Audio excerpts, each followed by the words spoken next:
All right. Oh, I know we're getting right. Oop.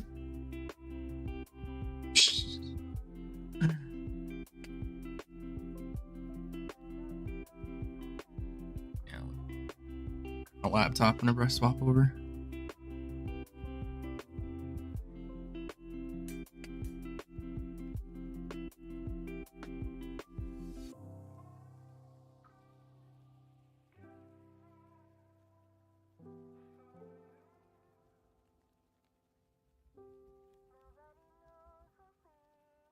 All right, so what we're doing in the shop today is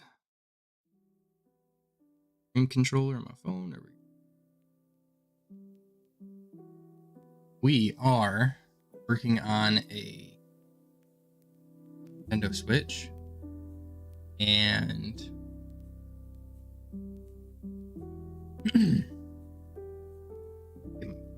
might pull closer, I guess. Working on a Nintendo Switch. There's also an Xbox One to do. I'm gonna be working on today. The Xbox One will not turn on. Oh, could be the power supply. Could be something simple. I think I have a power supply that I can use. I'll have to look. The Switch, I'm not sure yet. It could be a M92 chip. My buddy Vince says. I think he might be right. He usually is. I'm gonna start there. So I reconfigured the shop since we've last streamed. I'll do a tour again. I haven't done one in a while. I need to finish cleaning up. The front end of my shop is still a disaster. This looks terrible. All that probably never change. This is my shipping stuff here. Yep, right there's parts, consoles, and junk. And then behind me is now jobs. I used to have jobs on the shelf in the front of the shop, but I changed it because I don't know, it's just easier for me to see what I've got to do if it's right there by my workbench. So those are inbound jobs behind me. Outgoing are still in the front of the shop. Things are looking pretty good though. Looking pretty good. Before I used to try and focus on customer experience, so to make my shop like flow for whenever they come in, but in reality, they don't really care. They just want their stuff fixed. So my shop now works better for me. I think that's best, because I actually enjoy being out here now. Before it was just kind of cluttered and not a whole lot of space, but now I've got my soldering bench here with my computer and all my stuff right here. I got my power bench is over where my soldering bench used to be, so all my power testing supplies and everything are over there. And then right behind me is the workbench, tear down workbench. I think we're all caught up. It's been a pretty crazy few months. I think my last stream that I did was the last big stream I did, at least I think, was the like walkthrough, right? I did one a couple days ago, but that was just testing. I built a computer and I just wanted to see how well it would handle a stream, and it did not handle a stream very well. I just had it show on a 3D printer. Yeah, the last stream I did was HDMI worked. So I guess I could probably show off how to do a QFN chip. I haven't done one in a while, so I'm a little rusty. But that's what I'll be doing today. The M92 chip is a QFN chip. Lies. No. Tell truths. Nothing but the truths. I should actually check and see. I don't know if I have it. Let me look and see if I got M92.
No, I'm back. I had to check to see if I had an M92 chip, which I don't have any new ones. I might have to pull one from a used one, which will kind of suck, but it's okay. It is okay. So let's hop over to the workbench, I think now. Let's see here. Workbench.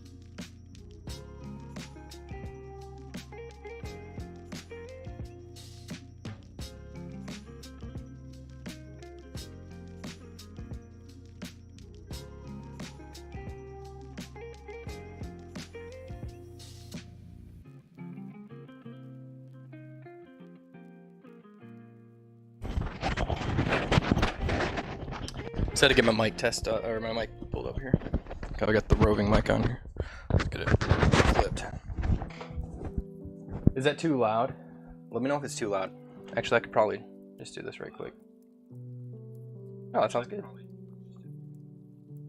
Yeah, sounds good. I apologize for any echoes. Let's see here. Tripod down here. Cool. And I'm gonna lift the laptop and scoot it over my helping hands here. Scoot laptop over here so that it is out of the way. Stickers, yeah, dude, I sticker blast my stuff.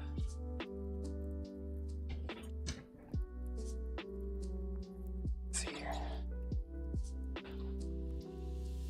Oh, that is so much better. Except for the fact that the laptop. Power supply was stretched. Should be good now.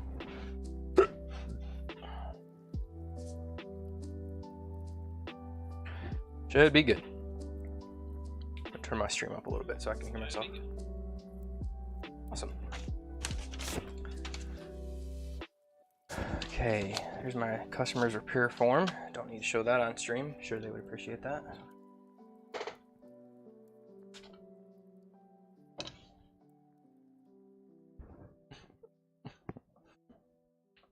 Buffering for a sec. Okay. But I want to know all. I am sorry. I am sorry. You're not gonna see it. I need the, and I think I have it. Let me check and see.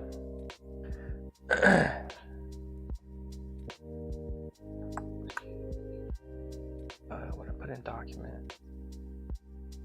Dang, I might have to rejoin CRD right quick. Oh.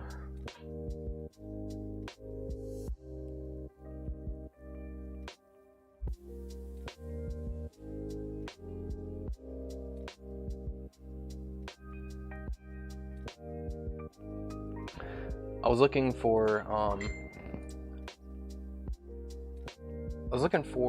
the switch repair guide from HN.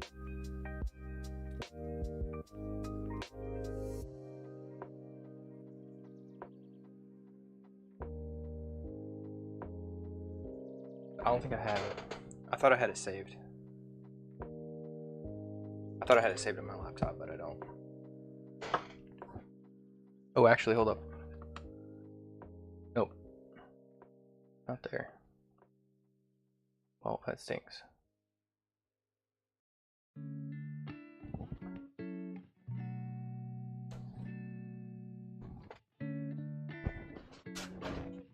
Hey, Ron. Can you do me a favor? Can you send me an invite link to CRD? If you're still there.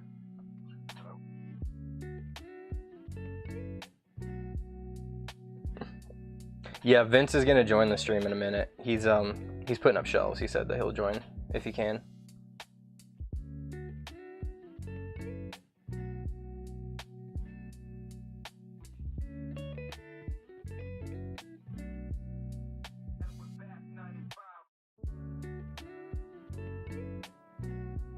Thank you, sir.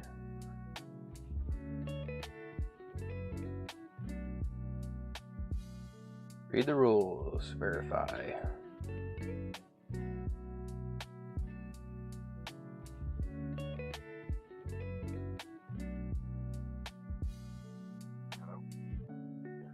Am I in?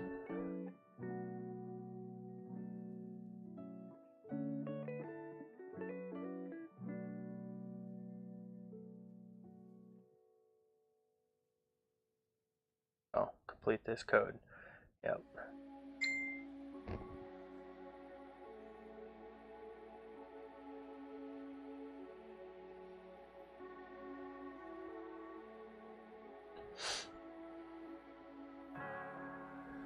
Oh my god, this is annoying.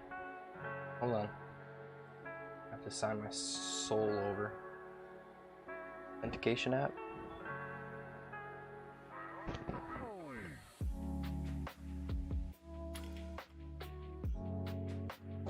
Oh god. Authorize. Yes. I am a human. Are you kidding me? All the images with the cactus. Dude, no wonder people complain about this captcha bot. Holy crap. I wouldn't join either.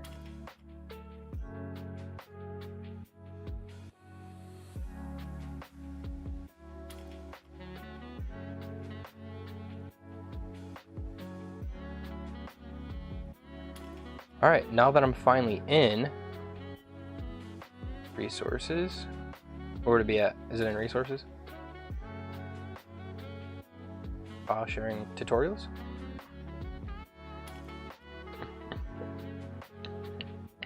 Hey, my port replacement's still up.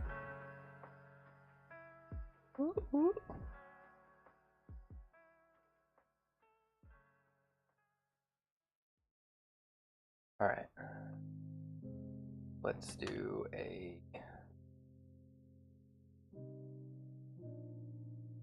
switch from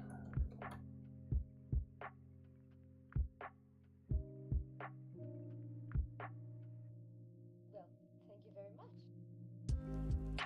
Jen.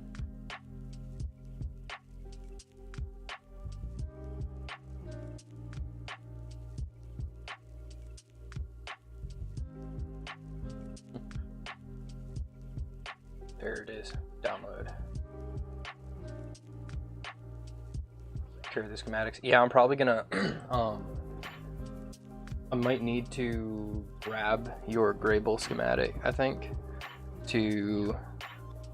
I'm gonna see if I got an Xbox One, original Xbox One. Won't turn on, but the power supply I believe is working just fine.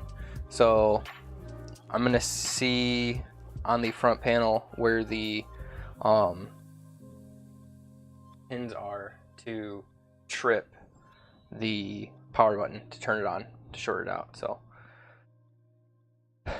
long story there. Okay, so we're working on the switch here.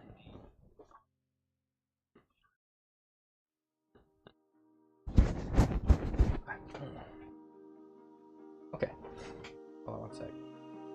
Wait, sent you away. I mean, he's Cool Fists and Juices here. Bro, I don't know if you can see it. Light's really bad. This kid's got 2 bottles of juice, one in each hand. He's just slamming them back, one after another. He's ready for college.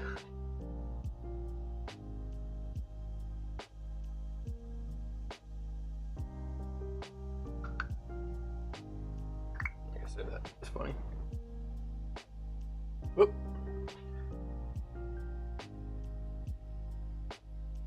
Just a moment, won't you come in? All right, switch. Switch repair guide. Pulling it up. Leave that. Charger fuse. Pull up chat. Yeah. Awesome. Pull up chat on my phone. So we've got a switch, and what it does is it does not turn on at all. I could go grab a battery, and I probably will in a sec. Go grab a battery to toss it in there and see what it does if I put a new battery in there. But if you look at the charger cable in my amp meter, plug in my amp meter, plug in the charging cable, and it doesn't turn on. Nothing there. Whoop, whoop, hold up.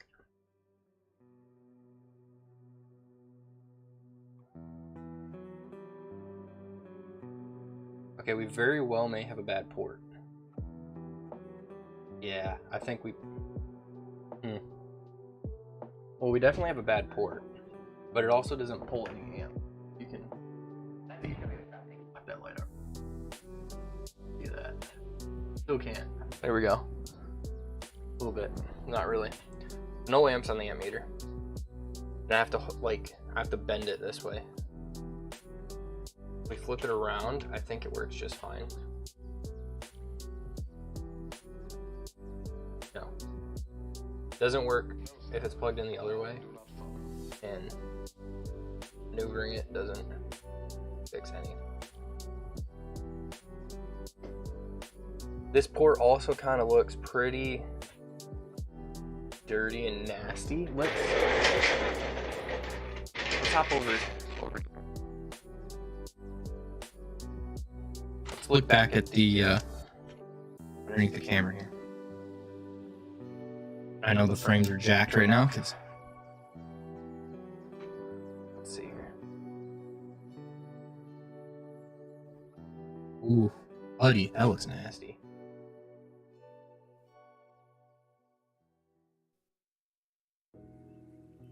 That looks nasty.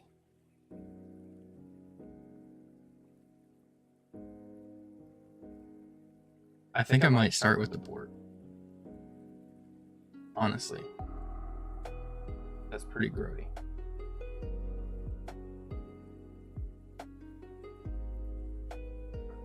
Might be able to clean it and get some results, but I don't think so. No, that port's pretty jacked up.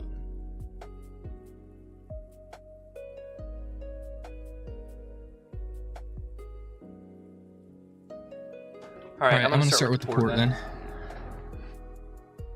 Let's go back to the workbench.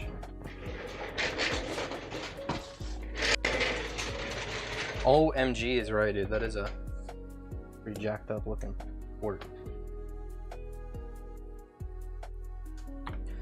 All right, gonna unplug the battery, and we're just gonna start disassembling here.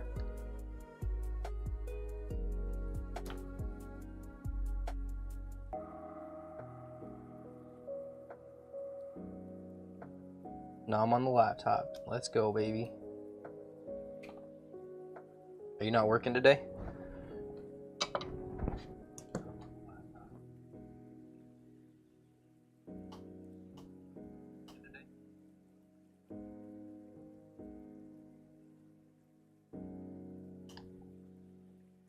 No calls. Depending on how your week's been, that can be a good thing or a bad thing. If you asked me a week ago, I would say that's a bad thing. This week, probably would have been a good thing. Because I'm finally catching up. I had like 7 jobs come in, all on between Monday and Tuesday, and my shop was not in a working condition on Tuesday. And I was still recovering on Wednesday. And then between Wednesday and Thursday, I was catching up on stuff.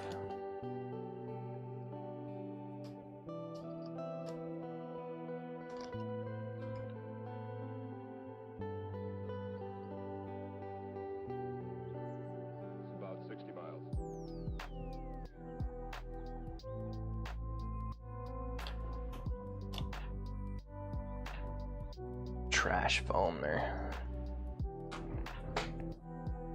Good for the week. Nice.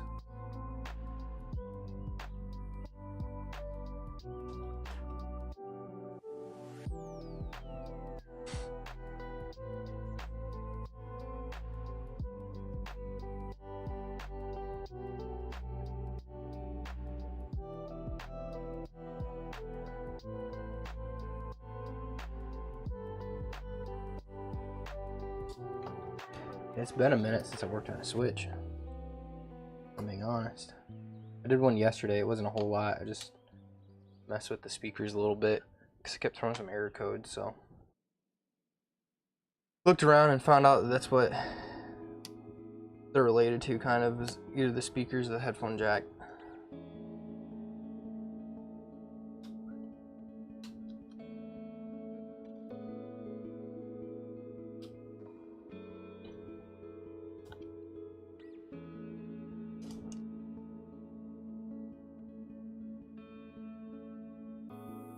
You still haven't? You're not really missing much, honestly.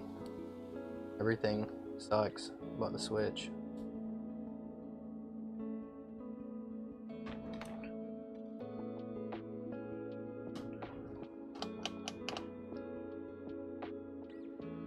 Switch is pretty annoying.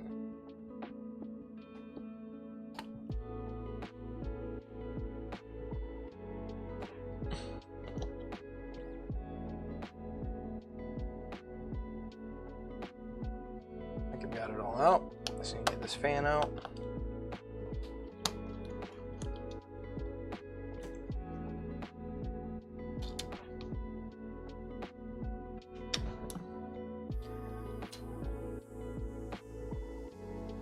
And boom, be right back. Go for it, man. I'm just getting the Switch apart.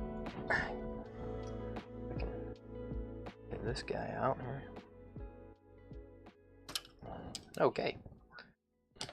So I just took the whole speaker with. Speaker's fine. There we go. Switchboard.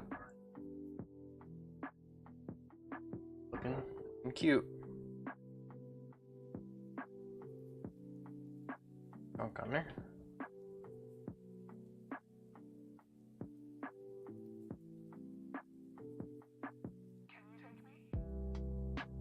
All right.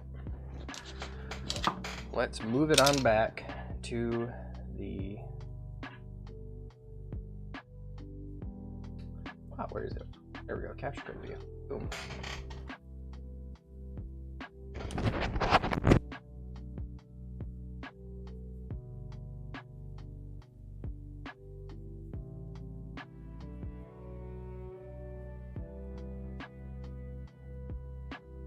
Oh, hello.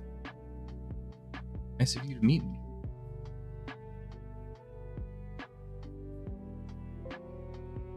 Cut. And delete. Oopsie.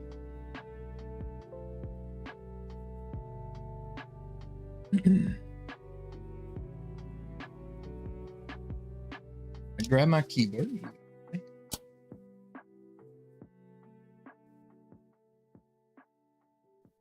On. Soldering mat. Oh, hello. Go grab a USB port.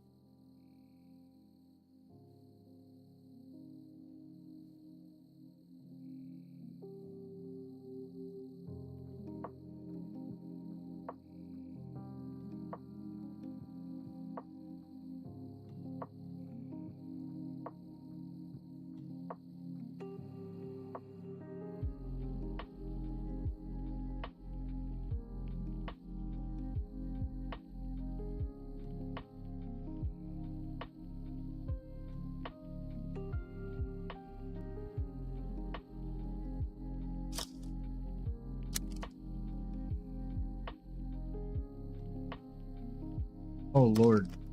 Ugh. I like dunk on there. Oh snap. I hear an echo.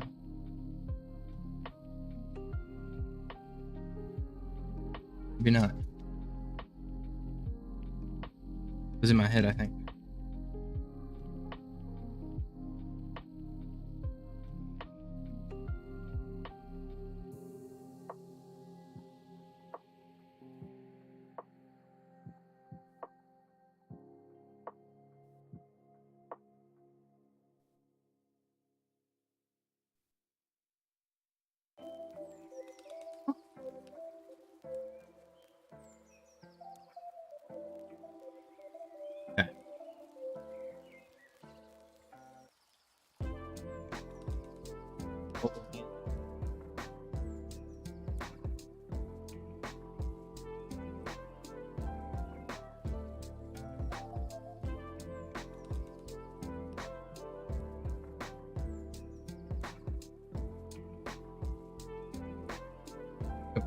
piece of fingernail hanging at cars. Very frustrating. Okay. 2. Be obnoxious.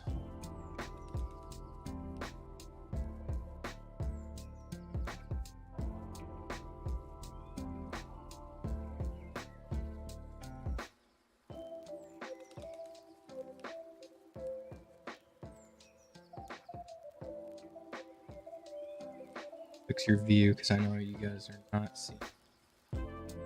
Well,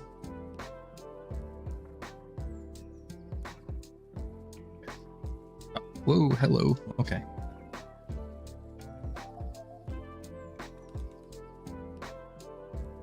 Move that over. I can see guy here.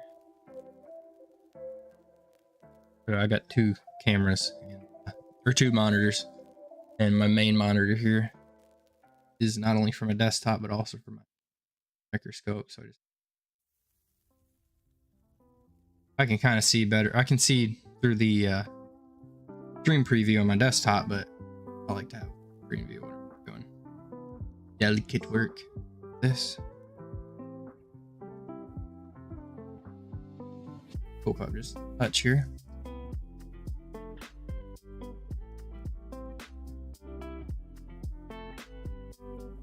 Oh, that's good looking. Looking bored there. Oh, need to go in and grab. I got a bigger jug in the house. I just bring it out. I'm gonna need to though, because I know I'll be running out soon. I'll probably run out the stream.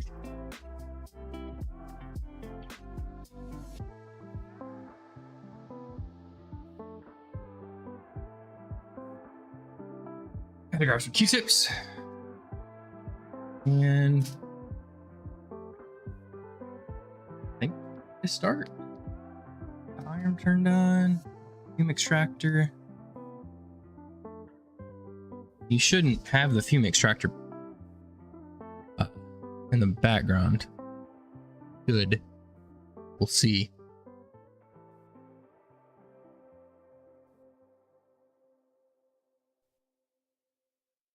I know I'll need my hot air station here. The nozzle turned around. There we go. Kind of tough having. Actually, it's not tough. It's a little tough. Okay. Inconvenient. I'm going to say inconvenient having my workbench, soldering bench, and my computer here all on the same desk. Makes it challenging. But we'll get through it. Get through it. So there's the old port. Add it under the scope. Flux. Flux.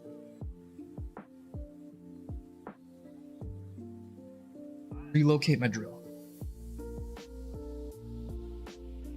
Moved. Flux. Width. Grab the aluminum tape. Haven't really gotten much use out of it. But may as well. But now I am just gonna get some solder in these holes here. I think I might, yeah, move my camera up a little bit further there. There we go. That looks good. Nice. Where you guys can see a little bit better. Go down. Put that. Good. All right. Awesome. Look at my flux. Camera's up here. It's almost gone. I need to order some more. Oh, I need to see if there's any more on Rossmann's website. Last time I checked, whenever I was doing a guide, he didn't have any. I don't know why. Because I liked getting flux from him because he's got these big tubes for a pretty good price. Pretty good price.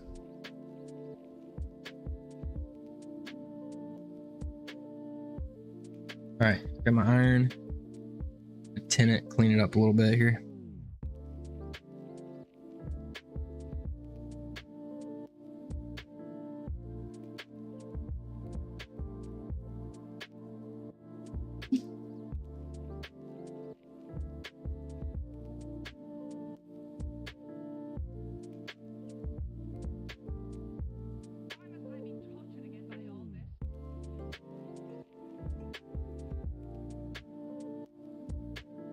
And as always, just mixing old with new solder, lowering temperatures, melting.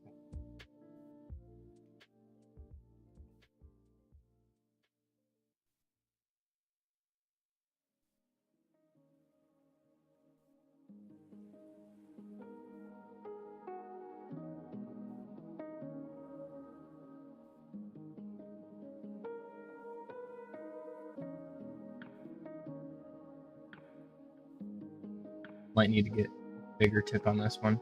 It is. There we go. There we go. Wasn't wanting to work for a second. We're good. I think we're good. There we go.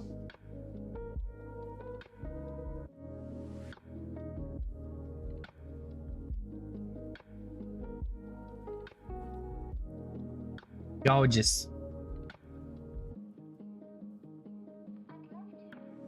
The iron up. Go ahead and flip the board over.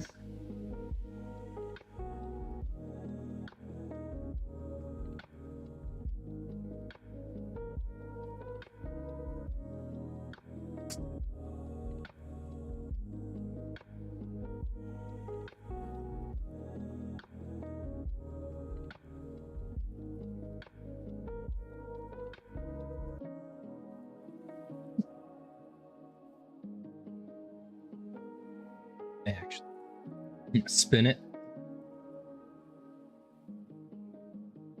There's the M92 chip if I do need to change that out. I'm gonna see if I don't need to first, because this port just looked god awful. Raise my camera up just a touch here.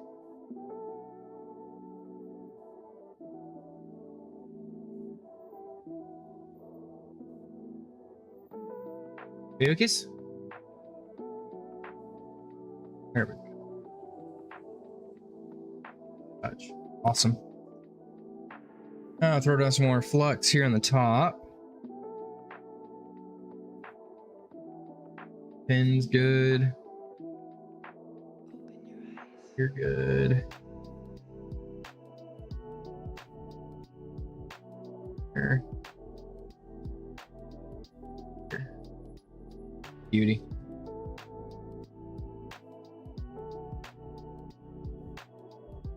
For anybody curious, you want to know how many of these it took before I got it right? Like 5 systems, and each time it took me multiple times each try. First few were damaged beyond repair. I couldn't fix them.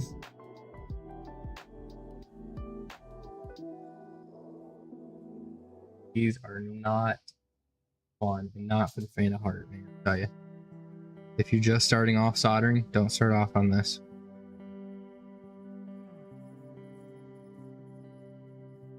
The tools it takes and the patience it takes is just insane.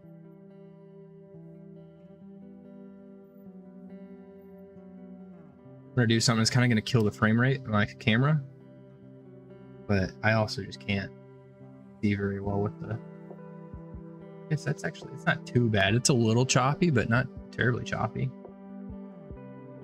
These LEDs are way too harsh. I need to build a better LED system, lighting system, or get diffusers or something. I got wax paper. I just taped some wax paper and cut out a hole for the camera. That would actually might work. I might go and do that actually, like now. See.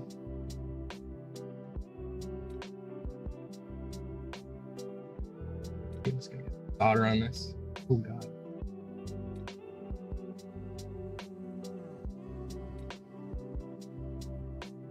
Alrighty, now they're gonna want pins nice and moist here.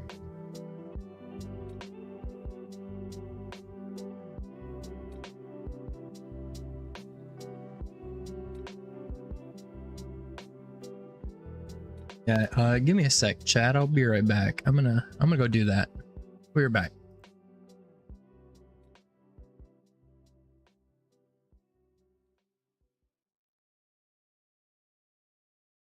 Are so inventive and creative and ingenious. And I think that when we use love and compassion as our guiding principles, we can create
I'm back. I sorry, Grant.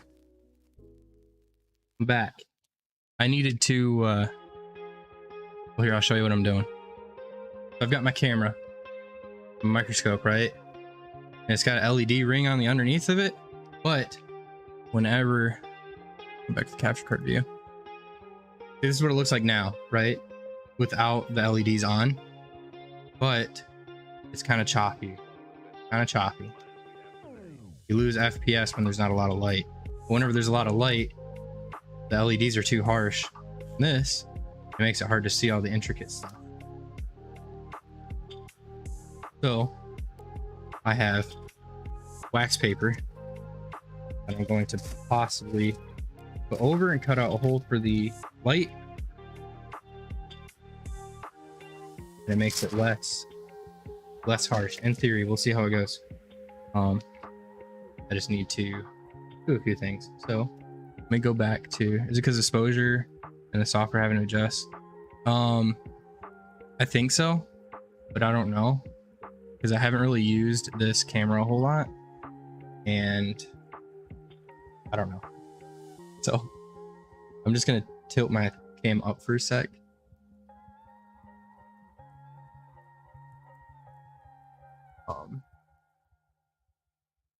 Make a little some markings here.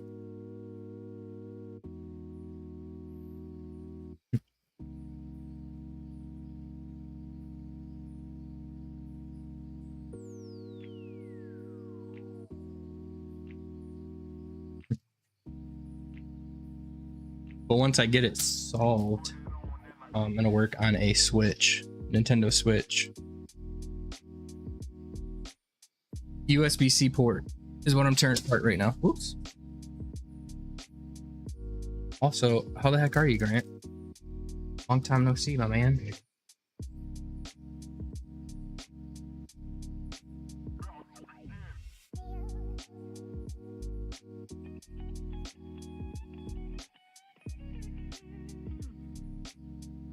Yeah, similar issue. What kind do you use at work?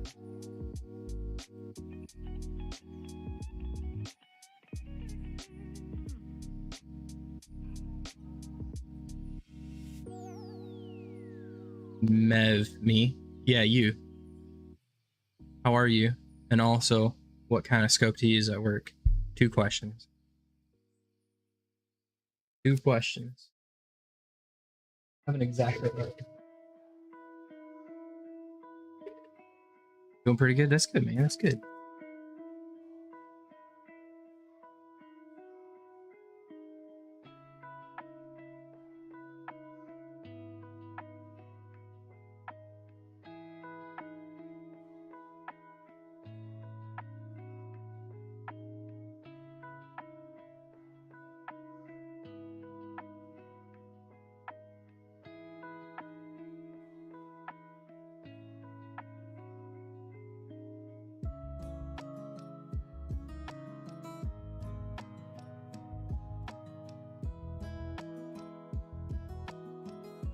And some arts and crafts here, folks.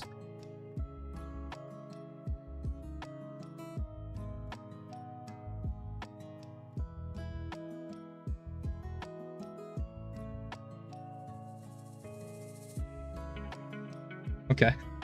No rush, dude. No rush.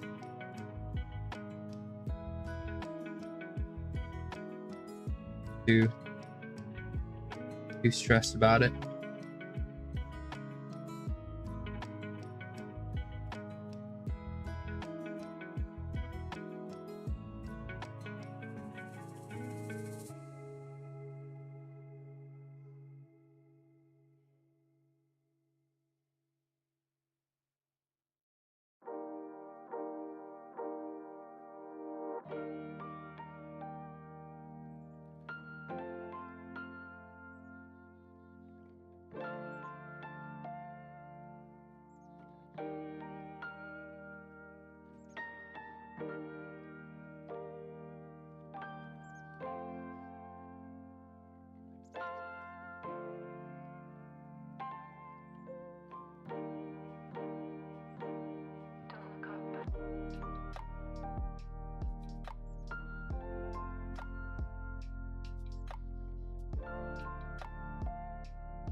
So theoretically, this wax paper is going to act like a diffuser, a diffusing strip to diffuse the light. Little scatter, not scatter. What's the word? I'm trying to be scientific here. Okay, I'm trying to act smart. Sometimes isn't good. Sometimes. Might be missing this actually. Good. Double-sided screen adhesive. Possibly use that to hold this on.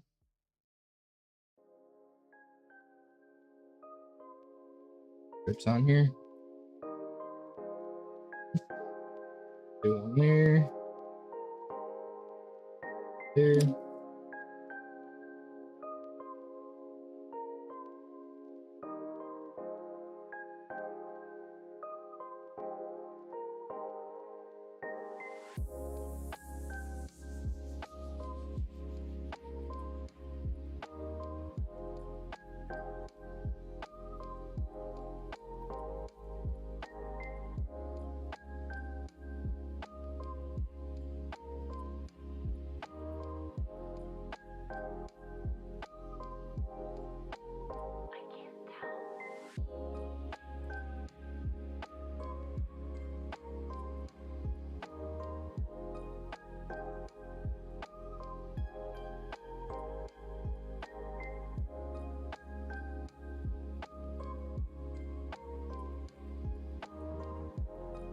Dissipate?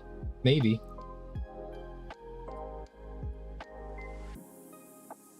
I think of dissipating as something for heat, not light.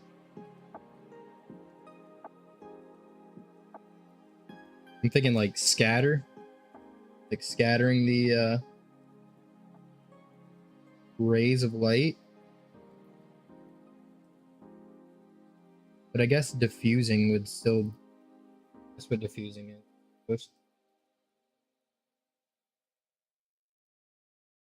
Okay.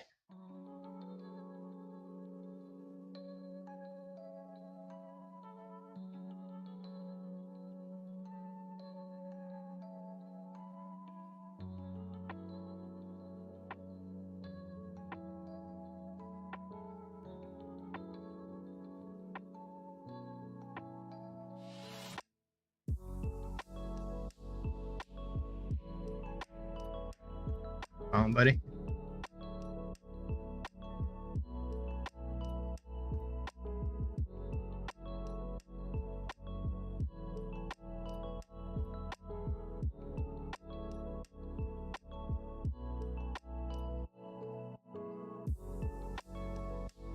There we go.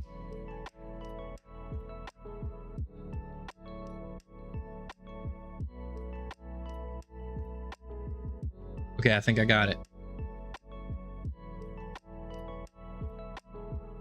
That back over. Let's do the grand reveal here. Does it work? This is no light on. Yeah, it's kind of choppy as I move things around. Also way out of focus. Fix that. Up with it.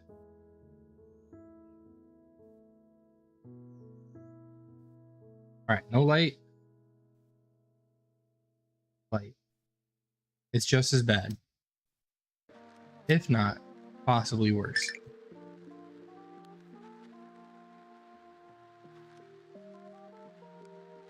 Yeah, it's okay.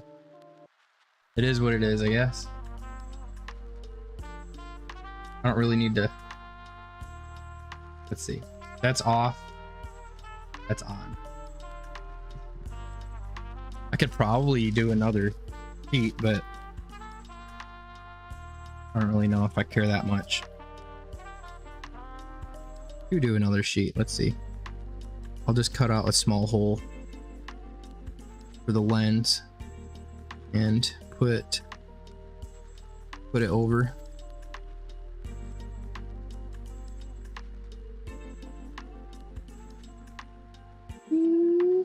There. No, I didn't make the hole big enough. Let's see.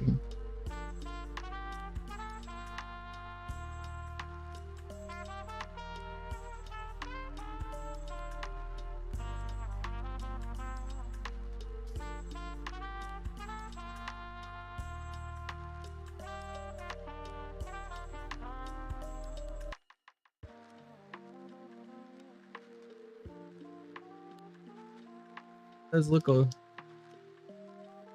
smidge better. Oops. Not quite. Nah, I think I'll just have to eventually figure out the white balancing on this camera. It's okay. We need to work here. I work, so get this poured off, eh?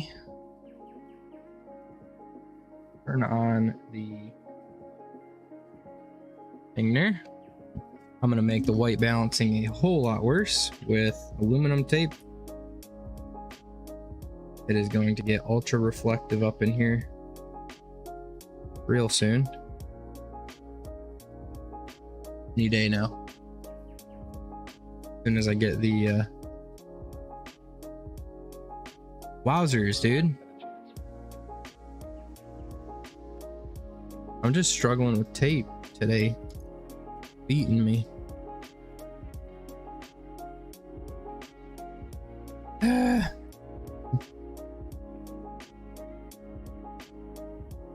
Sweet mercy.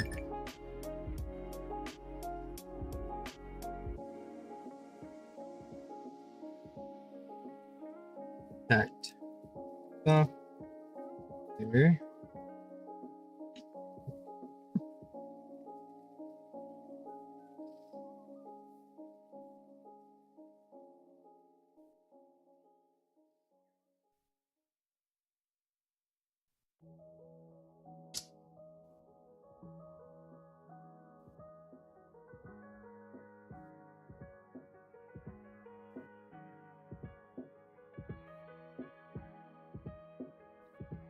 Up there. Alrighty. Anchors back in there. That boy going. Alright. Let's do it. We're gonna do 400 degrees Celsius and actually no, let's drop it down.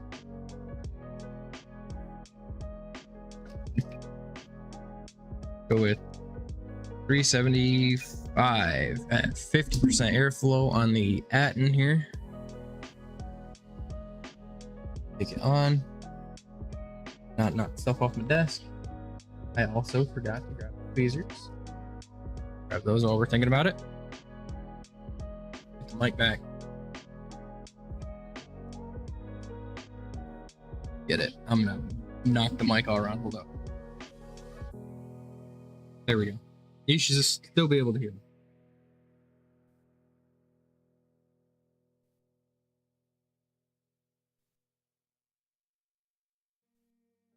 I usually have the board flipped over, but I think I'm gonna try a different.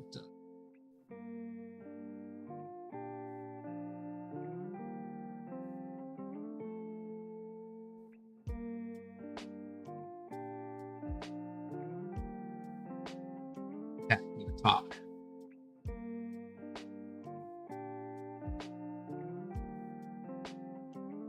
Some action here on the left side. Otter is not favoring. There we go. Favoring that left side anyway.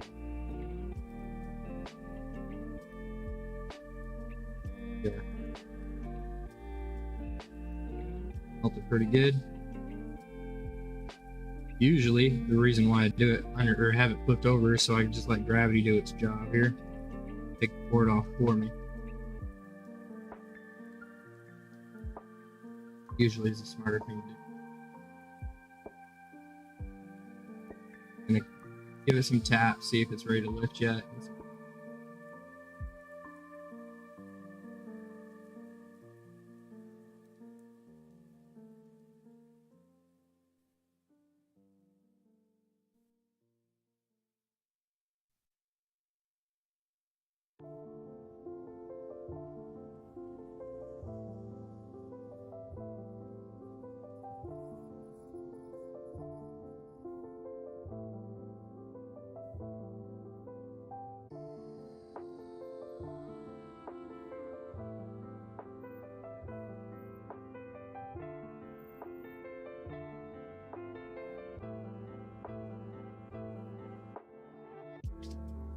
Head it. That guy away. Oh.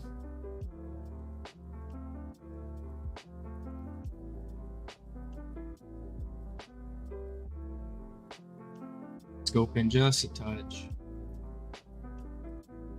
Pads here. Got them. All look great. I'm just going to clean up some of the excess here. Extra soldering.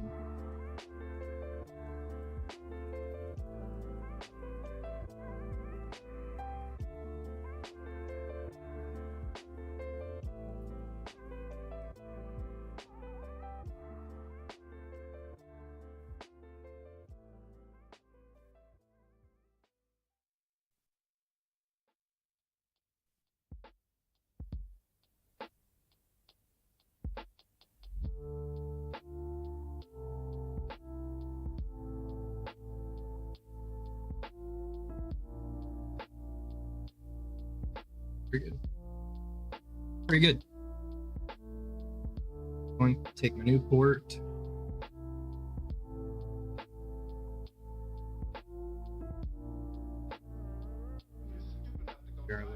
Port. Its pins. We are going to. What's going on?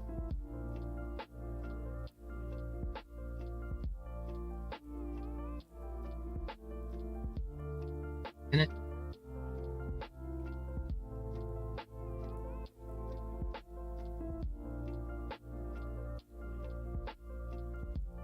Those of you at home who don't know what we're doing, pinning is prepping pads. Put a little solder on our iron.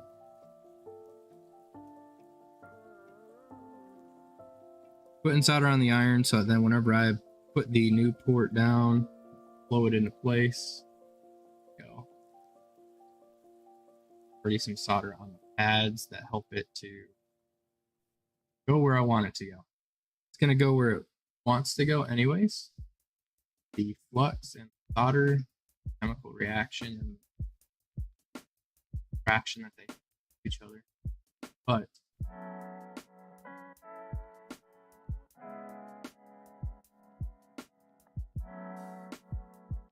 we're good there. No bridging on it. Looks solid. Normally, I would clean the whole port, add fresh new solder on, because I'm not entirely sure that the port is the only thing that's wrong with it. Well, I still care for the device and I want to make sure that it works. It's not going to be the cleanest work.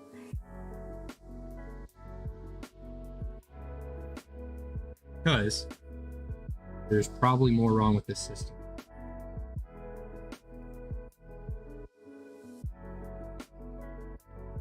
Go on.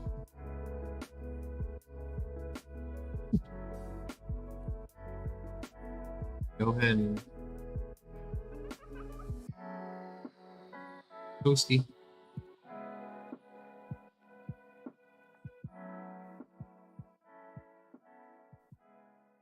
Good points.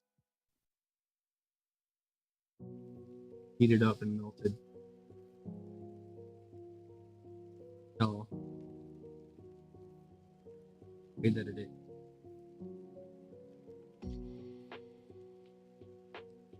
First getting nice and shiny, so.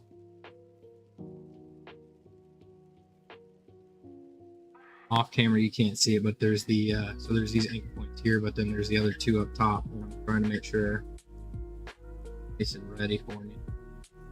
And these pads aren't quite hot enough to melt. Mostly because I'm still using that factory solder. I didn't remove the factory solder, which has a higher melting temp. So.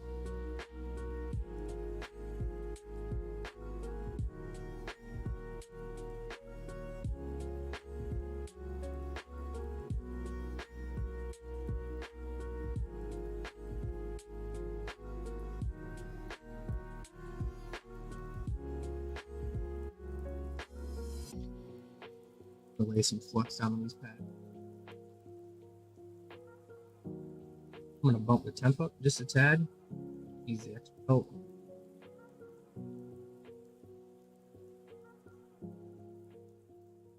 There we go. There we go.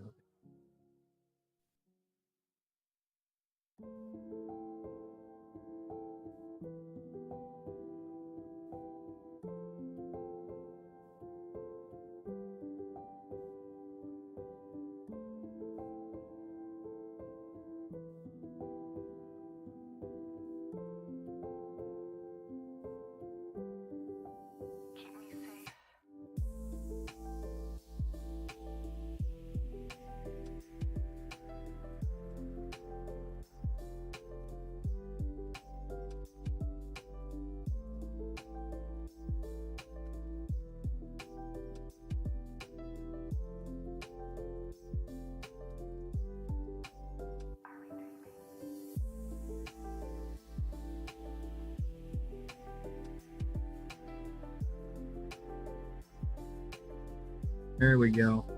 Contact. Go ahead and push this down. Too bad, I don't want to bend the board. I want to make sure that there's good equal pressure between the visible pins and those hidden pins underneath the port.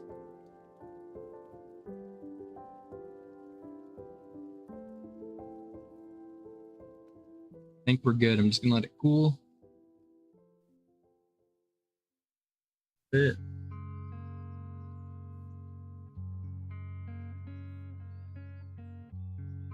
You saw it in real time. These pins here, they all hardened.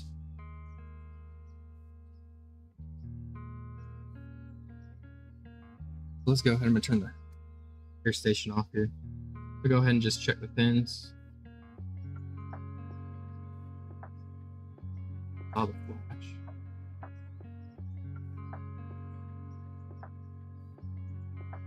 D flash.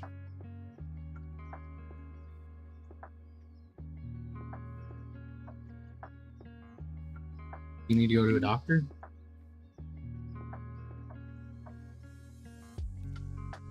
Having a stroke.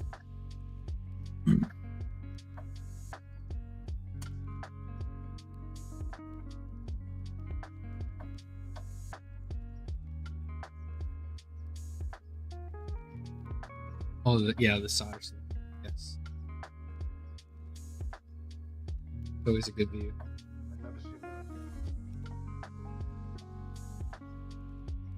Right. Everything looks good. Nothing is damaged. Aluminum tape does its job pretty good. Let's go ahead and hop back over to the workbench. We're going to put it back together some.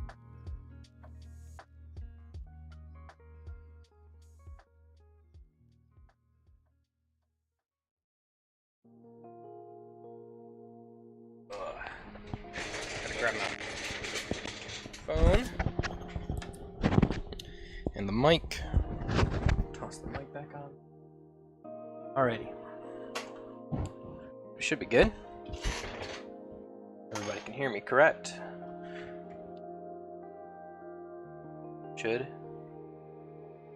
Yeah, awesome. Hold on. The beauty. Live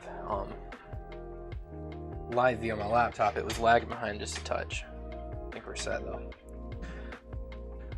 Okay, so we've got the port in. It is nice and solid. I don't like that method of the ports hot swapping. I need to prep better by putting the solder on the new port first before I remove the old one. I think that would help out quite a bit. So I'm just gonna plug this in to the battery.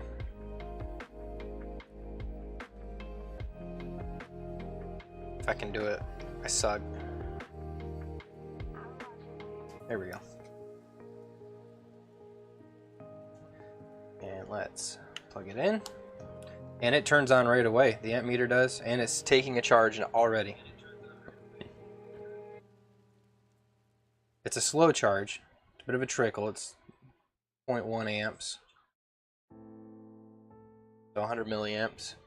But progress. Before, I had to wiggle it all around, and then whenever it finally did start displaying something on my amp meter, it would only take, well, it wouldn't draw any current. So now we're taking a current.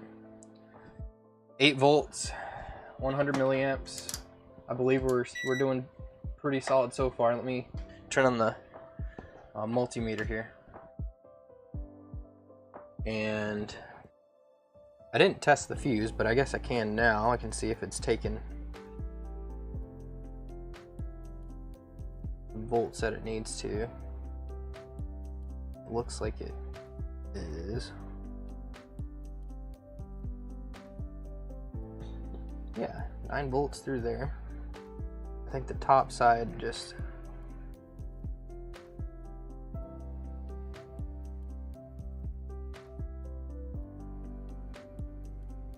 There we go, 9 volts. Okay, yeah, we're solid there. Our fuse is working good. It is very possible that this battery is just very dead. Whenever they're very dead, they take a slow charge at first and then will turn on. So let me go ahead, I'm gonna unplug this, the battery. Unplug the battery. I'm gonna go grab a, well, I guess you can come with me. I got the roaming mic on so I can keep talking. I'm just grabbing a new battery. One that I use to test a lot of my switches with. There's some battery for switches.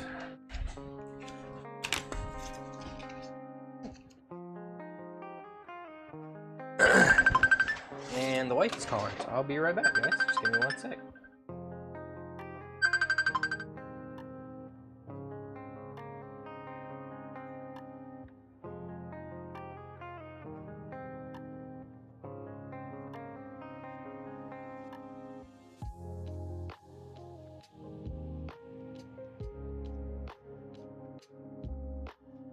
Give me 1 sec, guys. The wife needs some help inside the house.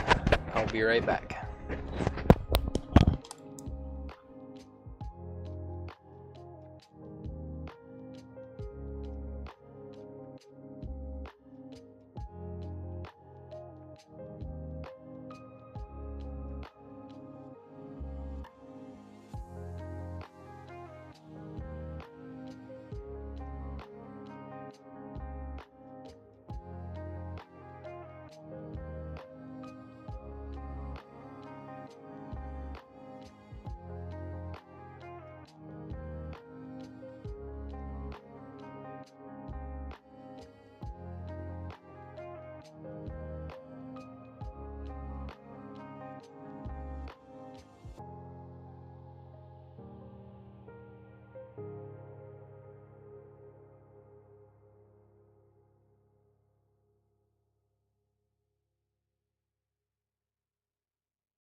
Okay, I'm back.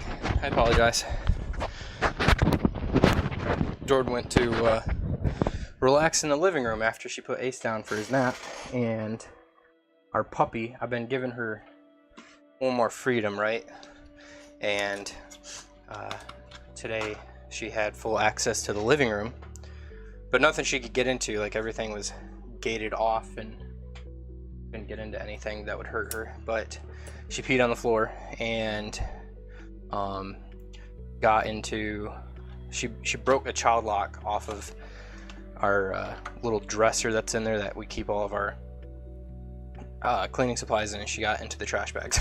So she had like a roll of 200 trash bags laid out across the living room in a nice fresh piddle spot on the floor there. So I had to clean it up, and she's tied up now and can't get into anything. So we're gonna continue on, guys. So I've got the new battery in. This does have a bit of a charge, so it should kick on and go into the trickle charge and then the fast charge potentially.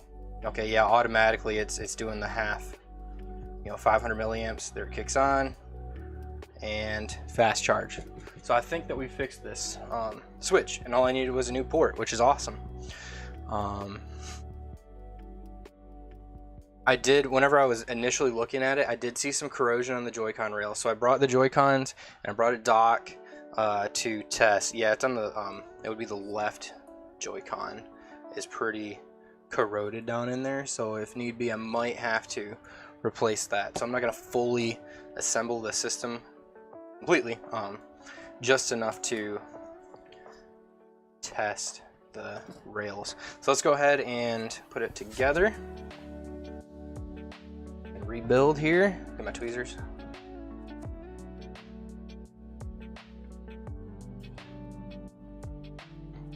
Slide the board in.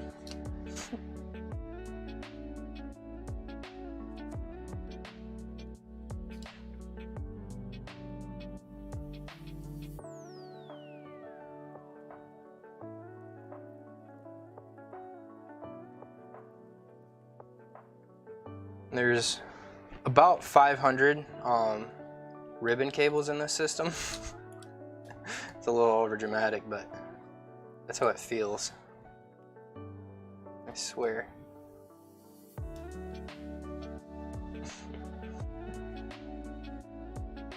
Hey, you know what I might do for them? might do a little extra here.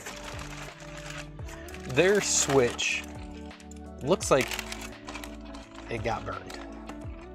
The front and back were pretty rough. I've got one, the digitizer's not broken or nothing, it's fine.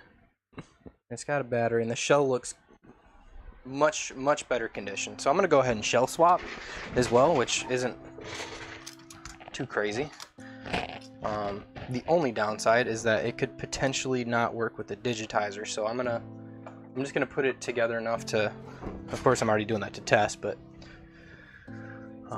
now sounds about right. And 9001 in a DS, yeah, dude. Don't even get me started on DS's. I swear, those are some of the dumbest designs for a system. This one is missing the right Joy-Con rail, but it does have a left Joy-Con rail, so I can transfer that over. Totally fine, no issues there. No issues there. So let's go ahead and I want to make sure this battery works too.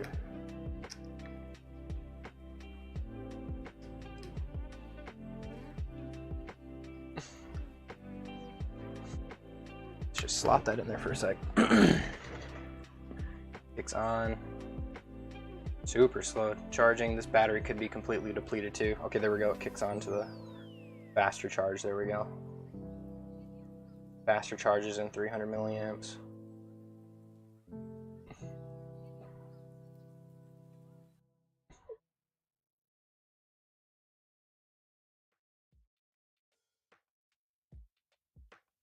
I think that this system had a pretty dead battery.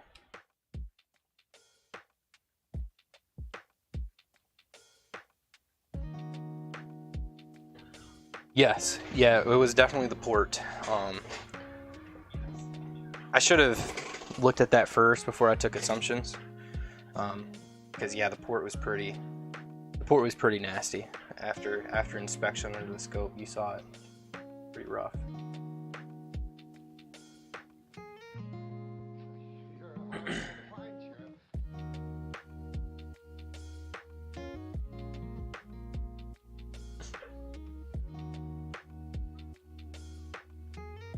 Amp intake is kind of all over the place, but I'm just gonna chalk that up to this battery is pretty well depleted. So I'm gonna go ahead and mark it off as the system's good. I'm just gonna keep going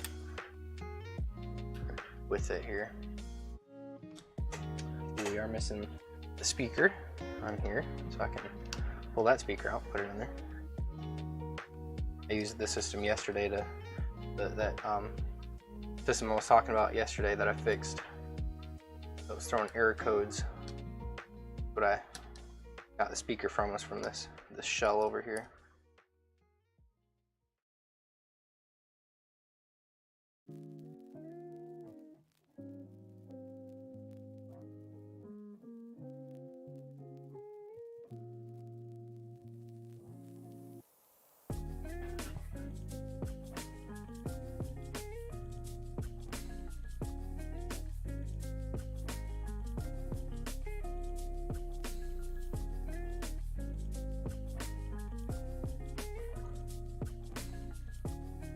I hate this speaker connector.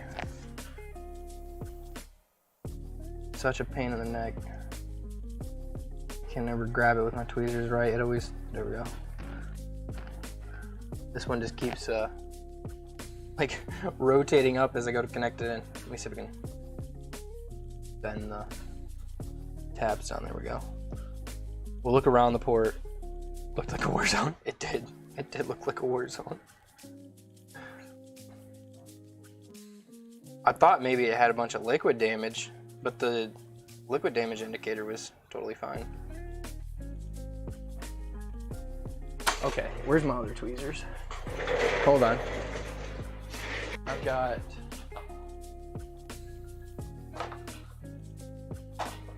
like some stronger flat tweezers somewhere. Put it up in my tools. Yeah, it's right there. In the tools drawer. Look at that, where my tools are. Who would have thunk? Scoot back over here. I like spending 5 minutes trying to connect a speaker in. There we go. Good God, man. So annoying.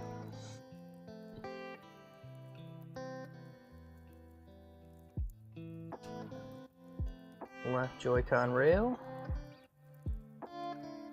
Plugged in.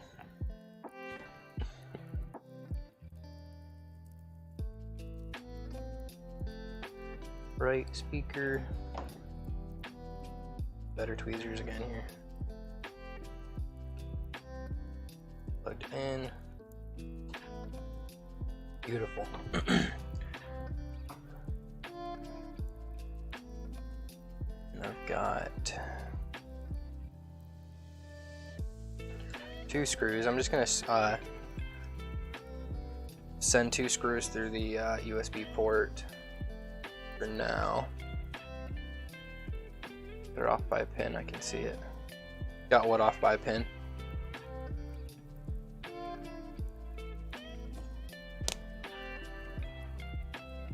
Alright, I need to have chat pulled up on my phone. There we go.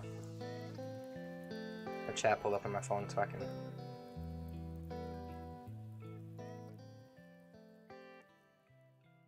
What happened? Took a poop on me.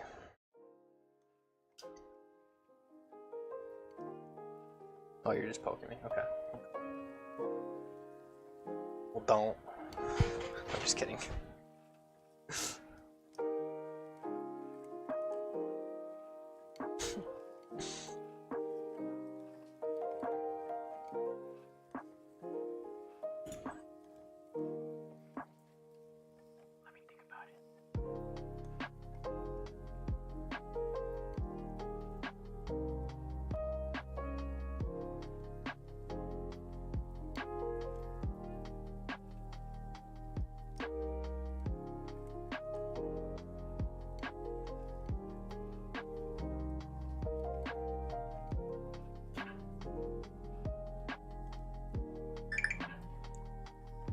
Need to find your epoxy. I need to buy epoxy.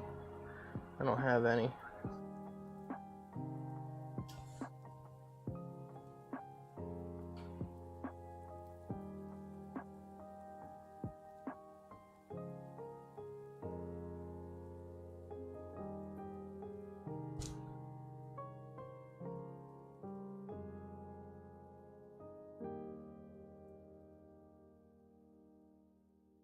Let the tab down.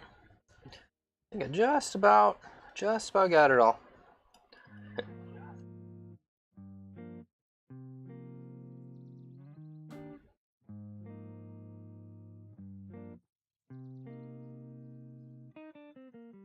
JB Weld or Gorilla Glue. Yeah, I don't have any. I've never used epoxy. Never.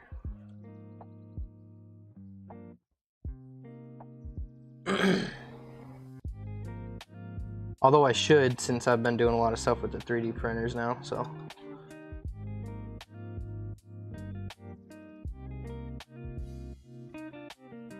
It's stinky.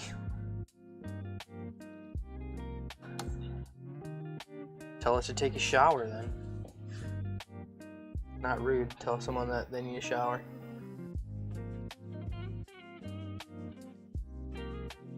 Good, man. I'm glad you're liking your printer. They're so much fun. Like, I didn't realize how practical they really are until I got one. Well, until my buddy got one and said I could use it.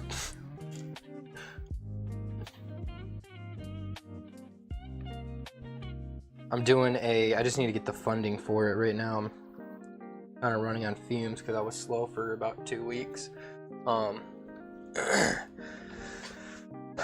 But we learned that Ace loves listening to music with headphones on. Like, that kid doesn't stop for more than 30 seconds to do anything, but you put headphones on with some music, he sat there for like 30 minutes, dude. Just, I didn't even know whose kid he was. I didn't know who he was. And so I was just browsing Thingiverse one day, and I saw a Walkman 3D print that uses a couple of different Adafruit boards and a small like TFT screen that's, you know, like inch by 2 inches or something like that, and you can load up music on a SD card, and there's a play button, a skip button, a restart, and a restart, skip, play, I think just stop altogether, something like that, with the audio out jack. I think it'd be sweet for him because it's huge. I made it. I know how to like repair, replace the parts on it if it ever gets broken, and it's super simple. There's a few buttons and a volume knob, and I can program it to where if he turns it up all the way, it's not gonna like blow his ears out or anything like that. So I think it'd be sweet for him to have. He loves playing with like dials and switches and knobs and all that stuff anyway, so I think he'd really like that. I have a few projects for him that I want to do for him, but I just don't have the funding currently, which sucks.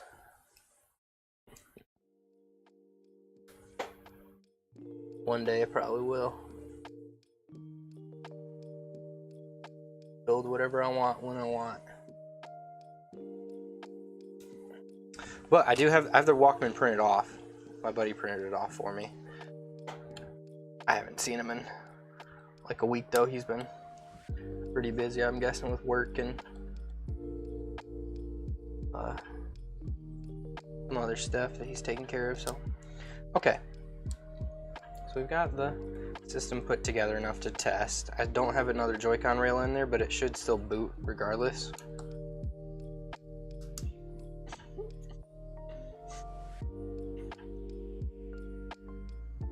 Okay, so we have a Nintendo logo. It's good.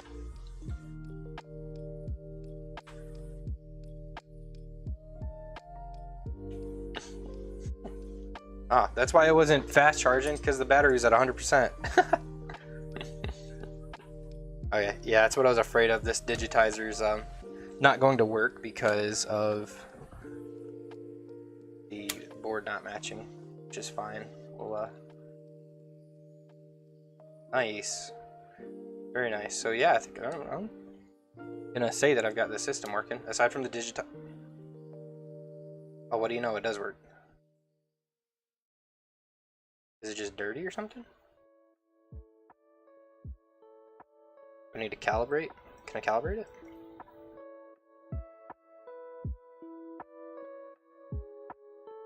System. Let me see if date and time.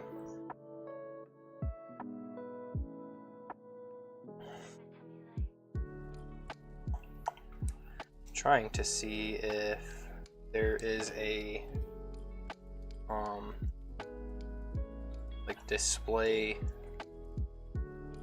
or if I can change like the sensitivity.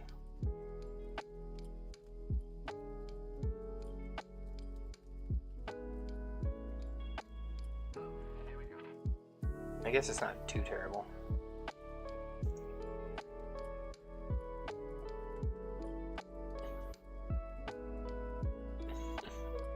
Definitely usable. Oh god, I just stuck my finger in the fan.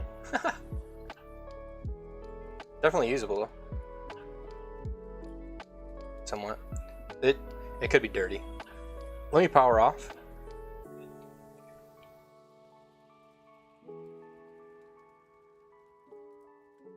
Or we have a dead zone in the digitizer. That could also be a thing that's happened. Shoot. Alright.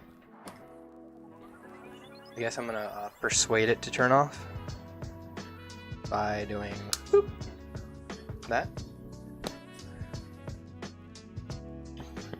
Alright, so let me do first things first.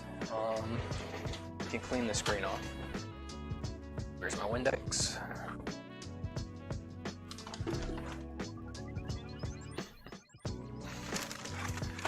And if that doesn't work, I've got the cart connector. And, shoot. The original cart connector that goes with the system there. So you need. Sorry, I just now saw that message. You need Vince or me to design some battery boxes for these clocks. Yeah, dude, absolutely. Can 100% help you with that. Now when, that's a different story. I don't know. I'm sure you want them done fairly soon. I know that was one of your big prints that you wanted to get done was with battery boxes. Do you have dial calipers or any way to like accurately measure your batteries? And then if you have a basic idea like drawn out on paper, I can assist you with that as well. And it's not going to turn on without the battery plugged in. Basically, I just need space. Okay, yeah, cheap's good. Cheap's good still. I need you to tell me sizes of your batteries, and then get like a basic layout, just drawn out on paper or something, and I can go from there. It's not a big deal.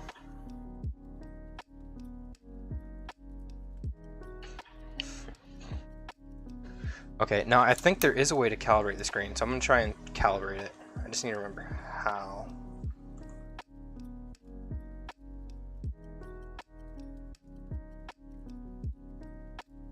Screen lock, screen brightness. No. I have an amazing tool over here called Google. How to calibrate switch screen. System settings, tap the home menu, tap open other settings.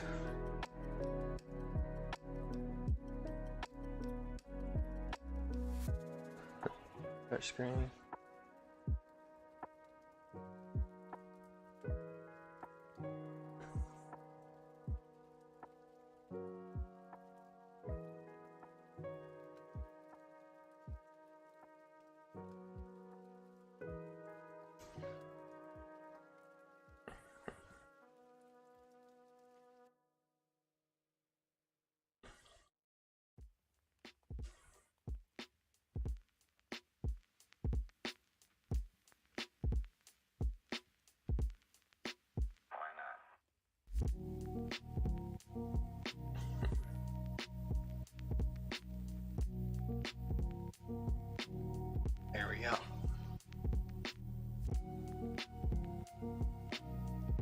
Cool. Okay. I just had to pair this Joy-Con to it. I'm not relying on the touchscreen sensitivity.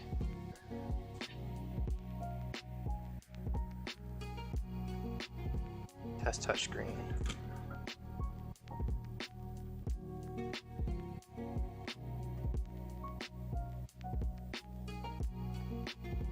Yeah, there's a couple bad dead zones on here.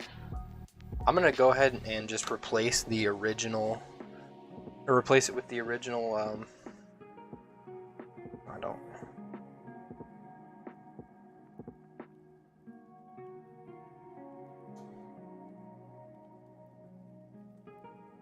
Why did we disconnect?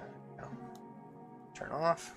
I'm gonna put the original digitizer board on and see if that's what the issue is, and then if not, I will undo my board swap. I believe I have another shell, so it's not a big deal.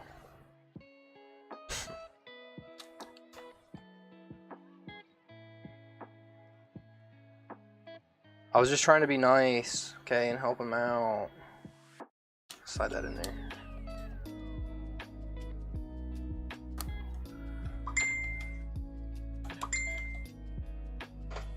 What's up, Alex? Good to see you, my man. We're just fixing a switch. We replaced the USB-C port because it wasn't charging or anything, and the port was disgusting. But I also shell swapped for them because the original shell is pretty jacked up. Let's see if I can get a good. So that's the old shell. This is supposed to have like a cross brace there that's completely missing. Hey, yes, okay, it's working. It's working good now. So yeah, I'm just gonna chalk it up to their digitizer board wasn't liking this system, and we are almost 100% functional. I'm gonna put it back together all the way, and I need to put a Joy-Con rail. I forgot I don't have a Joy-Con rail. I need to put a Joy-Con rail on there, and that way I can pair it, or you know, plug it up, and it's good to go. But yeah, the touchscreen's working perfectly fine now. The system looks amazing. They're gonna be really happy with that.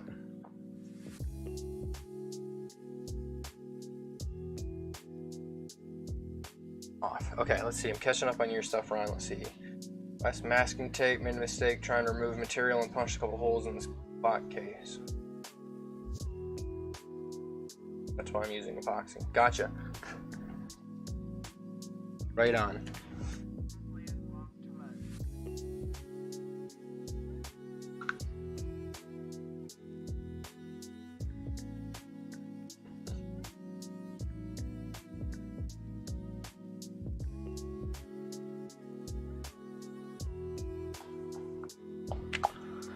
Catching up on some messages. Okay. Joy-Con rail. I have the left. I need to get the left one, which is the one that I think is pretty jacked up, I believe. We'll see. Won't know until we try it.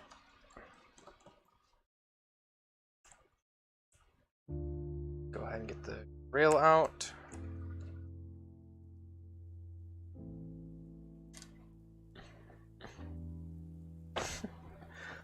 And I guess what I can do, this is only going to take me half a second, I can pop the connector out here and we can take a peek at it together, eh? I think I need to push it through this way. There we go.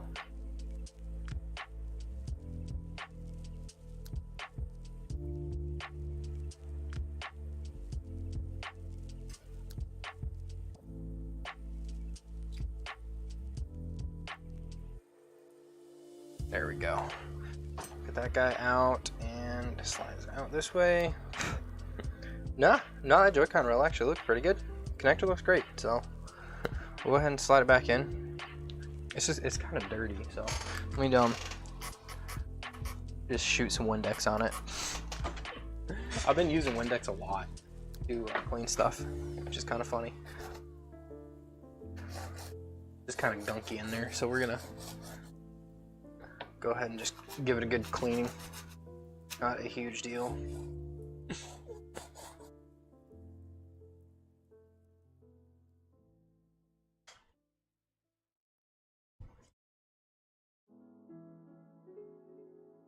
Ammonia. No, I don't think I'm sick.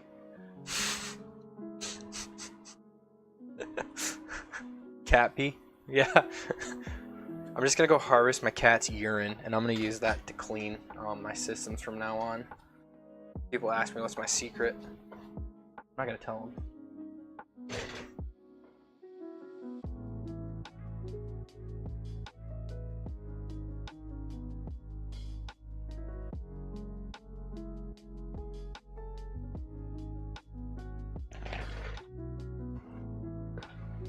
Okay, so rails looking good.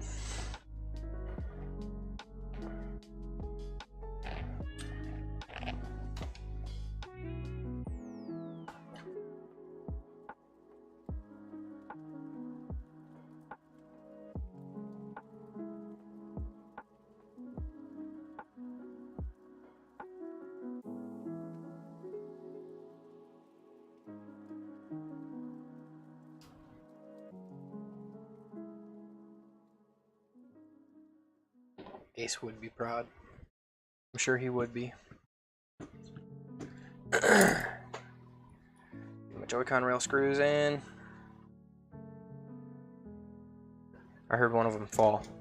Where'd it go? Oh, it's on this plate. Cool.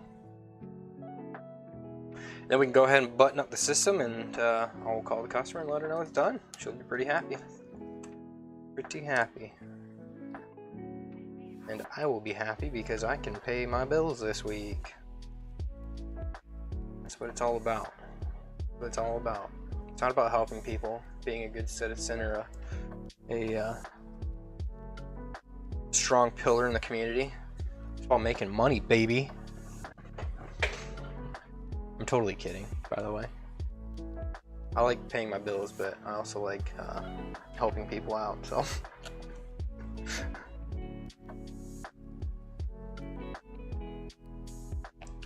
Totally kidding. Yeah. Lift the speaker wire up.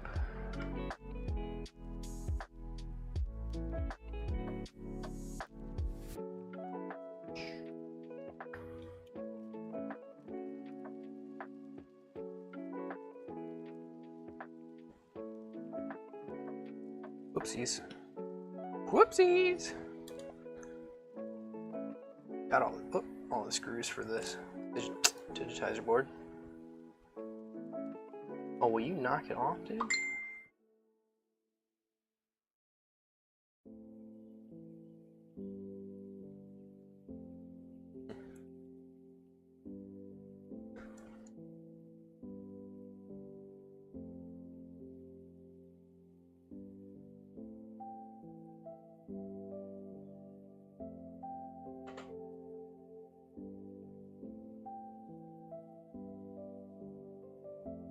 Do I need to tell Jordan to leave you alone? No, it's okay. She's okay.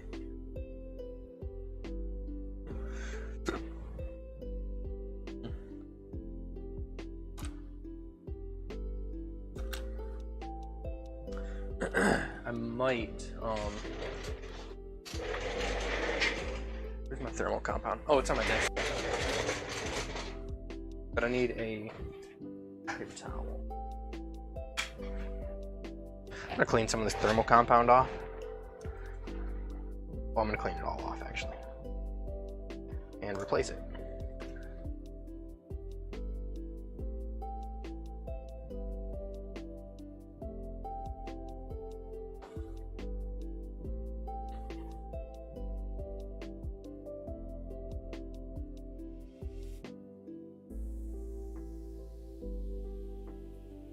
That might be a little too much.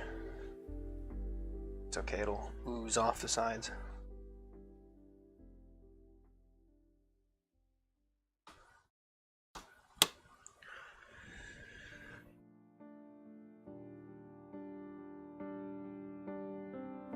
tour of Facebook. Shut up.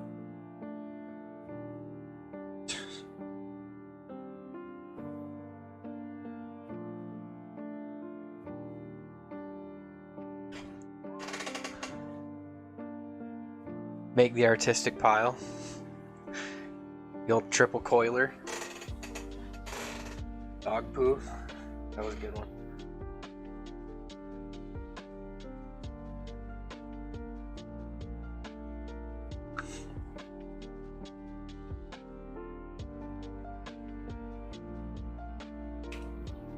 Uh-oh.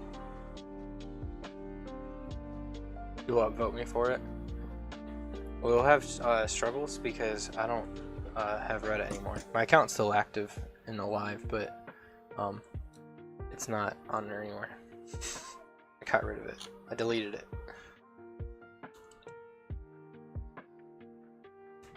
Reddit is a toxic hellscape of depression and anxiety. Yes, cancer, I believe, is the correct word. Cancer.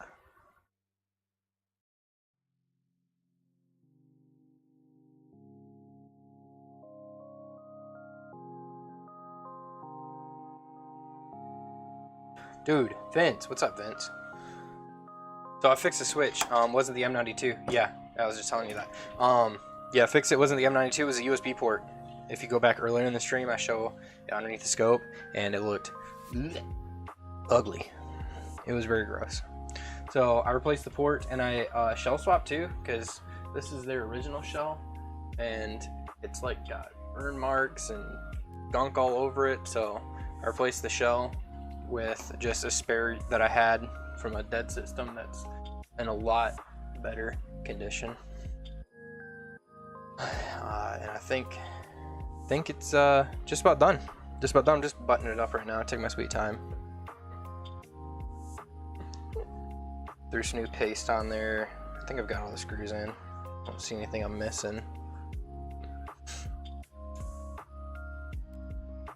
Yeah, definitely shagged. For sure.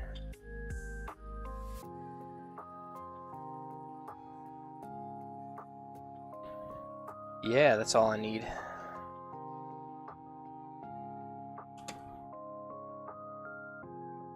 Yeah, I was pretty pretty happy with it. I haven't tested the dock functionality yet. I usually don't, but I might as well.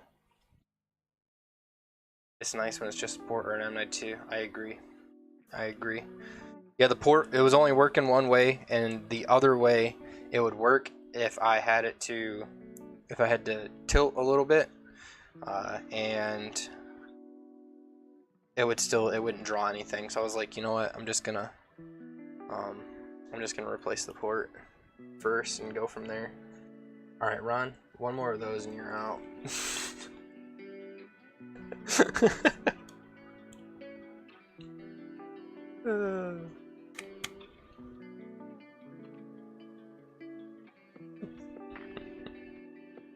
Why wouldn't it dock?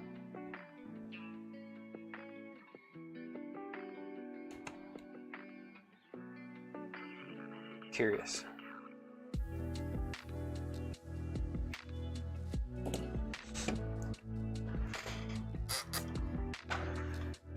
Only thing I didn't swap over was this back shell here, so I'm just gonna wipe it down a little bit, just a touch. Maybe you missed just one pin. It was just that one pin didn't wanna cooperate.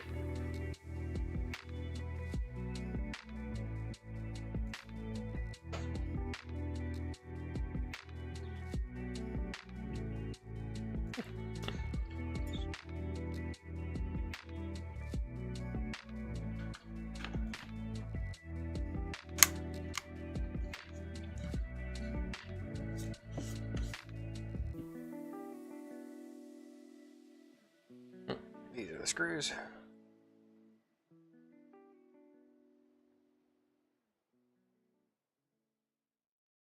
Yeah, that's good, man. That's good.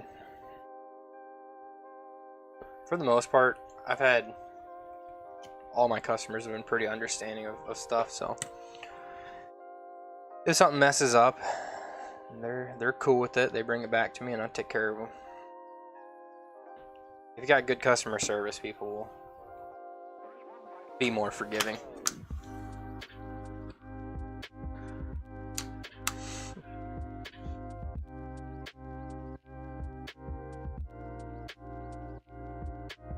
Nice.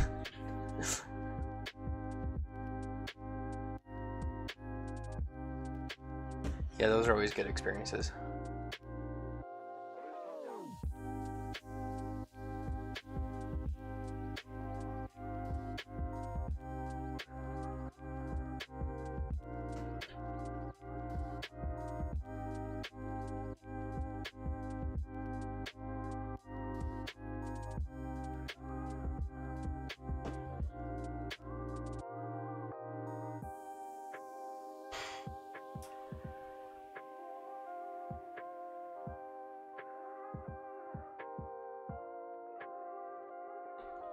Halfway through the shelving build.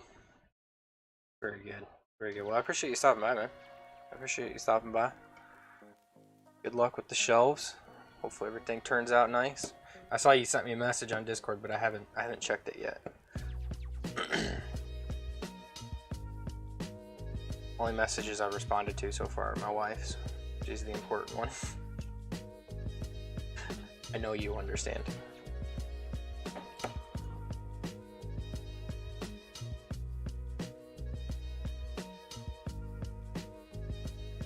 No. No. Yeah, that sucks that you lost power during a print. I thought that they had isn't there a recovery? A print recovery option or something?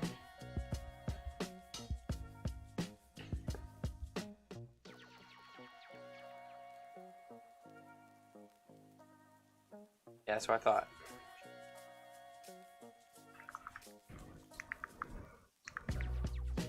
Cool. Just checking to make sure both speakers worked. Click in. We click in. Alright, system's working 100% there. And per Vince's request, we will go ahead and swap back to, let's see here.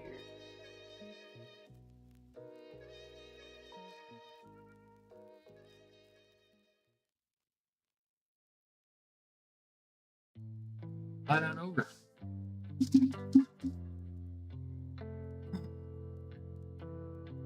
Eve?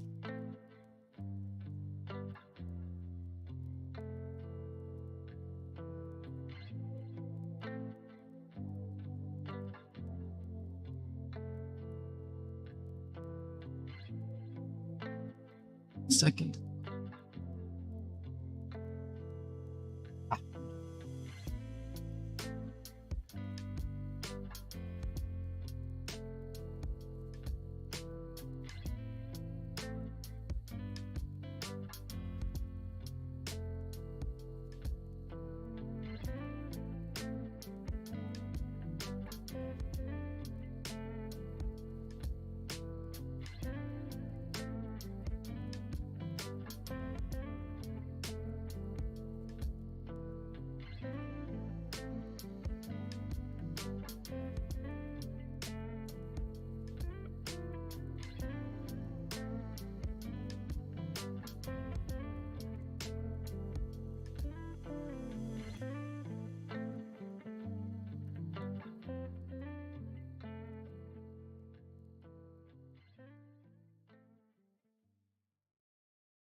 It's workable. Oh, yeah, I've got it's an 18-watt charger, so I think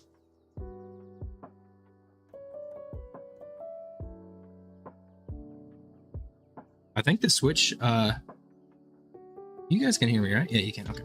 I think the switch dock. Yeah, I just heard it kick on. Not connect TV. Oh no, it's not gonna. Not gonna. But it knows it's docked at least, so.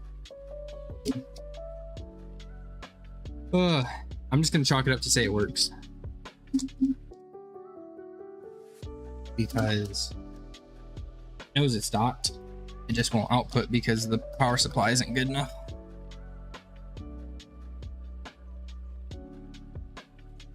Very nice, guys. Very nice.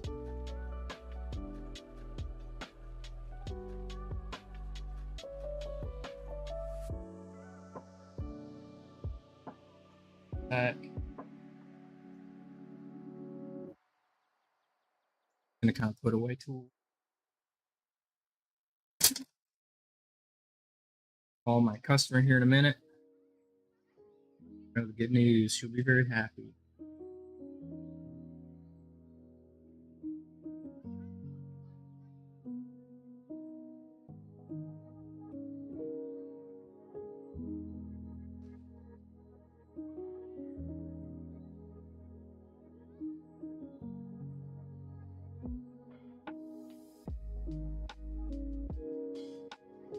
Here, Vince, I'll do this for you. Turn the camera on. See if I can get you a good port view. Let's see. Well, this is the old port.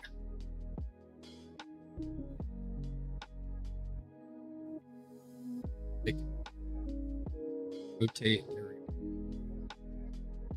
Yeah. So hard to do. Pretty nasty on the inside.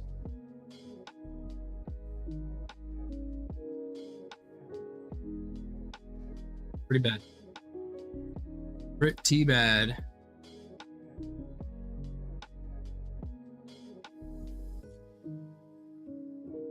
Yeah, I like you don't even see pins in there. You don't see pins in there. I'm gonna get my invoicing up. Oh.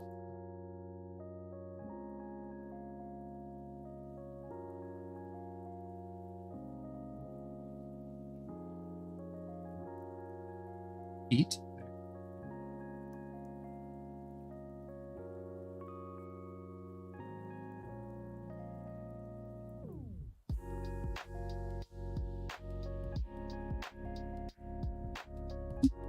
Scene locked. Yeah, whoop.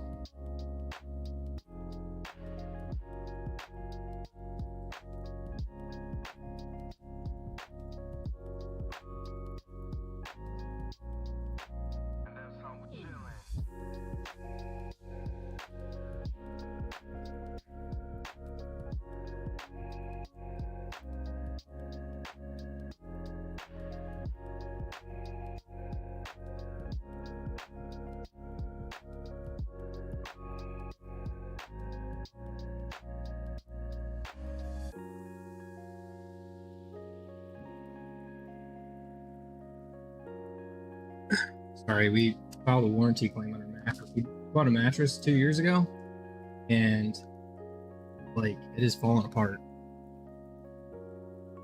There is massive dips where we both sleep at, and at the edge of the bed. Rapid. So I was responding to their email. They wanted pictures.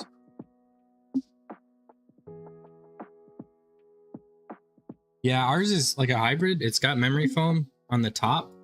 Then it's got like air and springs underneath. It was one of those ship in a box mattresses. Waste of money and time. It was comfy for the first year. Like it wasn't bad, but then it started falling apart.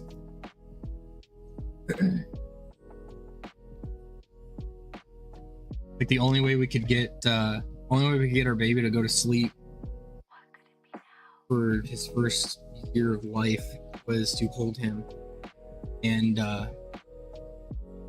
like bounce, like you want to be bounced, you know? So we'd sit on the edge of the bed. That's probably where that tip came. On the edge of the bed. Bounce him up and down for like 30 minutes. Good ab workout, dude. Ab and leg workout. Getting my invoicing stuff. Okay.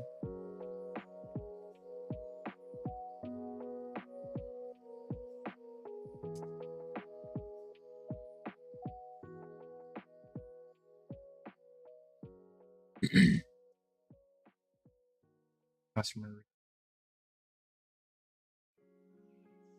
picked up an iPad, did an iPad for him. Guys, customer.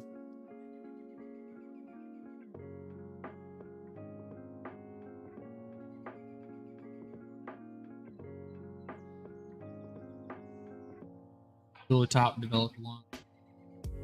Yeah, dude, like I'm a side sleeper.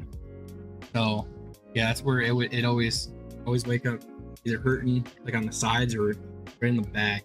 I got a really bad back anyways. Yeah. Such a bust myself. Yeah, we got a king size bed too. It is awesome. Awesome.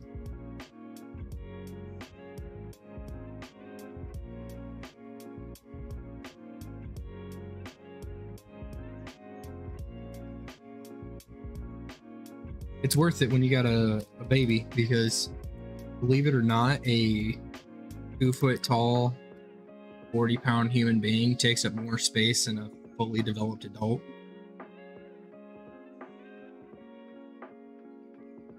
My God. He slept with us last night a little bit because he's sick, so he slept in our bed last. He woke up about 1 o'clock. Wife went and grabbed him and pushed up inside.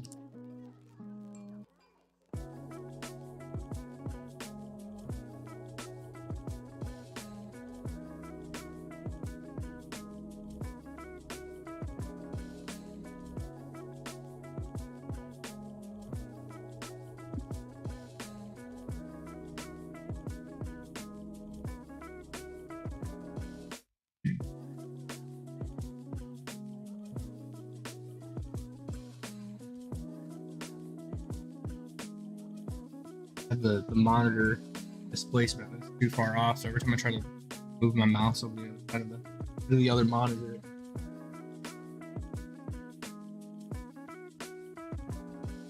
Okay. Odom. System finished. I'm gonna give her a call. Oh. I will have pause.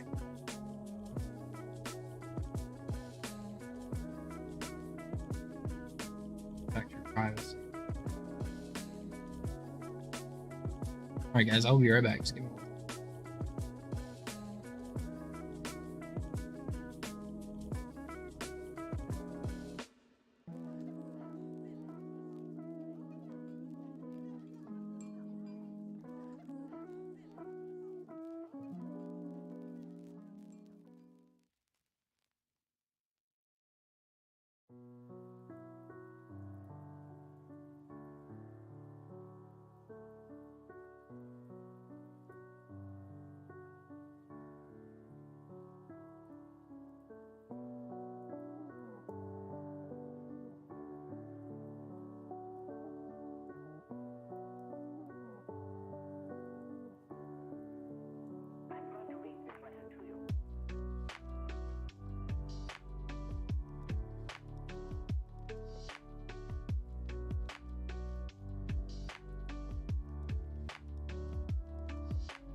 I could go without you.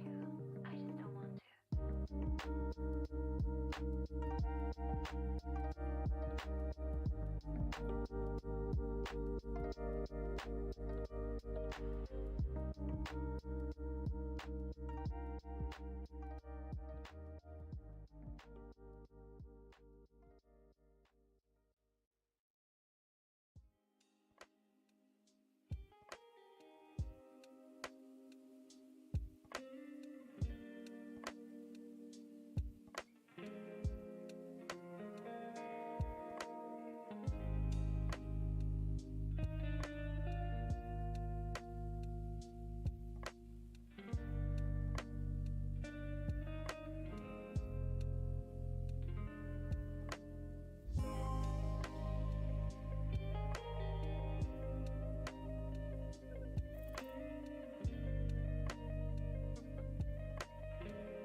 All right, so she is taken care of.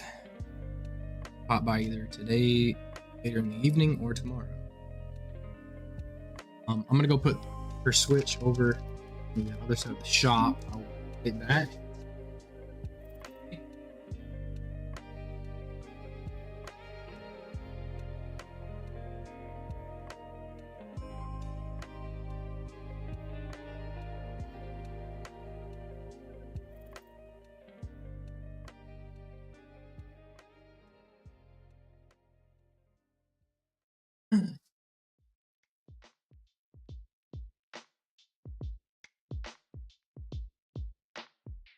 There's a Super King mattress. I was unaware of this.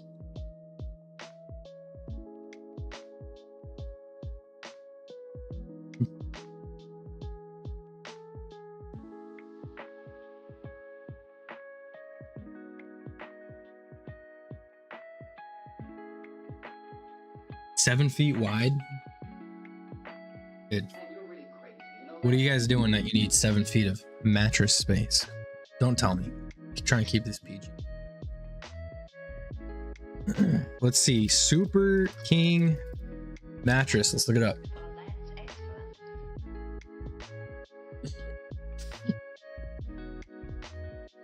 I know we have a California King size. I don't know what the difference is. Yeah, it's 72 inches by... Oh, yeah, no, it's...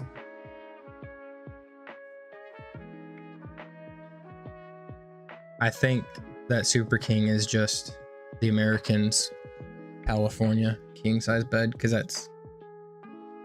You just lose 2 inches of leg space and gain... Wait. King is smaller. I hate to tell you, Vince, but King is smaller than Super King, it looks like. You got 80 inches vertically, 76 inches horizontally on King, and I know I'm speaking Korean to you because I'm using inches and not meters and whatnot. I'm not using the metric system. So you got 76 inches horizontal and 80 vertical, and then the Super King is 72 by 80, 78.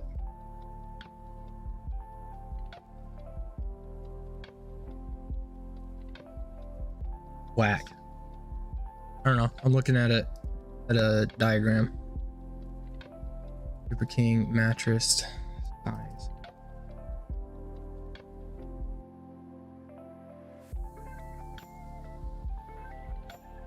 I don't know, dude. Hold up. I'll show you what I'm looking at.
Okay, now you can hear me. Oh my god. Dude, you gotta be kidding me. Can you hear me now? Yeah, okay. Yeah, because I had studio mode pulled up, so I fixed my mic in studio mode, but I didn't transfer it over. Dude, I went on like a full 5-minute spiel here. Holy crud. Let me hold up. Check my history. Super king size mattress. History. That right there. Okay, cool. So we've got my mattress. This is my mattress. Okay. Try this again. Got it for like 400 bucks. Okay. The size is 81 inches. Pull this picture back up. 81 inches length. By their standards is 80. And then 76 inches this way. Okay, so end of the day, Vince, I apologize. Super King is smaller than our king, but it is because Americans are thick boys. We like our cheeseburgers. Okay, we like our burgers. Don't feel bad. Everything's bigger in Texas. Okay, tangent's over with. I don't really care that much anymore.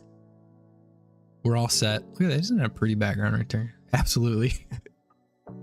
Yeah, dude. Burgers are amazing. I'm probably, Jordan was asking if we go on a date soon. And yeah, I'm probably going to get some burgers. Okay. There's a killer place that's got delicious beers and burgers. Okay, moving on. Next project is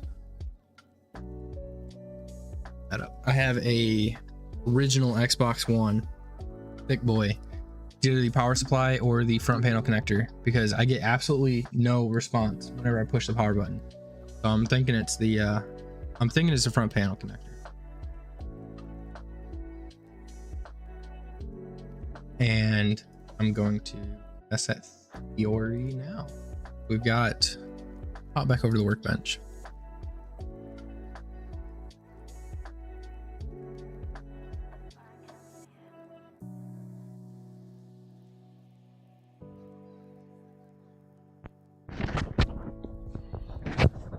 Yeah.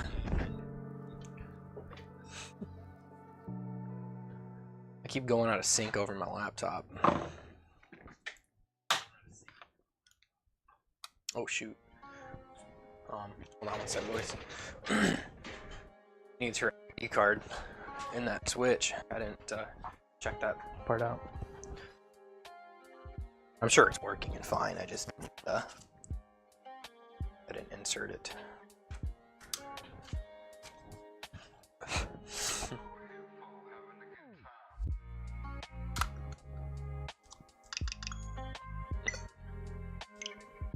Yep. It works. It's just mad because I plugged a new SD card in there.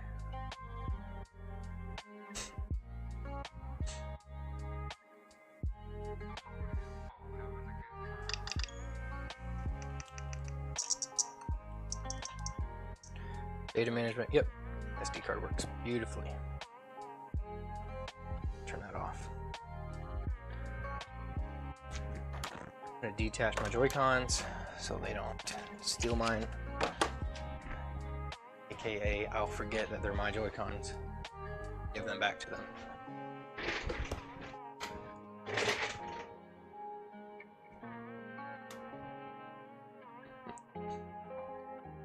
Pro streaming setup. I know, right? It's pretty awesome, dude. I slowly been like working through it. Good stuff going. It's been a lot of fun. Anyways, Vince, I appreciate you dropping by, dude. For real. Good luck on the projects today. We'll see you around, man. Take it easy. Okay. So here's the chunk right here. It's a bit dusty in there. Looking a bit dusty.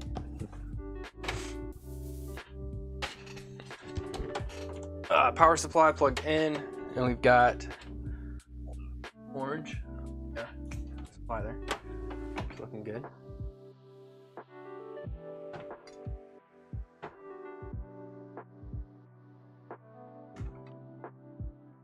And when we hit the power button, I get nothing.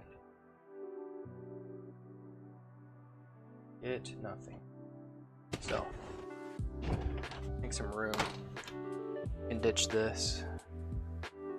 And those, that.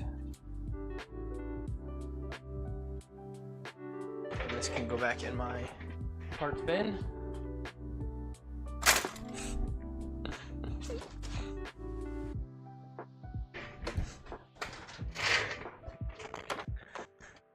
Okay, just had to clean up a little bit from the last job. Still had some stragglers. I still do. Got this battery here that can go back, but I'm not gonna put it back in the case.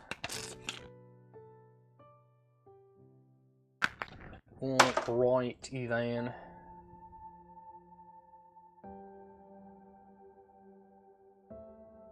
Beautiful. Okay, so we've got this Xbox. I'm gonna unplug it.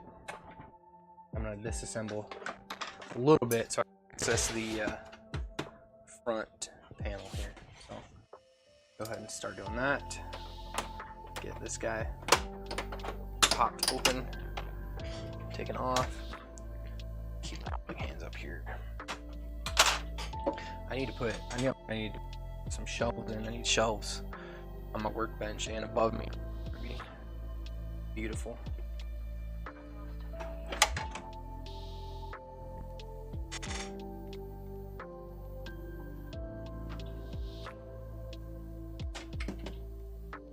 Realize what I just did. You're on, set it back down. Paper dispenser that's up on the wall here. Prime stuff. Alright, this system's never been opened, so that's good news.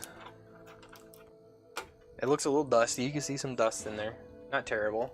Looks like it was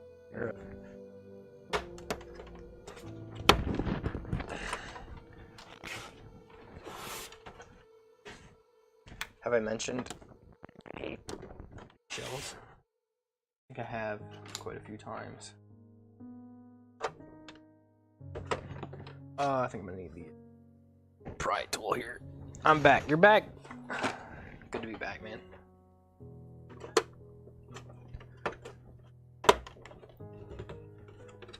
Pop this guy open. Shove that in there. There we go.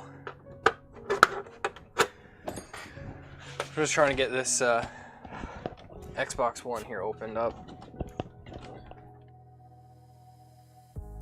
Right. There we go. There we go.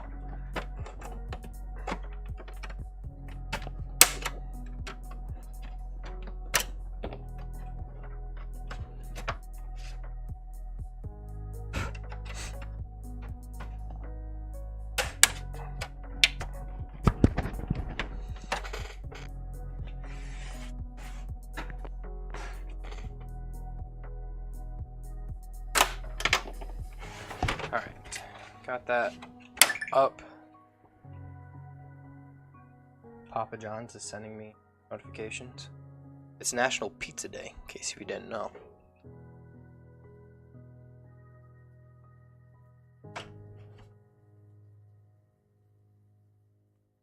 Get this tab open here.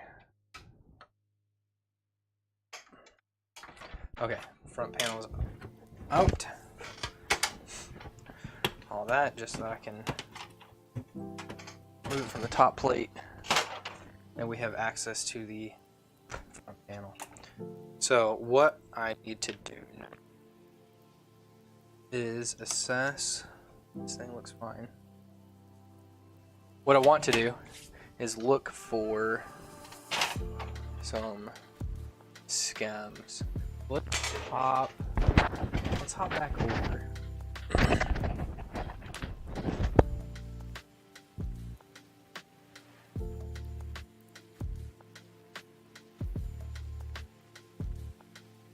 Let's get over here and let's look for your scams. Let's do 1 sec here. This guy up.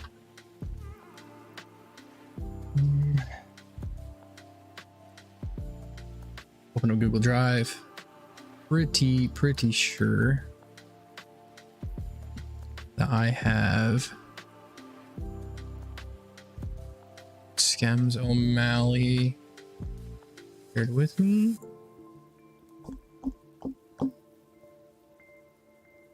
Oh, that's it. Box. Yeah, buddy. Okay, cool. I've got your Skems pulled up there. We're looking at Xbox One. Grable. That schematic.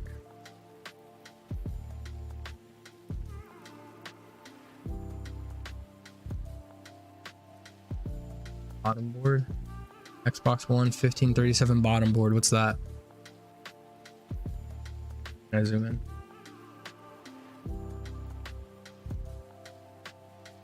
Oh, just the controller. The controller board. Difference between those or nothing. So I'm looking for the front panel board. Notifications. No, I'm good. I hate notifications.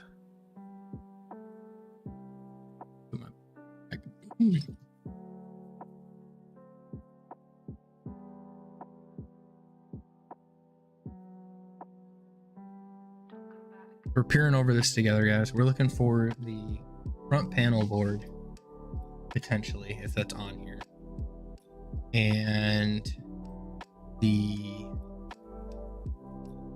lines that trigger the power button. I want to test the power button multimeter, see if by me hitting it, whatever, haptic feedback or what's the captive touch sensor working.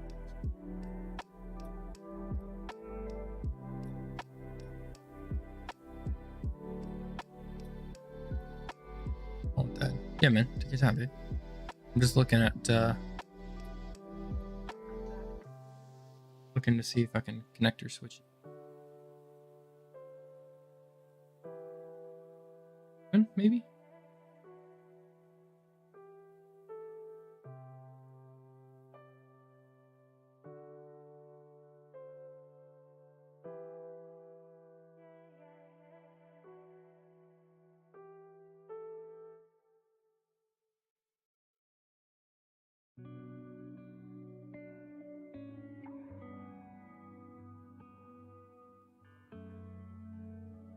Eject power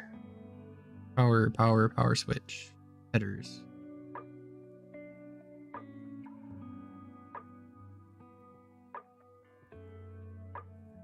Five.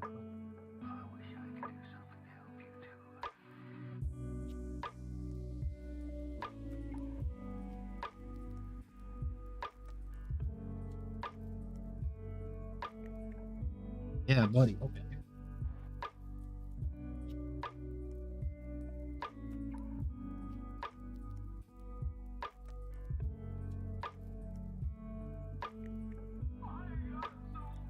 So 17.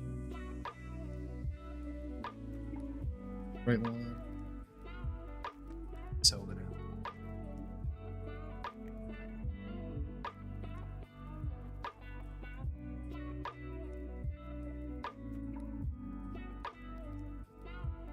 Could have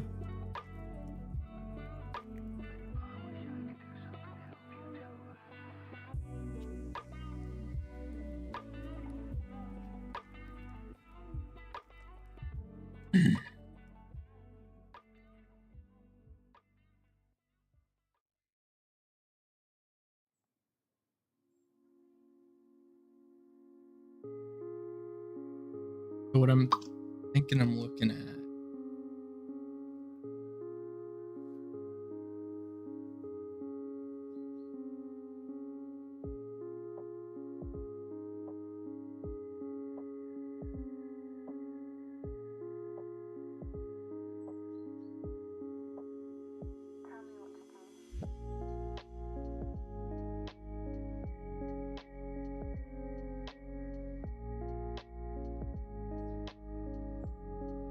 Hey, I think I got my new mattress coming.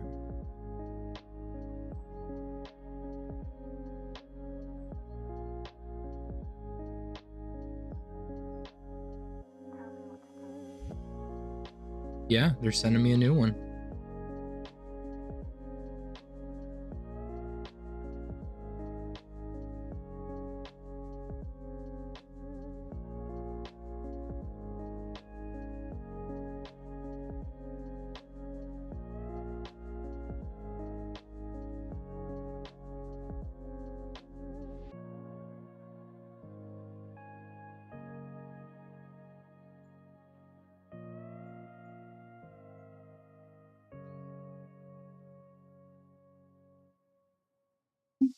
Okay, so this is what I'm looking for. I've got this front panel, right? This connector here, over this connector here is where the front panel, your IO, not IO, your front panel where you touch stuff, right? The power button, is connected to. I think the eject button's connected into that ribbon cable too. Ref. So, hello. Did we just... Chrome just decided to shoot itself in the...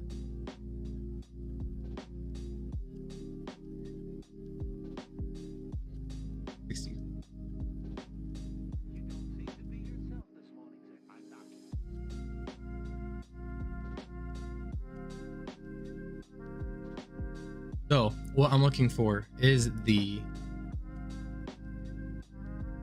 potentially 17 pins. It's marked, yeah, 1 through 8 on the top and then 9 through 17 on the bottom. There's a 17 pin connector that this front panel connects to. Thought I found it through here. Connect HDT, I don't know what that means. But I don't think so. There's an infrared sensor here. I saw a couple pages up something about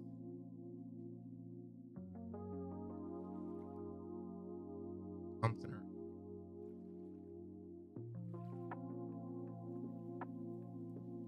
IR blaster. Sounds like something I was going for.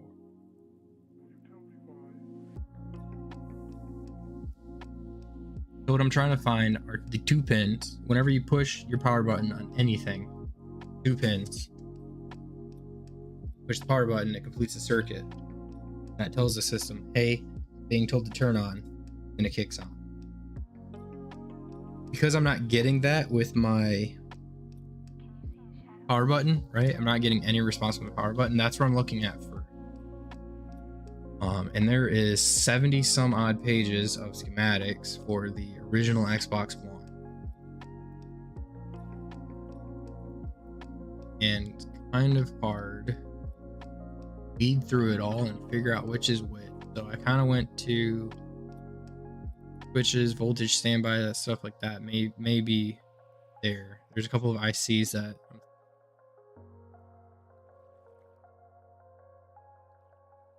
not getting anything that I'm looking for yet.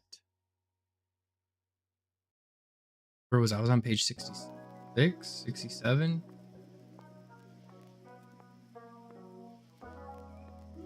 So 67, we've got this connector here. You can see where my mouse connector here is what I was thinking, what I was looking for would be right here, right there. Okay, this is your front panel board, is connected into your main system there. So any signals that you would get from this guy here gets sent over to this guy here, which then goes into the system.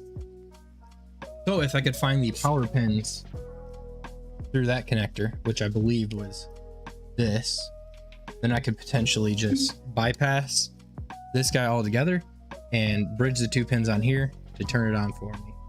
And that would tell me that one of 2 things: either this connector is bad or the front panel is bad, which I'm banking on that being bad, but I don't know yet. I could also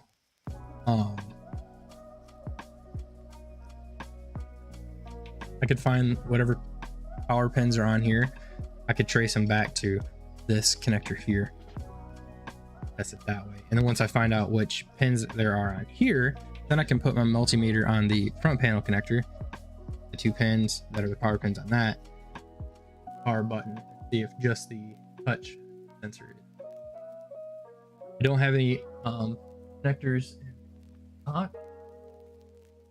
At least I have front panel boards, but I don't have any front panels with the captive touch power button.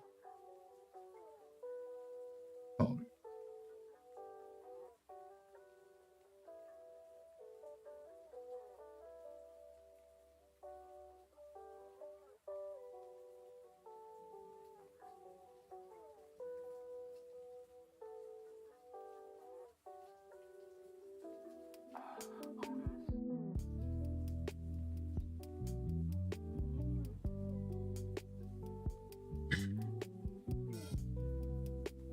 So that's where we're at right now with it.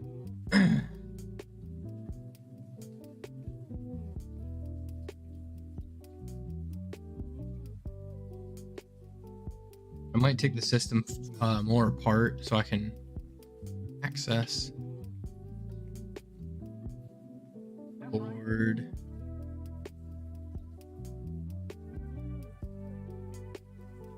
And some of the ICs and seeing same IC U3D3.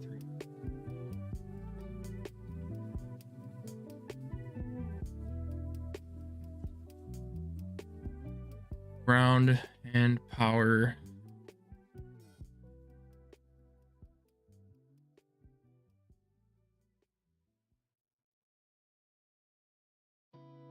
Essentially.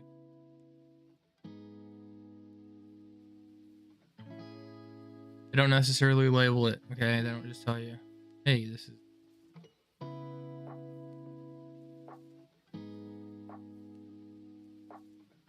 Might be able to do.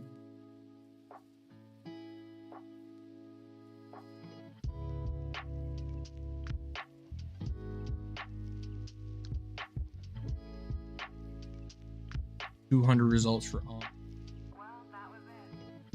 Ooh, connector power 41. Hey, that might be it. Page 41.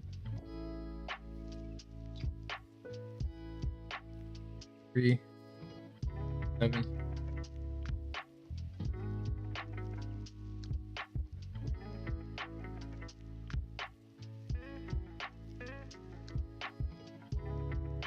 Power enabled. And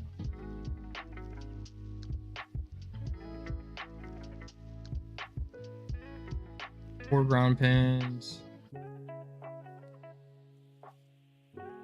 12-volt power enable. Power enable.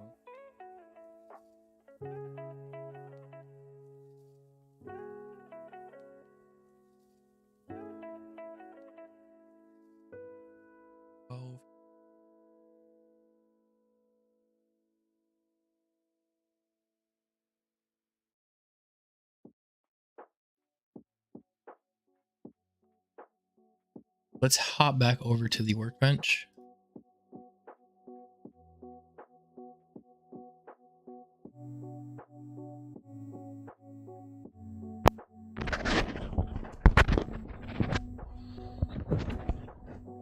Pop back on the workbench. I'm gonna take it apart more. Take it all the way apart. And look and see if I can find that IC, I think is what it was. There's an IC there.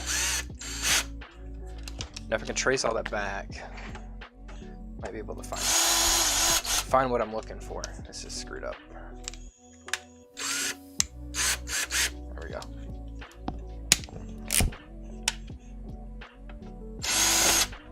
Yellow.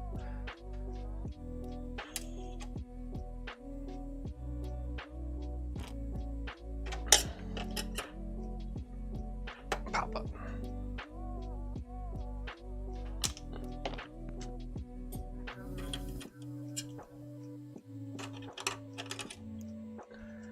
the speaker. Yeah, there isn't anything right there.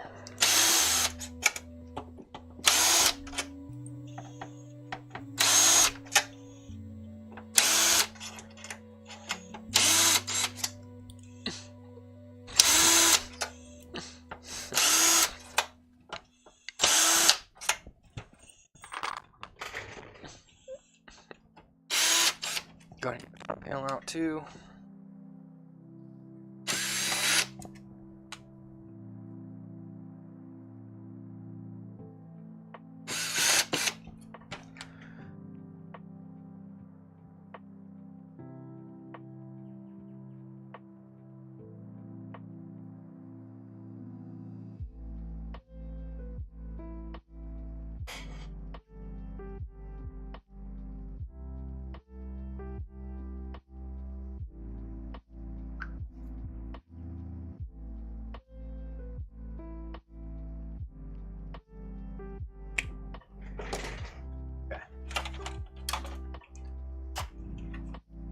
Got up and unplugged. Move over.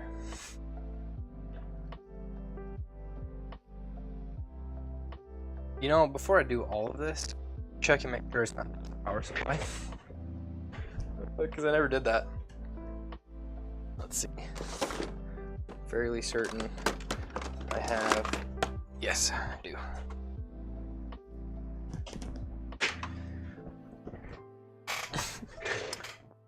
Condition one right here. Let's go ahead and unplug it. Can I? Okay. I need to get one of the grounded D plugs. That's not one of them. I've got 100 of them until I need one, and then I struggle to find one. Are you kidding me? Are you serious? I've grabbed this, the third non-grounded one.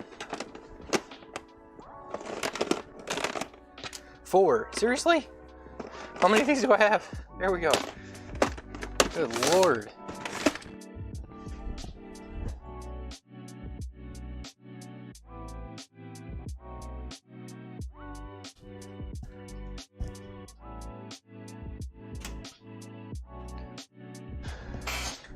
I had to drive one of these plugs, and it has to have the middle. I grabbed 4 out of my box that didn't have the middle ones. They weren't grounded. Super frustrating. Okay. So let me go ahead, plug this guy back in. I'm gonna grab the speaker just so that I can hear all the things. Yeah, dude, all the things. Every single thing I grabbed was not what I needed.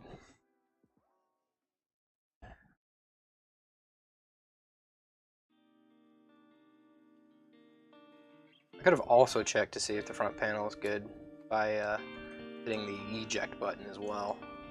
So we'll see. We'll see what happens. Plug it in. Is it? Cooperate. Resistance is futile. There we go.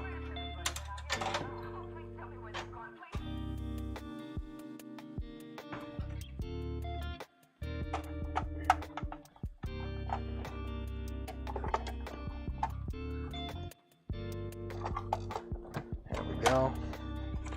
And nothing. Okay, so this power supply is good. We're not getting any response on that. Not from the eject button or from the power button. Let's unplug there.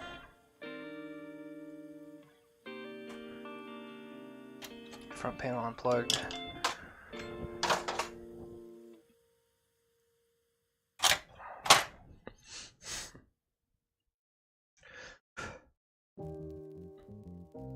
FT33J8 is the plug that I'm looking for, I believe, on the system. Let me just, I can just grab, since I've tested the power supply. since I know the power supply is good.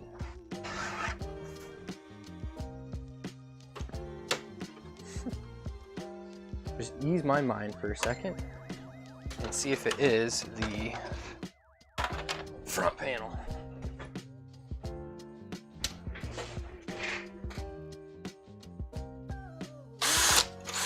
Just grab one from a dead system.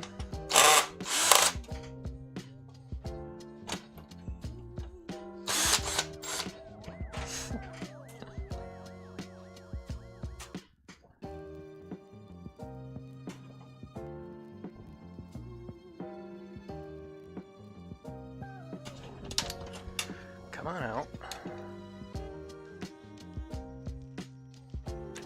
Might have to unassemble this one more. Yeah. Ah. Take it apart more. Hold on.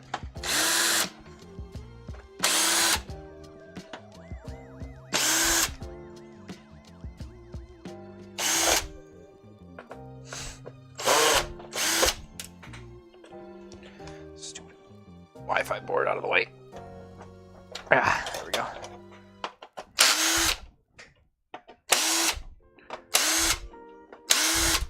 This is how my shop always gets trashed so fast. Because I just disassemble consoles and then don't always put them back together like this one is going to be. The front panel. The rest of this just goes back up on the shelf. Come on. To heck with those screws.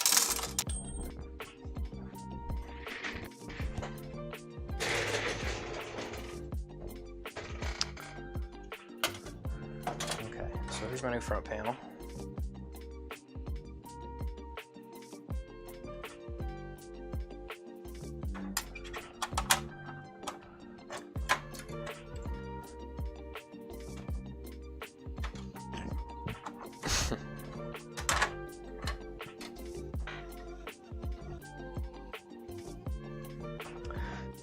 And if this doesn't work, then I believe I will start testing the power button after that.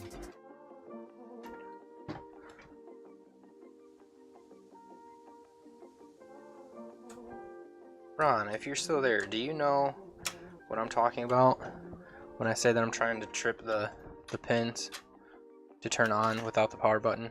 So like I'm trying to see what pins on here I can bridge with like a pair of tweezers or something to kick it on so I don't need to hit the power button. I just didn't know if you knew those off the top of your head. There's only what, four? It looks like 4 leads coming off of it. There's 6 in total, but I'm gonna assume 2 are ground pins. So there's 2 for the power button. Oh, I guess I can follow the connector. Oh my god. I'll do that in a sec. Let me just test and make sure that this front panel is fine, I suppose. Sitting here overcomplicating things. I'm like, dude, I can just follow the traces. Nothing. Big fat nothing. Okay. Okay. Trace from the power button, yeah, to the connector. Yeah, that's what I'm gonna do. I'm like, oh my god, I gotta look at scans, I gotta do all this stuff. I can't just make it easy on myself, eh? Okay. So we got 2 traces. Oh, I'm also hitting the sync button, not the eject button on this. Idiot.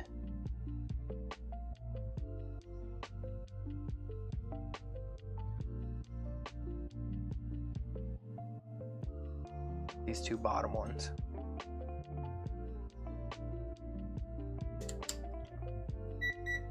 And beep mode. Beep beep.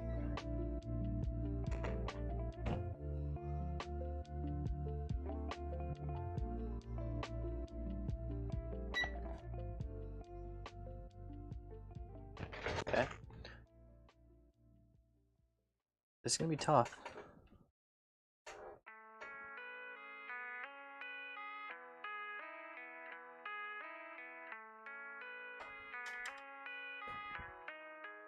Times like these, I wish I had 12 hands.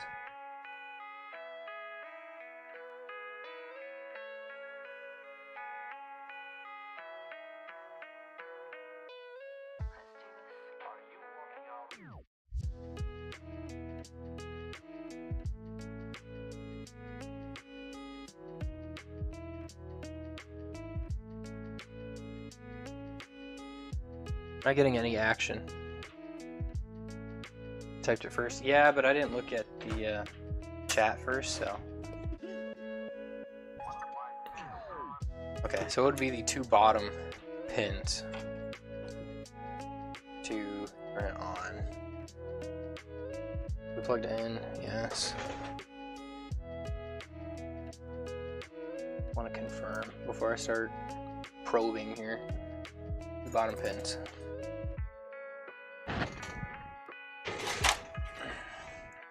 Alright, let's see if we get the magic smoke.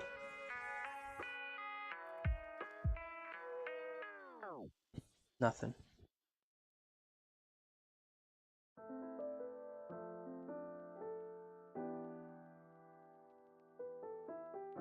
Big old nothing.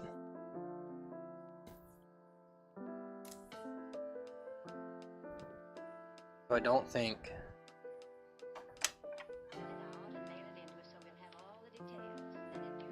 could be something else. What do we check for 5 volts? Yeah, I think I can do that. Do you know any 5 volt points on the off the top of your head? I'm sure I can look at it.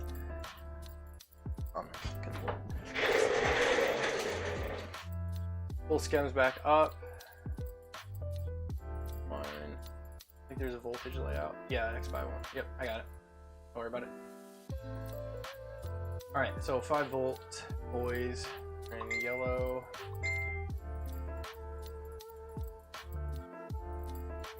Disk drive under there, some pads to check. Yeah, I see that. There is a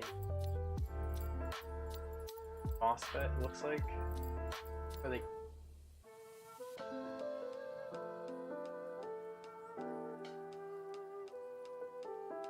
Right by the south bridge. Left of the south bridge, C4E3. Right side of that cap, right side of C4E3.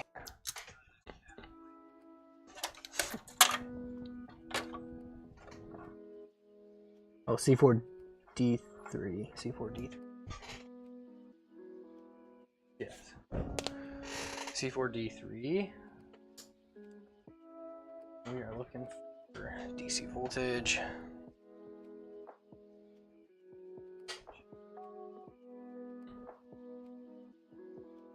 So this should be ground planes here. Let's see here. Yes.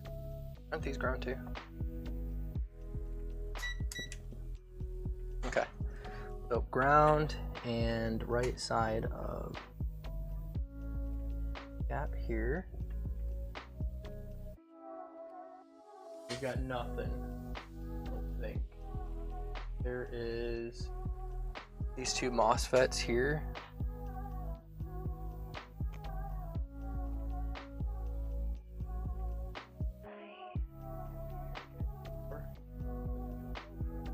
Yeah, pin 4. This FET here. This might be better.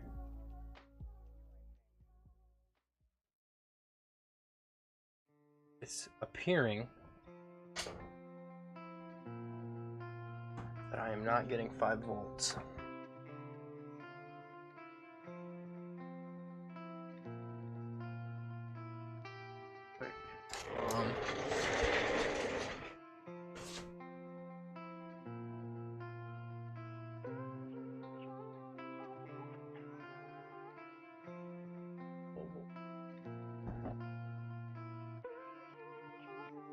Of caps over.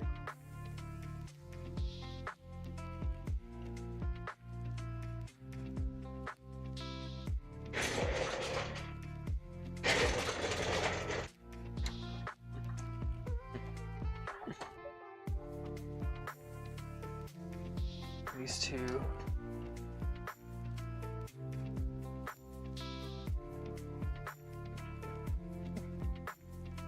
I don't have the same board revision, I don't think. This, because there should be oils and caps in this area up here by this connector. I don't have those. Some of these are the same stuff though. Heck.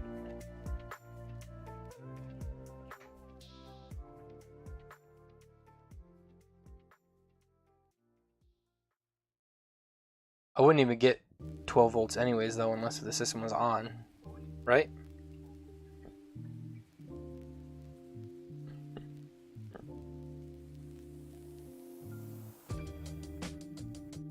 I'm not getting 5 volts on any of the points that it's checked. Yeah, big nothing.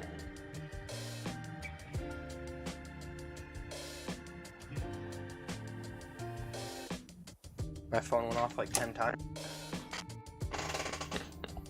I didn't hear it go off.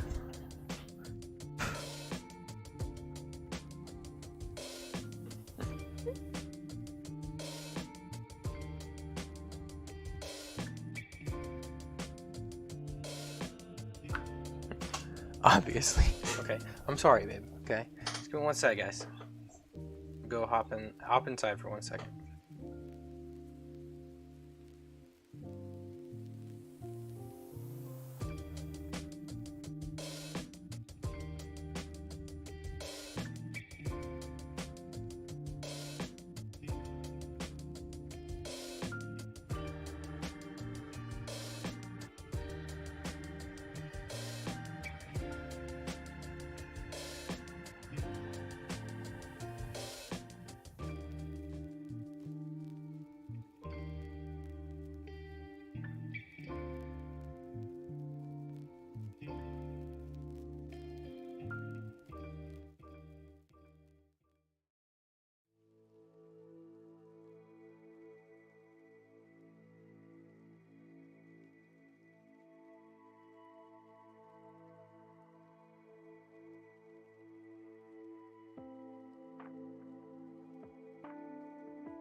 I'm back.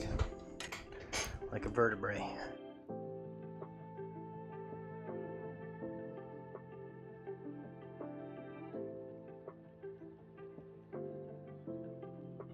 Well, that's excellent.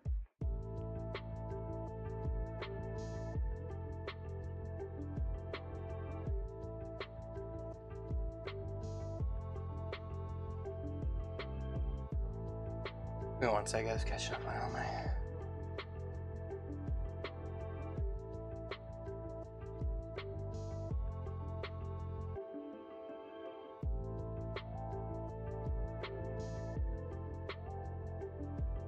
Ron, that sucks that your print died out like that. It looks like it was pretty close to the end too.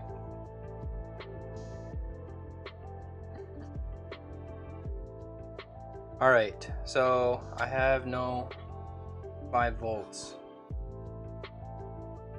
We're missing it. I've tested multiple test points. I broke off my lead on my probe. That's hot. I'll have to solder a new one on.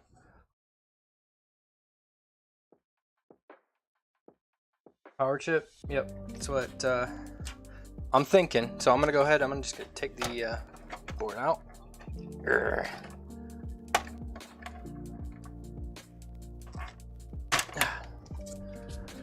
Get that guy out. This one here.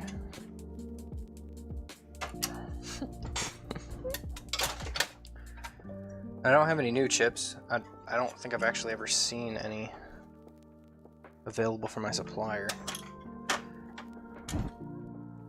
This guy. I should ask, where's the power chip at? I think I see it. No. No, I've got this one's. I just started. The NES is the one that I spent 2 days on.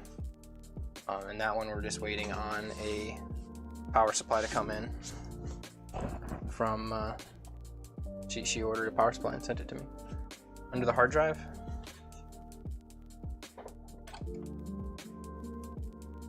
This guy on semiconductors.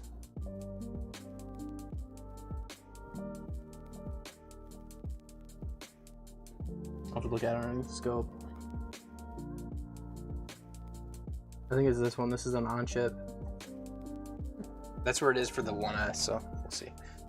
Let me just finish taking it apart, I guess. I'm trying to think where the heck the hard drive sits. I just took it out, but above the AP. Yes. Okay. Yes. Okay. Yeah, that's what I was thinking of where it was at. Right below the 12 volt rail, or I guess above. It could be below, depending on where you're looking at, I guess. That's the power regulation chip. I'll have to pull one from a Dono system. I think I've got a few. Hopefully their power reg chip is good.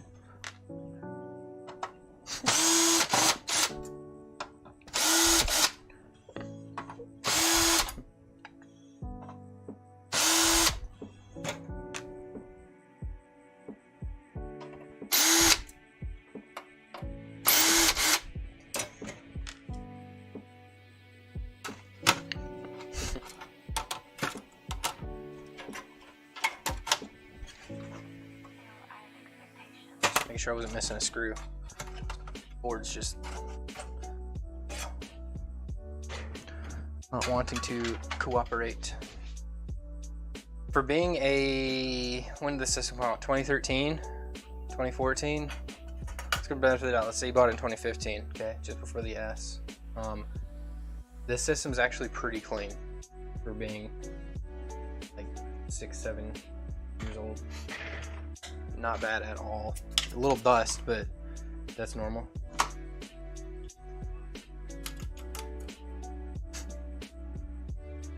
I've seen way worse systems. Brand new systems at that. In worse condition. So, guy takes good care of himself. You need to get like dust filter or something. Cool beans. All right, let's get back to the actually, hold on, I gotta take the heatsink off.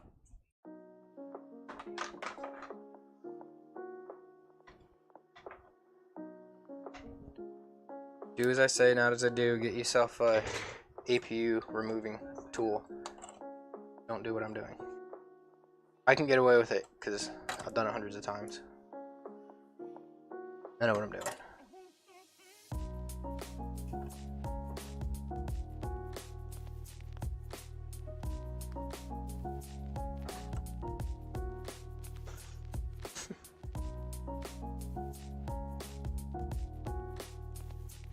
There we go.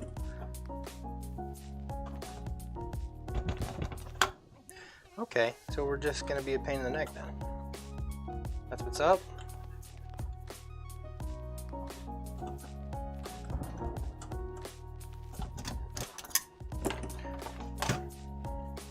Heatsinks off. We're all set. Good amount of dusting right there.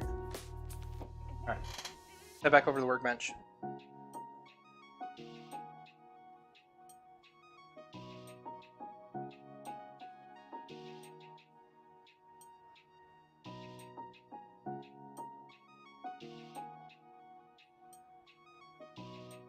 I said workbench, I didn't mean workbench. Solder station, I guess. Oh. Okay, so let's look at guy here. Under the scope. On.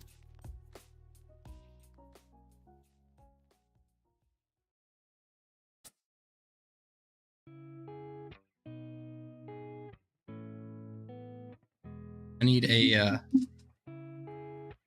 place for my mouse and keyboard to go underneath my desk.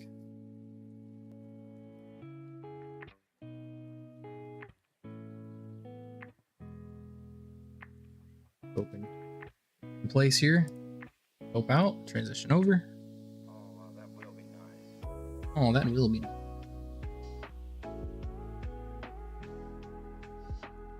Okay, power regulation chip will be over on this side. Right there. On semiconductors.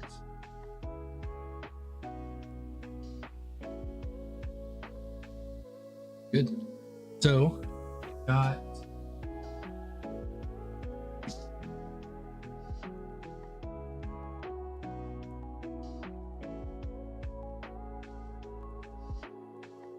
a handful of dono boards here.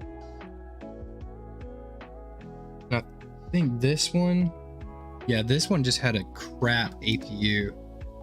It got liquid damaged. What the heck am I looking at? This is the second. This is my donor board here. You see all that junk. All that ran underneath the seat. Sure. I don't know what the heck it was. This might be the system where someone's cat threw up in it. So they claimed.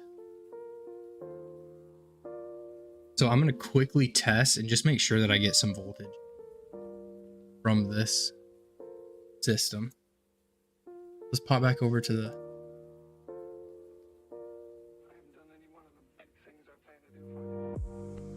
Pop back over to the workbench. And run some voltage checks on this board.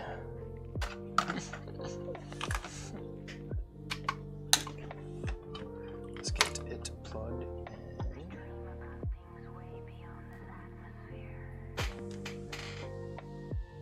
Probes. The one on ground.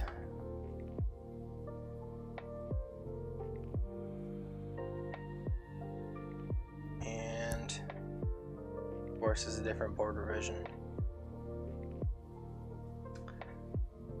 There was, dang it, where the heck was it? Pull up the scans again.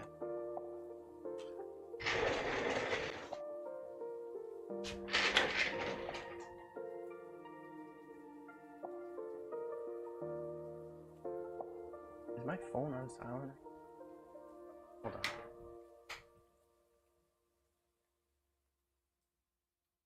All notifications.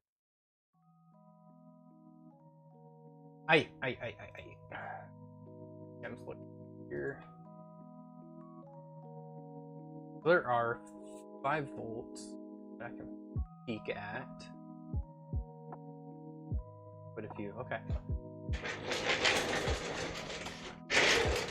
Sorry, look at my here for a second again.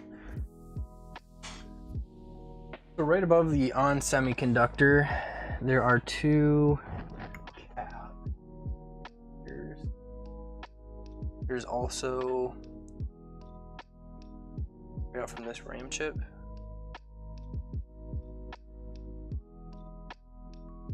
Oh, it's a different board revision, so I'm not seeing all.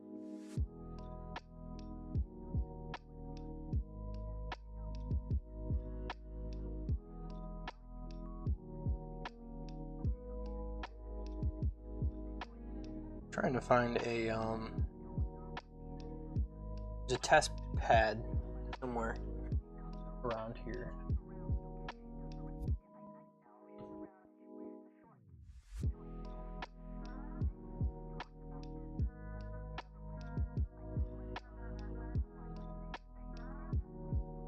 Is this even?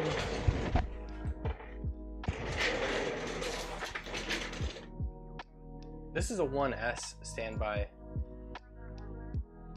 On.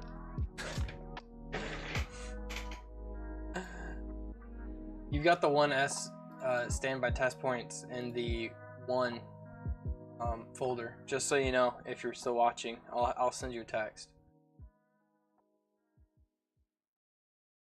That's why I'm not finding any voltages. Because we're looking at a 1S board.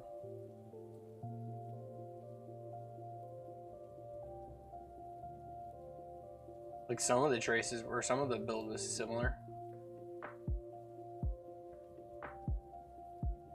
Okay, no big deal. Let's Call back to desktop. Look at the desktop view. And let's find test points.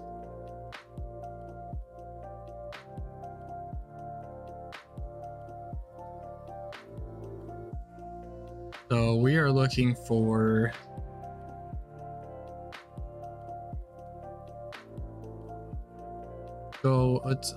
let's check page 41 again. Back to 41.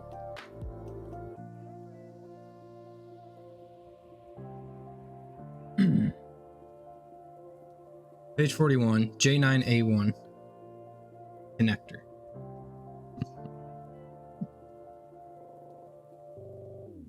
Got 12 leads.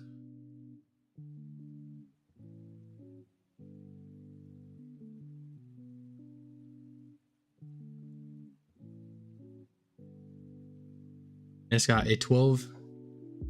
There's 5 volt standby. There's a 5 volt standby in, and then 4 12 volt main in. 4 ground leads, 4 12 volts, power enable, which I'm assuming is from the power switch, and then these 2 at the bottom, MH1 and 2. I'm not sure what those are. So pin 10 would be 5 volt standby. And I could potentially test off of that, but I just need to find where J9A1 connector is on the board, if I'm right. I'm usually not. I'm willing to admit that. Before F5 power.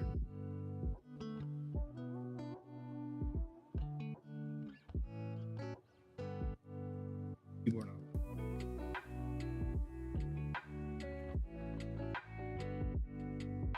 I think power might just be J4 F5. That's buddy connectors. This is just the power. I could potentially use that to trip the system on too. I believe that's what I'm looking at. Oh, stand by.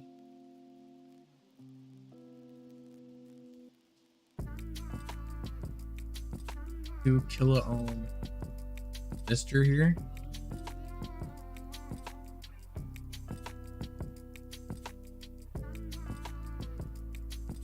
What is this for?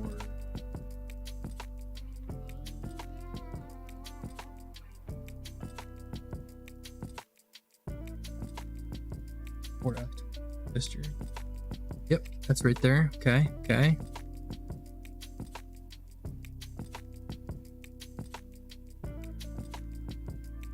So we're gonna hop back and forth here. We're gonna go between board view, scams. So here's what I'm peeking at. We're looking at this here. This J4F5. Feeds. Ground. pH empty. 2 is empty. Assuming that's just a ground plane. And then this is our power. JF45.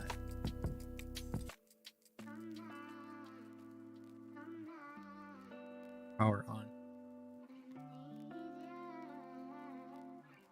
There's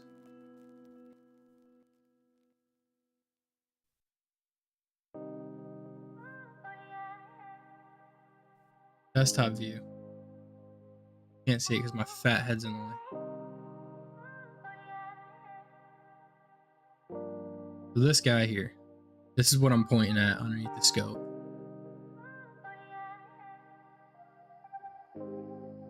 There's a resistor, power on, 5. What 2 header?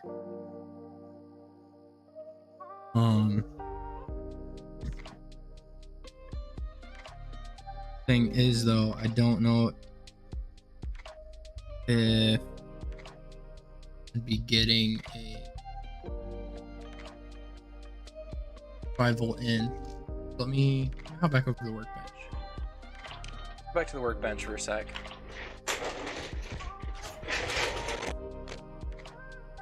The system plugged in. This is potentially my donor board.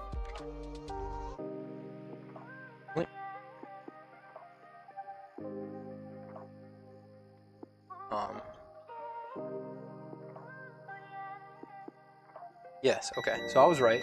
That right pin is ground. The left pin, known.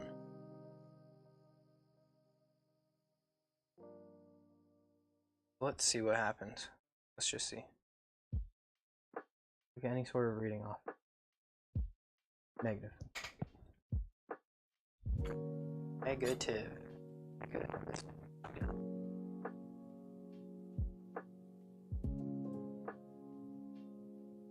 can leave it.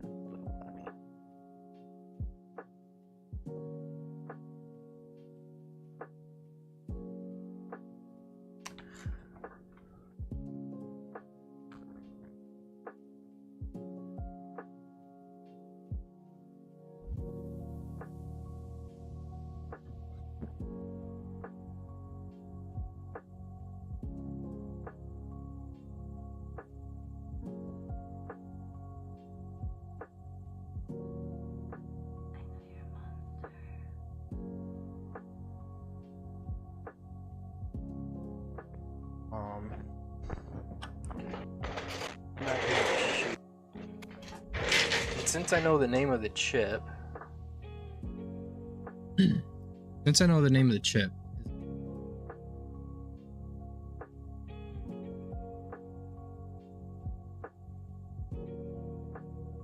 this part might take a while. I'm looking for 5 volts. Can we not? What are we struggling with here? Okay, you know what? That way. 5V. Lord have roll find. IV good. Go. Lordy. There's only 110 hits on them. Whoopsies.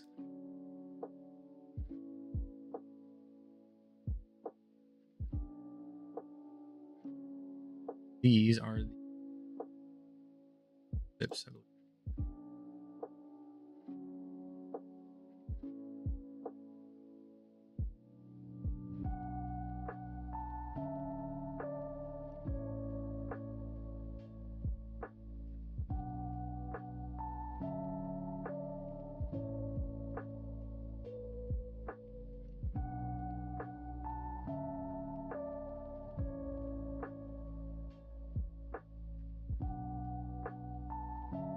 Hey, I hit the mute button fast enough. Picking up all that dust.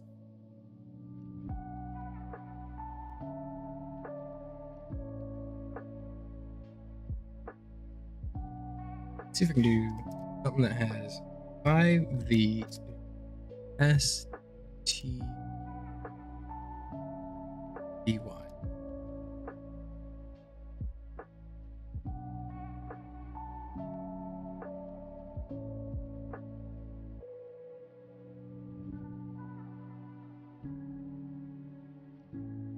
Back out. Speed. STBY. Let's just look standby voltage. Yeah, there's only 132 hits on that. So standby. Looking for 5 something. 5P. Okay, DC. What is this on? SM.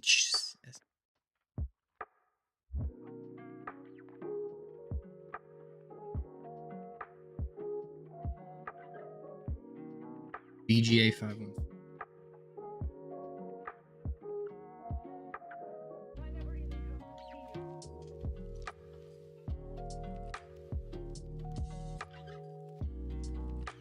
U4 2. Let's look for U4 D2 on here. I'm gonna start with these. Yep, because that's what I thought it was.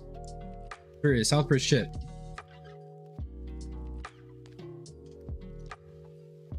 So security bypass, SMC are in.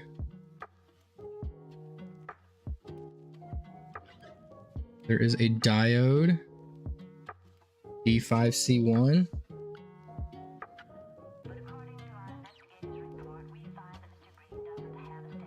D5C1, big diode, I'm assuming. D5C1, there it is. Okay, cool. Cool. And that would be pin 2 and 5. 2, I just lost it. Where did we go? Okay, I just lost the diode. There we go. Pins 2 and 5 would be 5-volt standbys.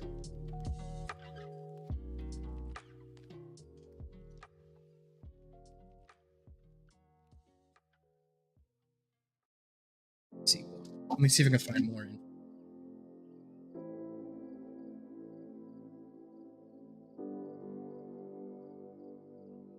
E5. 2 occurrences on. Starter schematic. Dip here. And I can't tell.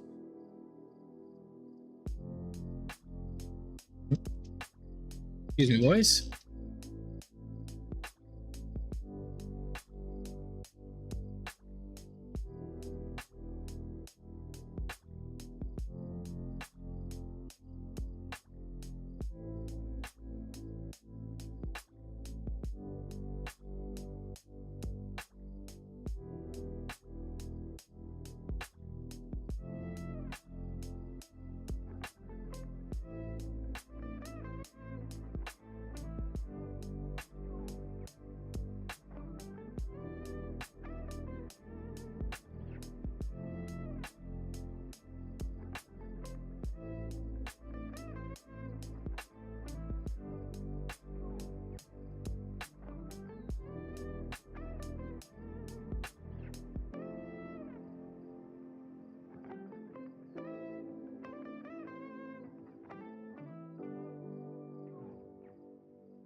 right, back in.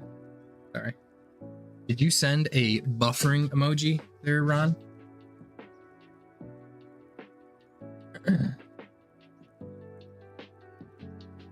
All right, I don't know if that screen. I love that screen too. It's a really good screen.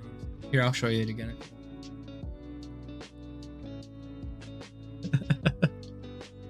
Okay, sorry, I had somebody call me. So, have you been here the whole time? I don't know if I asked that. You said yes. Was that yes to you've been here this whole time?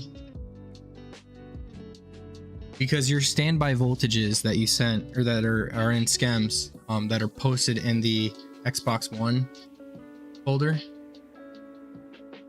Okay, these are the 1S standby volts. So we don't have standby voltages for Doc McThickens over here.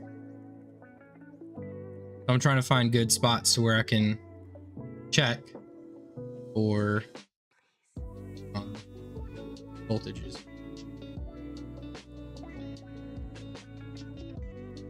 And I think I did. I found a diode. E5. E. No, it's okay, man. Well, at least do one. So we got 5-volt standby off this diode here. And if we pop back over to the... Put my keyboard back down on my lap. So here's that diode.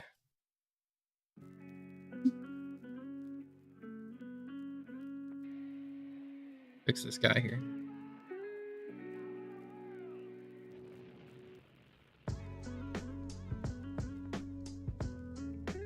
Focus. Okay, right there. This little idiot. DC D3C1 D5C1. Sorry, diode. I don't know what is pin 1 on here. Actually, hold up. Let's see what it is. Pin 1 would be right where that dot is, correct? Yes. So pin 1 is line in, and then pin out of pack. Yeah, I think so. Well, there's two 5-volt standby pins on there. So pin 1 or pin 2, pin 5. So when I'm looking at it, let me see if I can get tweezers to point. Because I'm not super, I know kind of about diodes, but not a ton. And you might be able to help me out here. If we got two brains thinking on this one. So here's pin 1. Would this be pin 2? Or would this be pin 2? Which one's pin 2?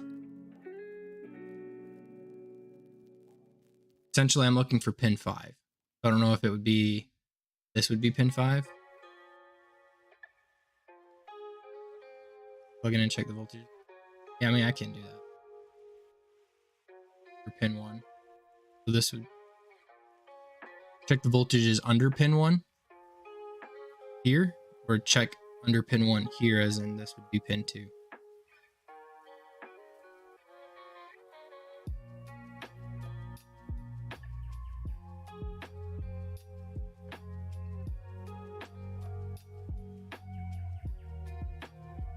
Middle pin on the other side. You're saying this is pin 2? That looks like it would be ground.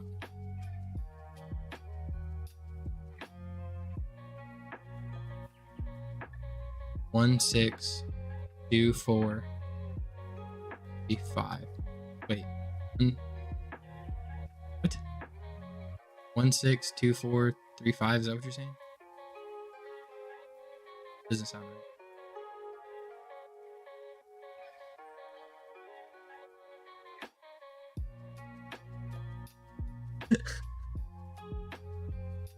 Okay. So 1, 2, 3, 4, 5. 6. Correct. 2, 3, 4, 5, 6. 1, 2, 3, 4, 5, 6. So this is pin 5. This is pin 2.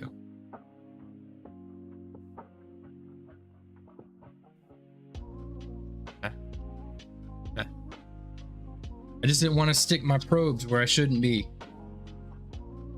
Okay. One shot. Actually, this is his board, so that's okay.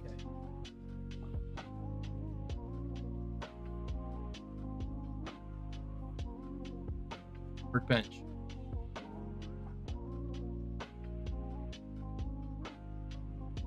All right, workbench.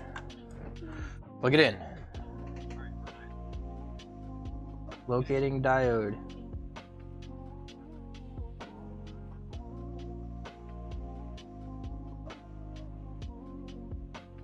Fun fact, this is a different board, so.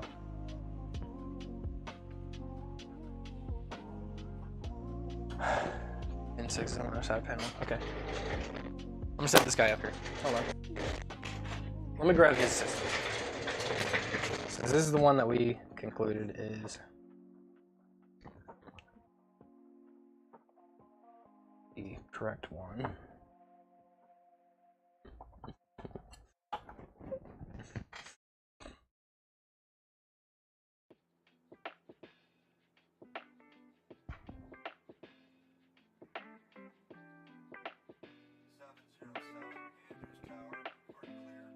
Don't turn off. We're about to use you.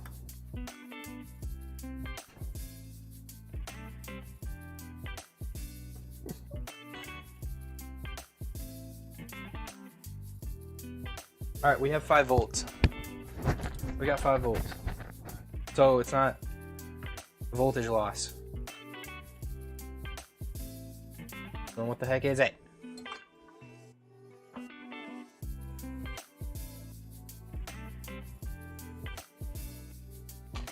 We'll do something risky.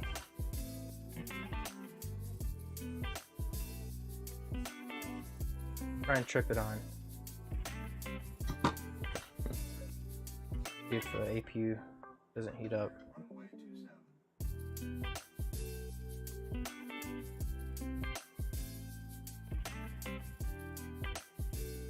Nothing.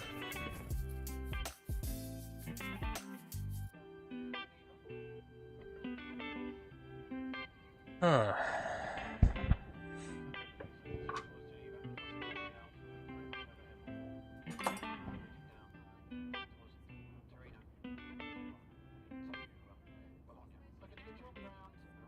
It's such a goofy one, though.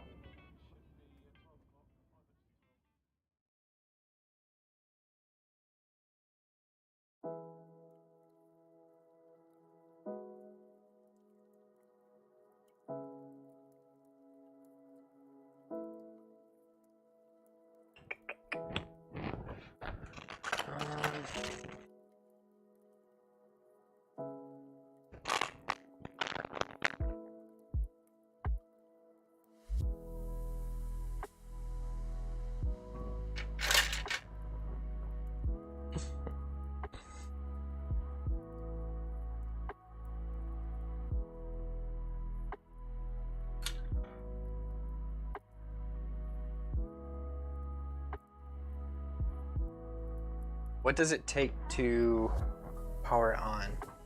Does it need 3? Does it need 3.3 volts? Turn on.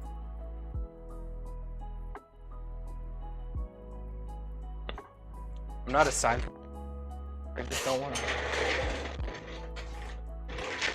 I don't want to waste time.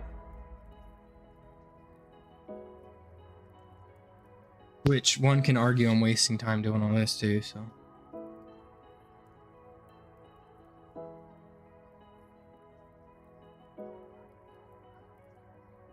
Get off the conference calls. Tell them that this is more important.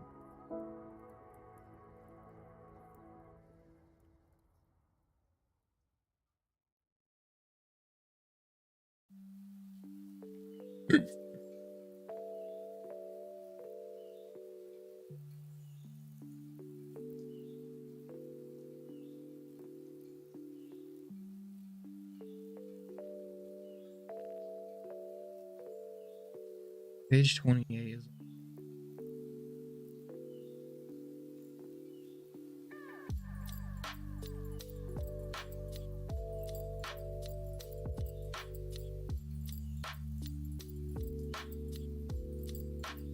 Or page 28.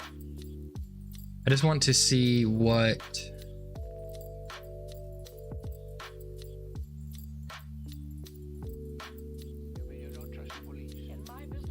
What's required to boot? I know there's 5 and 12, right? But 5 volts is always on. But doesn't it take 3.3 volts to tell the system it needs to turn on? And if it's losing that somewhere, then it won't turn on. All right. I understand perfectly.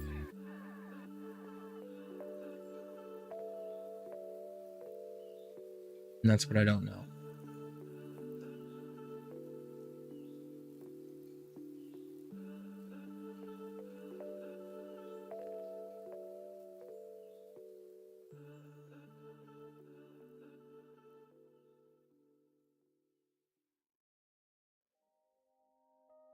Okay.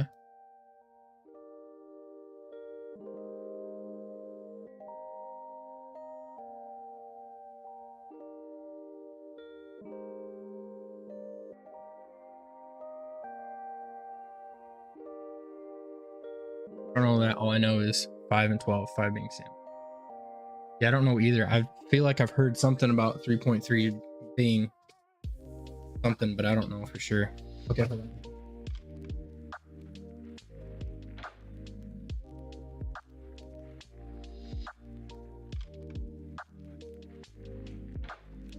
All right, U9C2.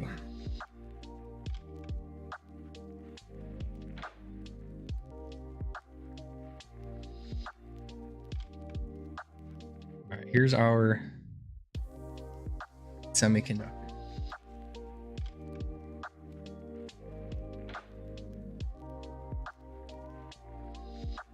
UFN chip it in conventions to tell me for sure that this one 24 2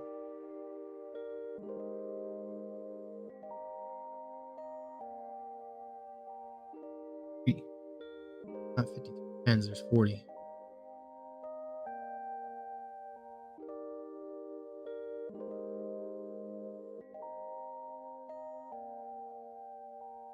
Go.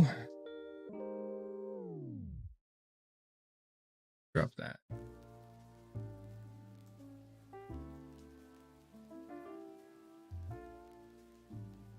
Ends, but this is still.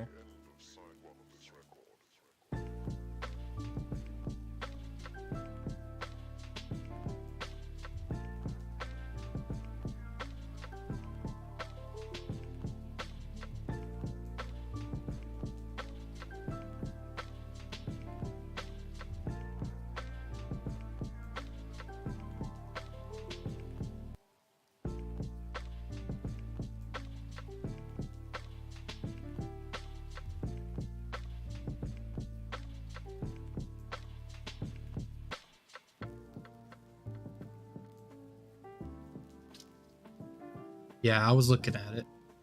Looking at it, right? Let's go calculator. 14 times by 4 is 56. Okay, yeah. We're good. Just don't know how to count. Okay, so this is in fact that on semiconductor chip.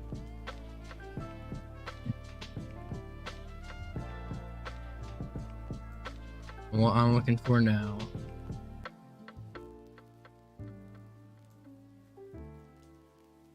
Might be able just to pull chip in general.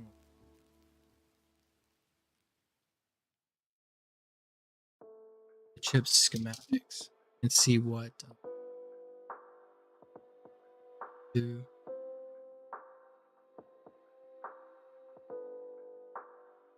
Why didn't you listen to me?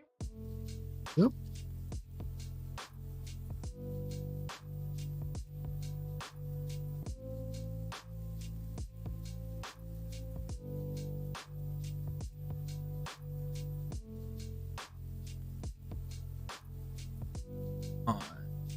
NCP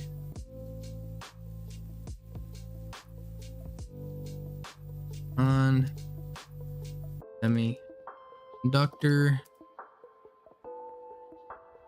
Okay.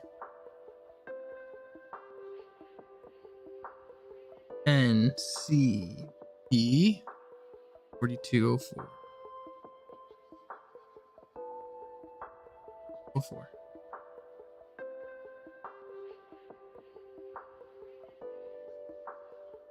Why didn't you listen to me?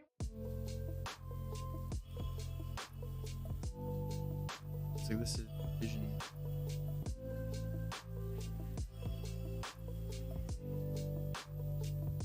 I'm going to pretend to understand what any of this is. Actually, this entire sentence is just different language. But I'm thinking, Why didn't you listen to me?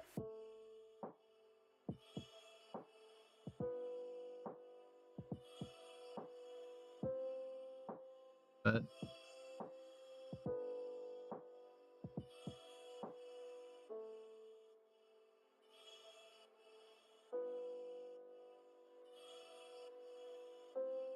it's a negative Ghost Rider. That's not it.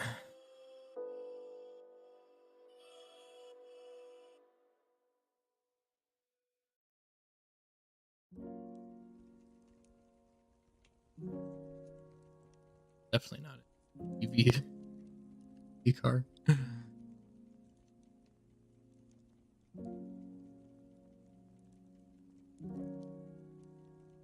Nope.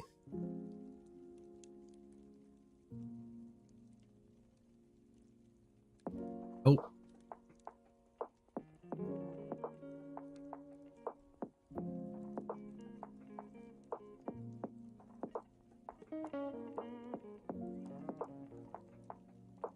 It's 4204, dummy.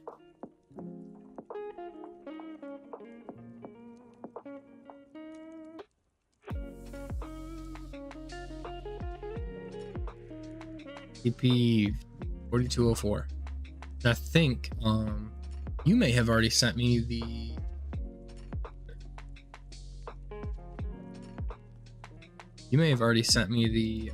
gems for that, because I couldn't same semiconductor from passport.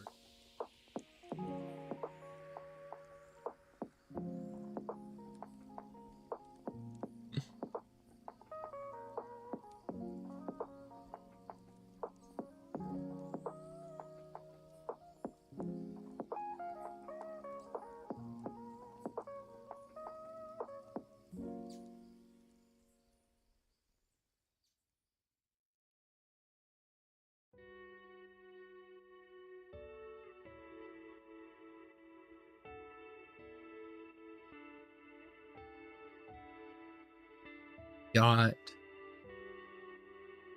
so that you sent a message to him. Lordy Lou. Those days. Hold on a sec. If you could find that for me, please, that'd be great. Give me 1 sec.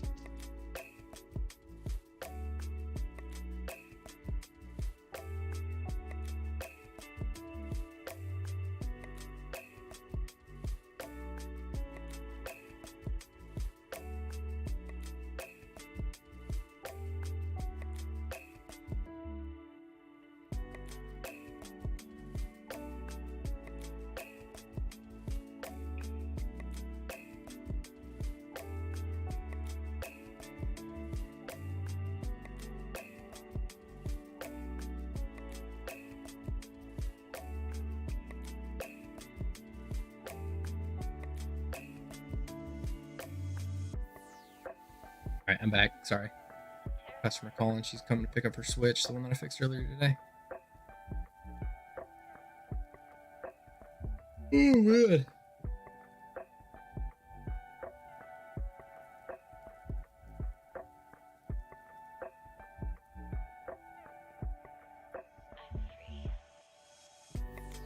Yeah, we couldn't find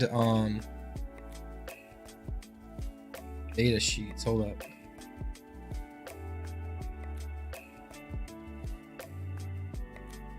Isn't it 204? Why do you lie to me? 4204? Or manufacturer part number on. Okay, we're getting there. Again, there might just be a pricing sheet. Shoot, yeah.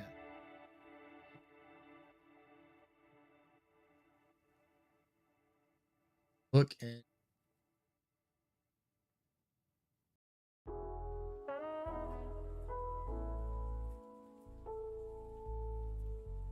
present. There we go. Yes. Thank you. Sure. Yes, this is what I was looking for. Thank you.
There's a lot of pages here. Oh, I was hoping to quickly peer through it.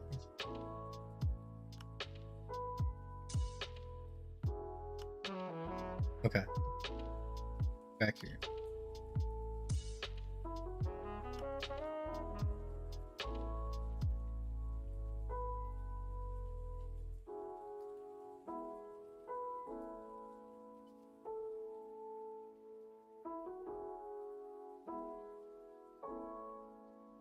What broke?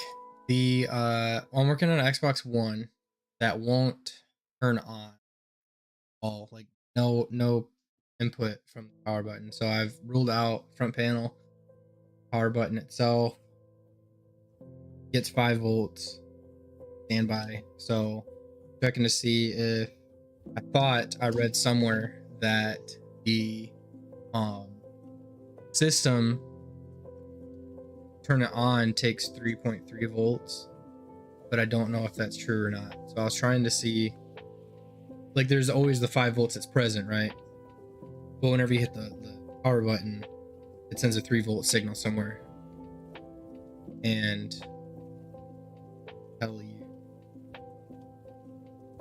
tell the system to turn on. That's what I was trying to find.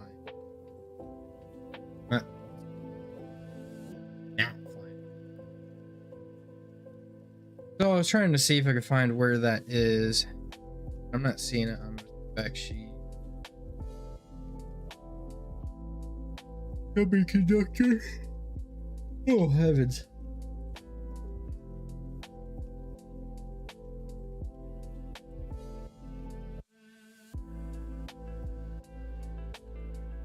So you know what I think I'm gonna do?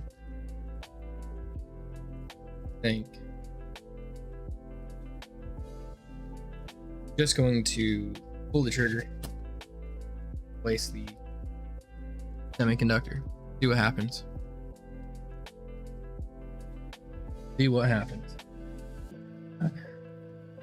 Grab that guy. Let's rotate here.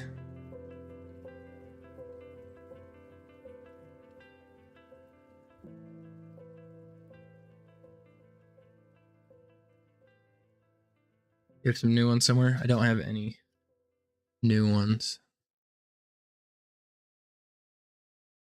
Scoot this work better. Back. Ooh, too far. Right there. Oh, cute little chip there.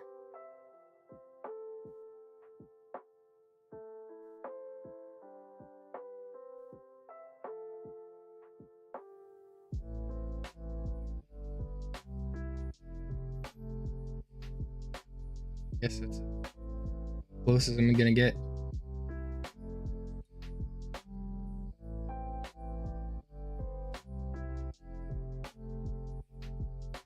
Boy, there we go.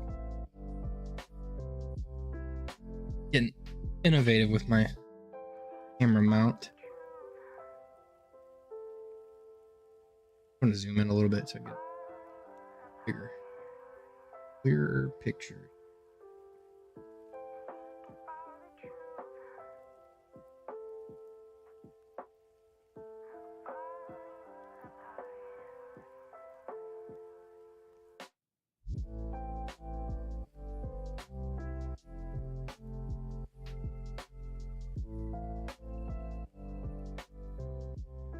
All right, so NCP 4202.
I just went over to test something out, but it didn't work.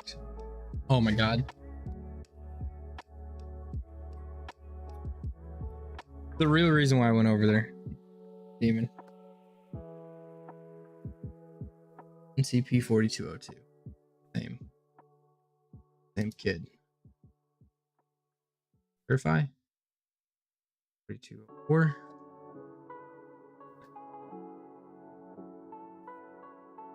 Level 4, yeah. Good. Back there. This is my donor board. Definitely not at throw up. Covered.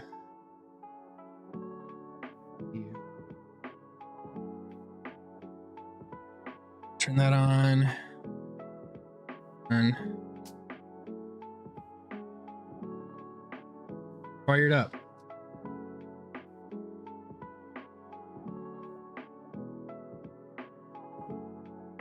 Do 900, or I'm sorry, 400 degrees. Wow, there's 400 degrees at 90% airflow.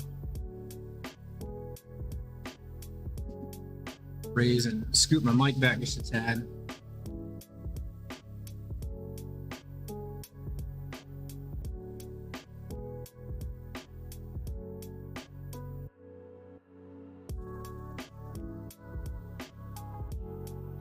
Wavy, yeah, it's pretty hot up in here.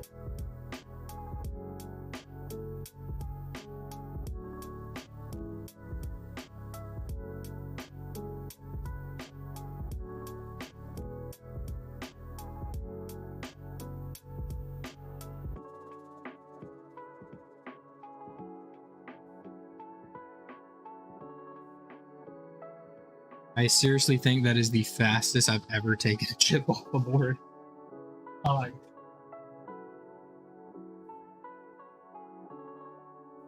Sucker just lifted straight off.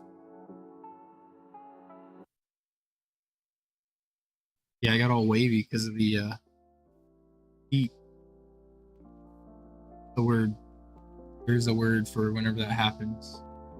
Yeah, whenever it's hot, you can see it all wavy still. Area. All right. Let's get the old chip off. Thumb some flux on while everything's still hot, and pop the new chip on.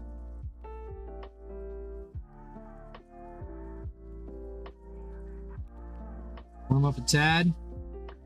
Flux to go. Low either.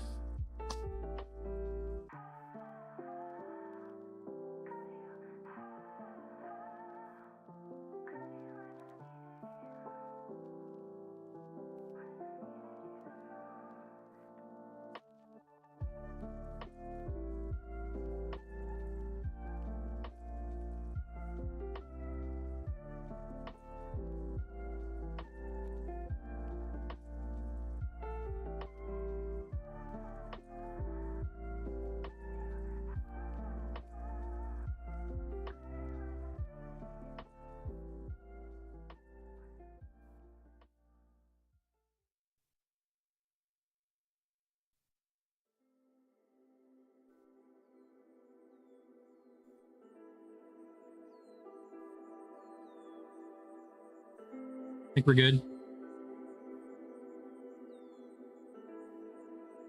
Gonna flood it.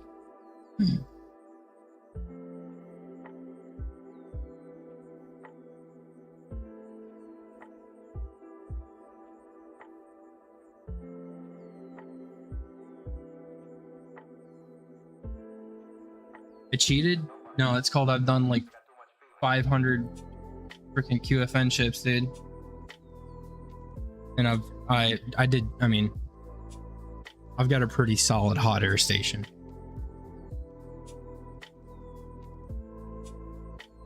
Sucker is thick. So I've got a couple pins I'm not a huge fan of here at the bottom. I think just one actually. So while we're still spicy, I'm gonna throw a little flux down on there. And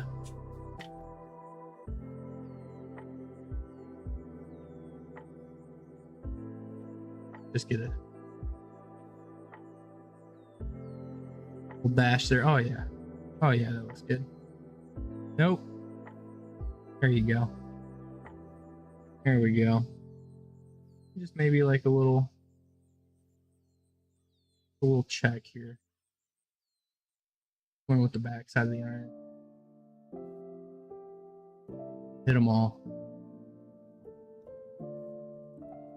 Tiny bridge, no big deal. Ain't stressed. There we go. Gorgeous. The rest of everything else looks really good, so. I think we're set. That looks pretty square.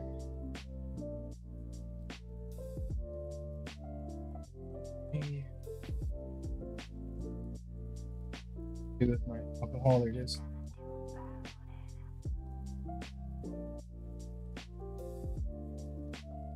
Clean the area up a little bit.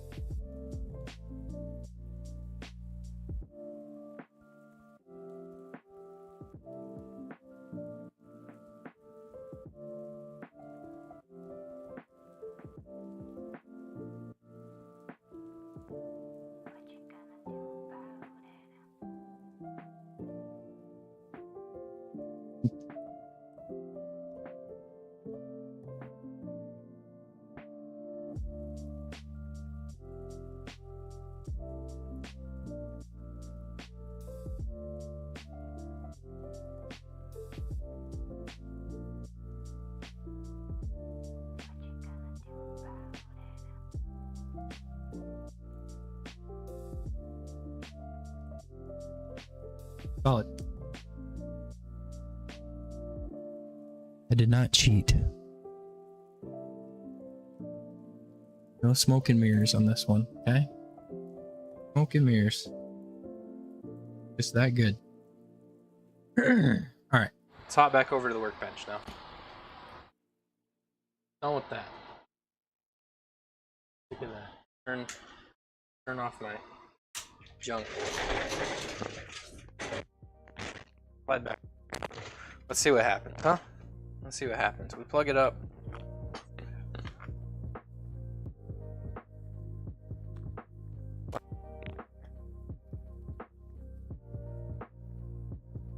Give her a little power.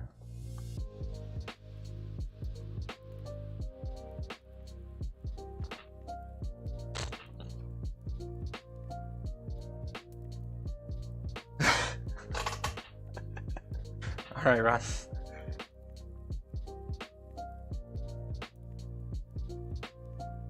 We'll see you later, dude. Thanks for dropping by.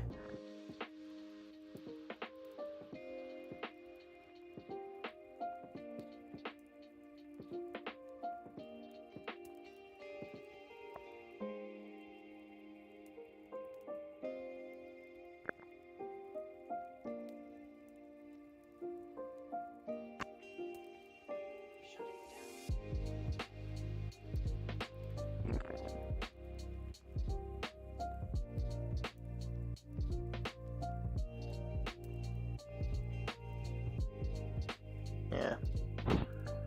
Not getting anything.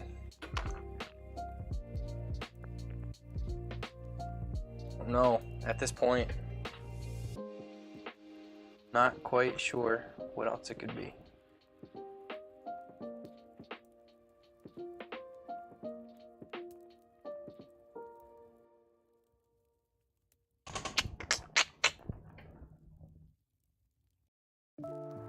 Granted, the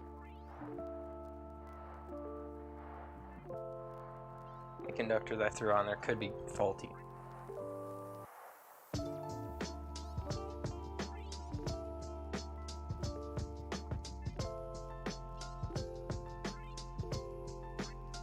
Thinking here.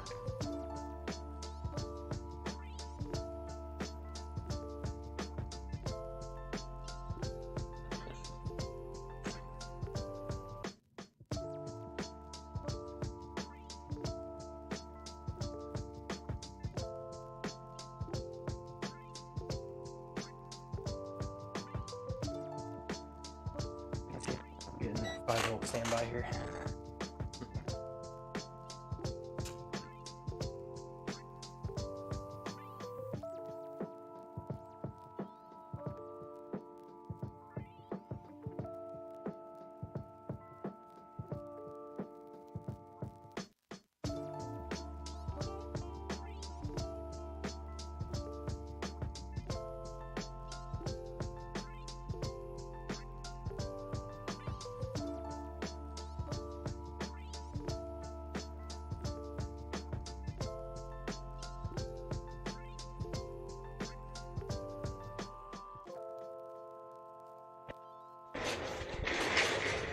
Come back over.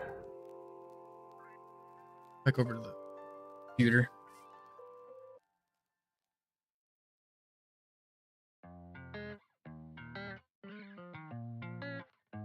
Digit box.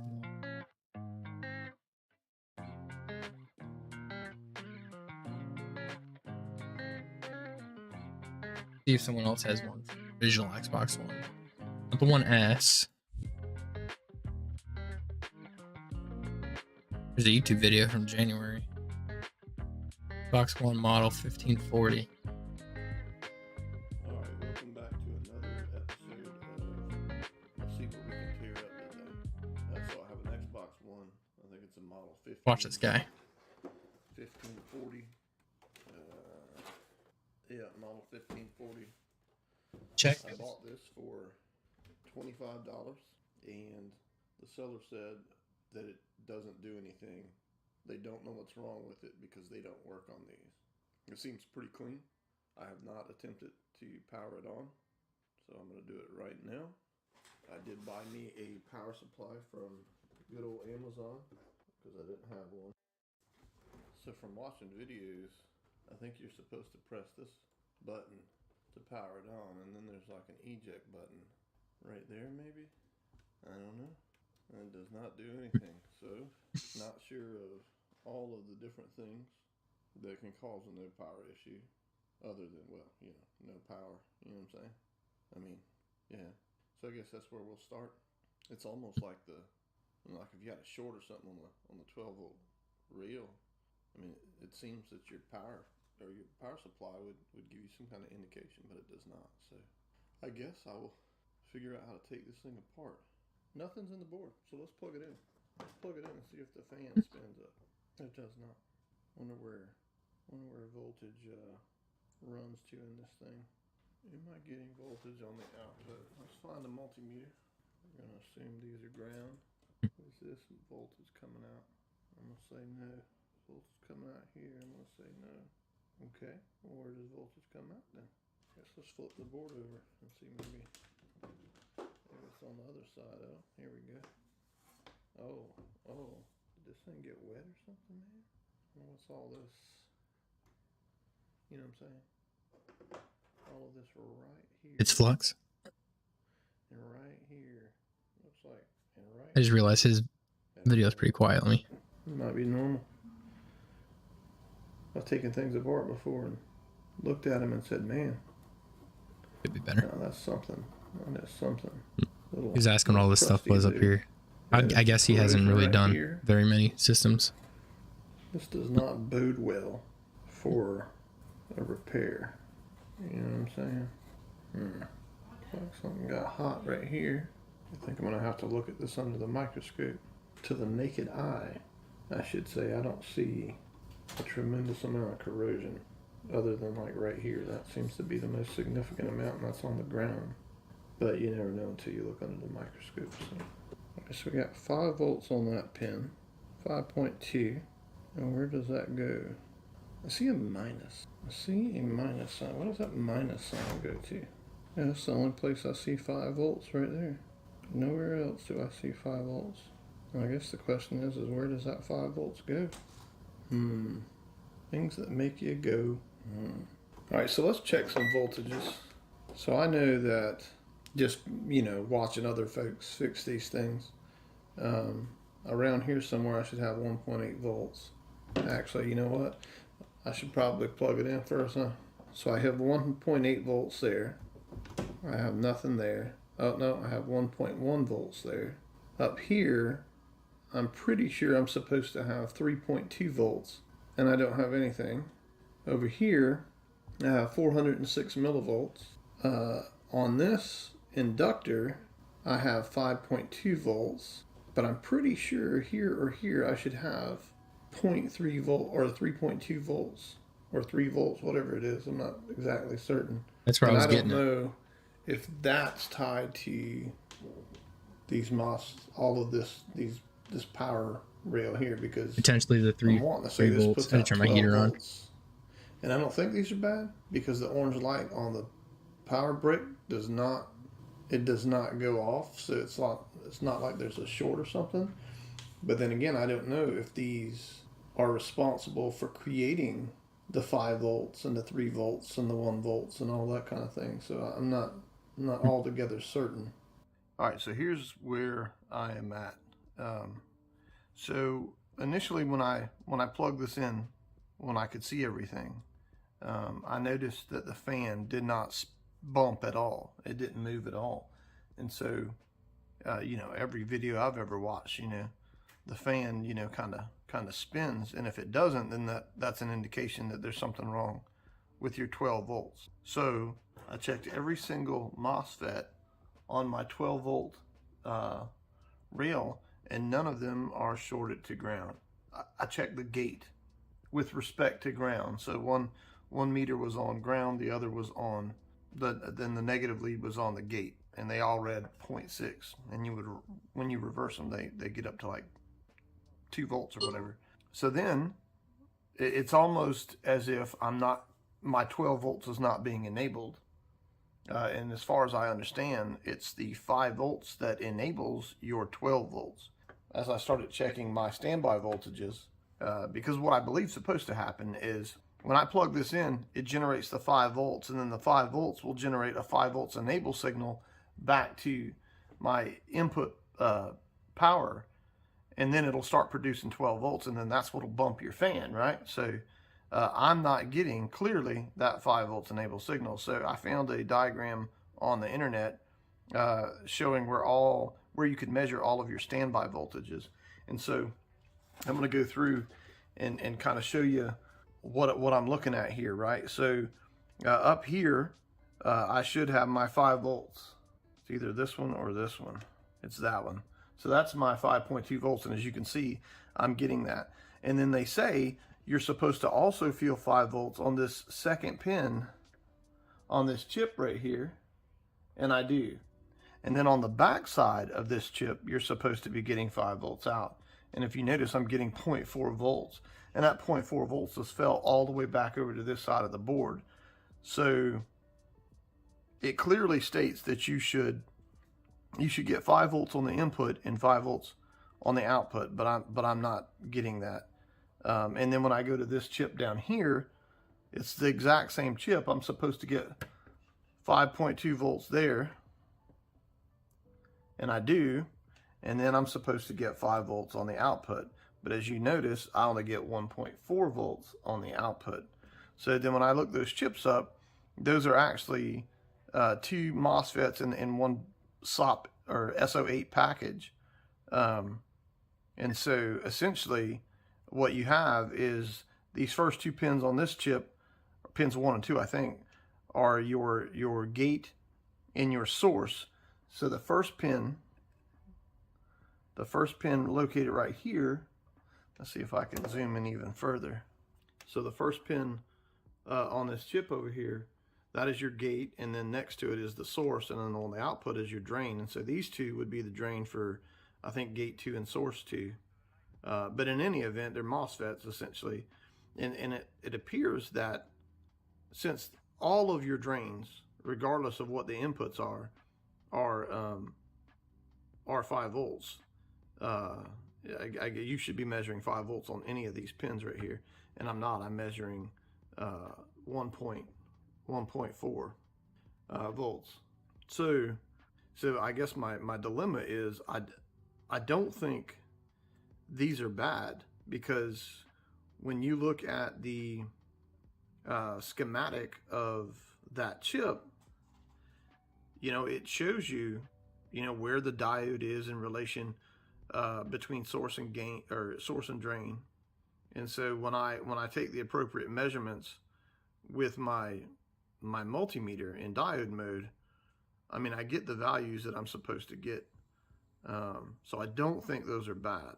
And there's other people that have this problem as well, and they've changed out that chip, and it did not help the situation in any. I could reverse these chips and see if now this one will start putting out 1.4 volts and the other one puts out 0.4. But again, I don't think that that's the issue.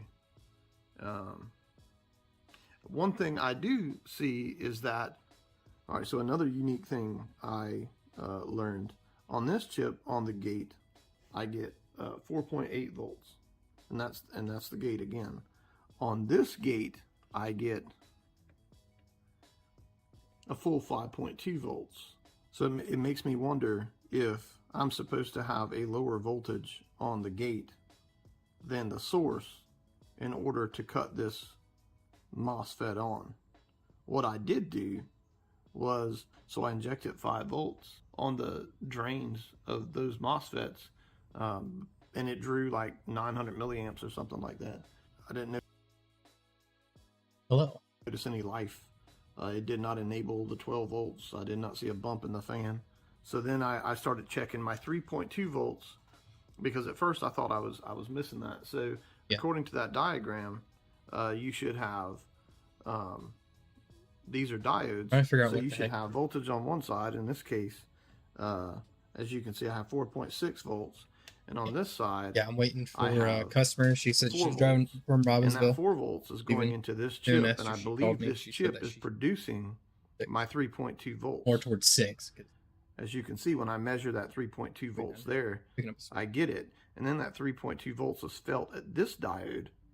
And then when I go to the other side, and again, this is a diode, so it should have a drop, I get 0.403 volts. So, question is this diode bad? Or is there something after the diode that's causing it to not, I the think I want circuit to not being able to complete or whatever? So, hold on a sec. if I had another Xbox One, I could just pop.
And swap until I There it solve is. the problem, but I do not. So I'm having to try and actually figure this out.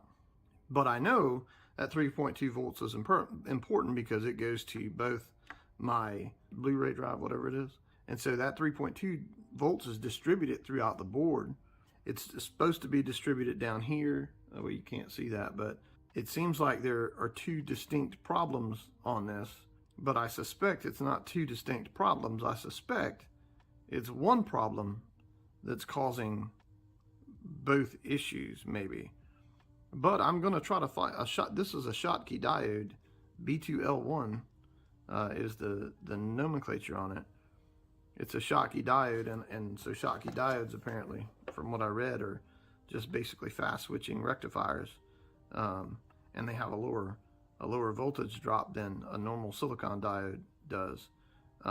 But you know, if I put a normal diode in there and I see, you know, 3 point something volts or 2 point something volts on the other side, then that to me is an indication then that diode is in fact bad.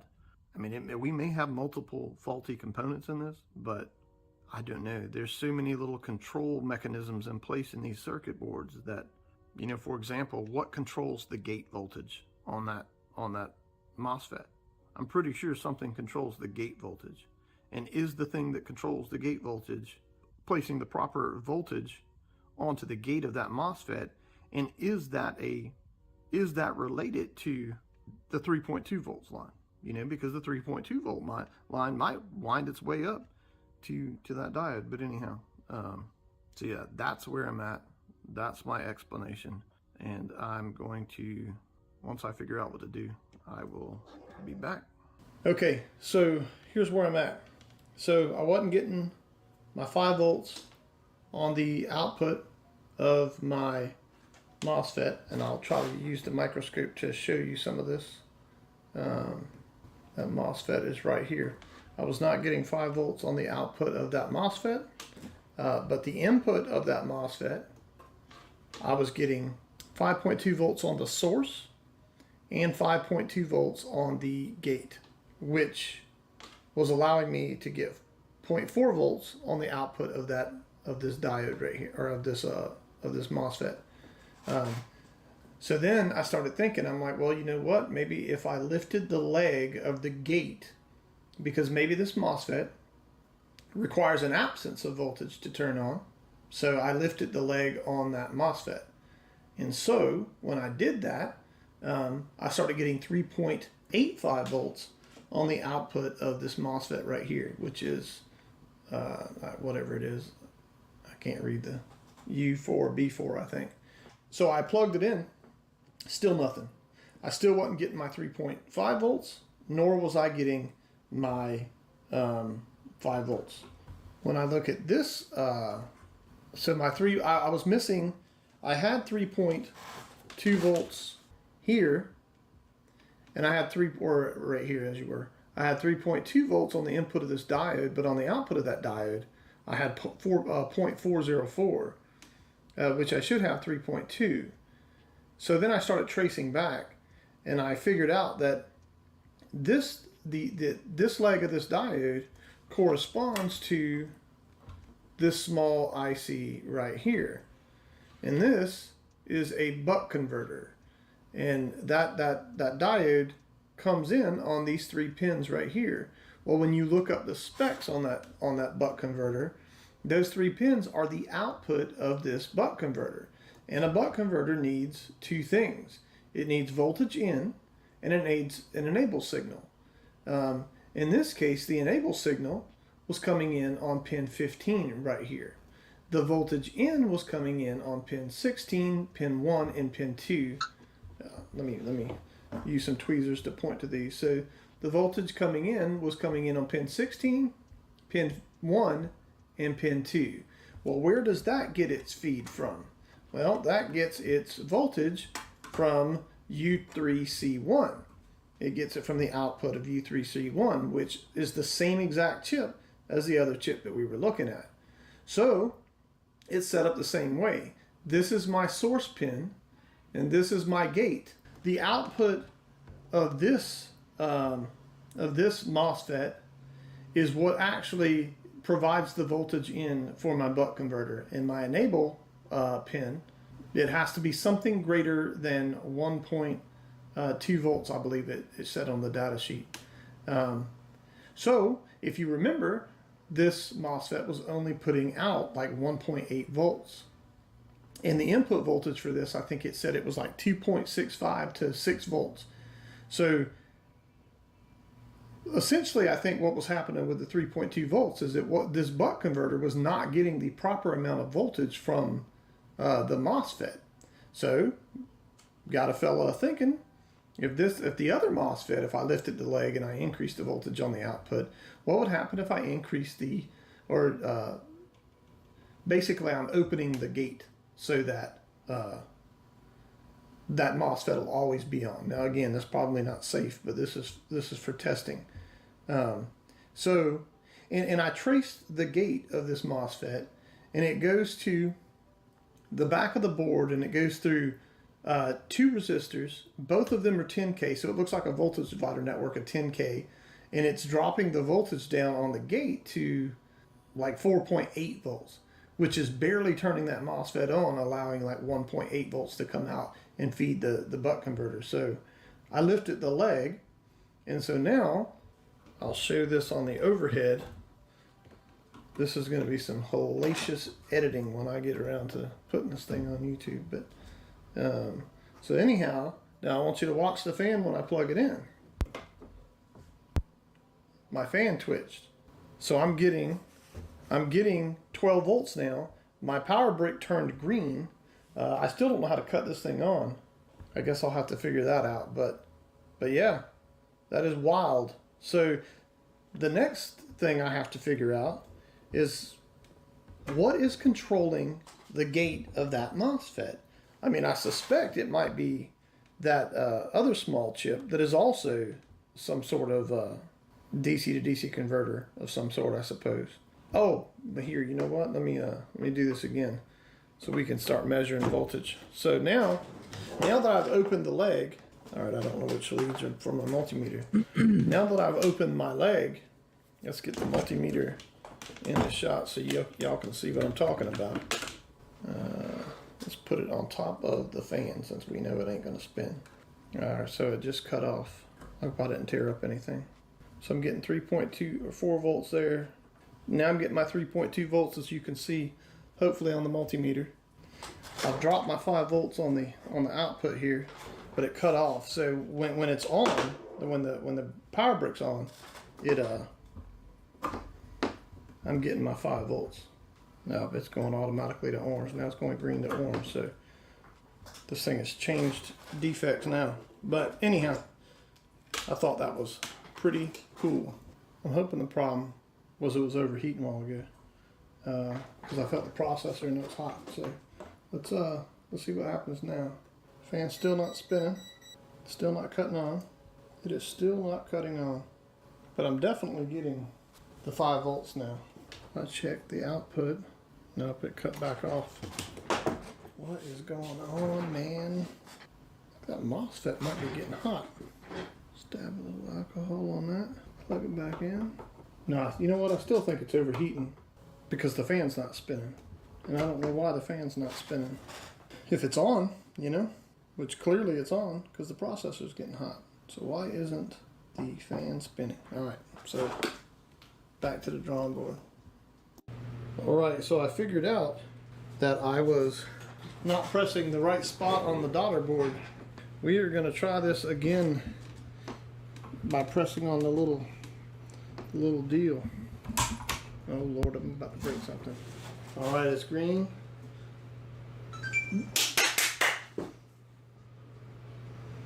Is fan going to spin? Fan spins. Is it going to display anything on the TV or on the computer monitor? Come on, Bubba. Come on down. Oh. Yes! Yes! Let me see if I can move the camera. Look at that. It's probably going to give me some kind of error, but I don't care. I got this bad boy to cut on.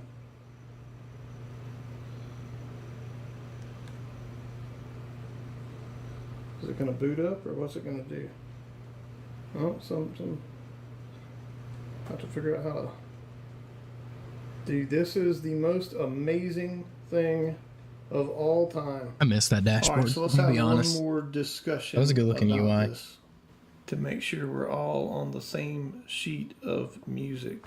So the problem with this Xbox is that it was missing some of the standby voltages. But the problem is the standby voltage diagram that you find on the internet doesn't necessarily take into account the order in which things happen. And I may be wrong, but I solved this thing not powering on by tracing out all of these voltages. So the first thing and the most important thing about all of this is that I was missing 3.2 volts right here on the top side of whatever diode that is. I can't see it. And you can measure 3.2 volts coming out of here. And that 3.2 volts is felt on the cathode of that diode, but you're getting 0.404 volts on the anode. But that's because this buck converter was never turning on. And that buck converter was never turning on because this MOSFET was not producing enough voltage on its output. And the reason why that wasn't producing enough voltage on the output was because the input voltage on the gate was too high. It was at like 4.8 volts, 4.9 volts or something like that. So as soon as I lifted the leg on the gate, essentially powering this MOSFET on, as soon as I plugged in the system, then it started producing enough voltage to turn the buck converter on, which turned your 3.2 volts on, which allowed 5 volts to be felt on the output of this MOSFET, which produces your 5 volts enabled, which tells your power supply to cut on 12 volts, which supplies 12 volts to the 12 volt voltage rail that provides voltage to your processor. But here's the downside. By me doing that, as soon as I plug it in, I'm providing voltage to my CPU. So my CPU turns on. So if I don't cut on the system at the front panel, then my fan never kicks on. And if my fan never kicks on, then my CPU overheats. I know that's a lot to take in, but that is what I think is going on. So the key is to figure out what controls the voltage on the gate of this MOSFET. And it may very well be this chip right here, but I cannot find a direct link. As far as I can tell, this is tied to two 10K ohm resistors. But again, I'll approach this again. I'll keep digging, but I'm going to put this video out so that hopefully one of y'all may know and be able to point me in the right direction. So in any event, I hope you enjoyed this episode of I'm going to probably break something. But in this case, I actually didn't break it. I actually figured it out somewhat. So anyhow, thanks for watching. Okay. So I was kind of right in my assumptions Then where I was finding stuff. So I need to test this diode here and see what voltages it gets. So let's hop back over to the workbench.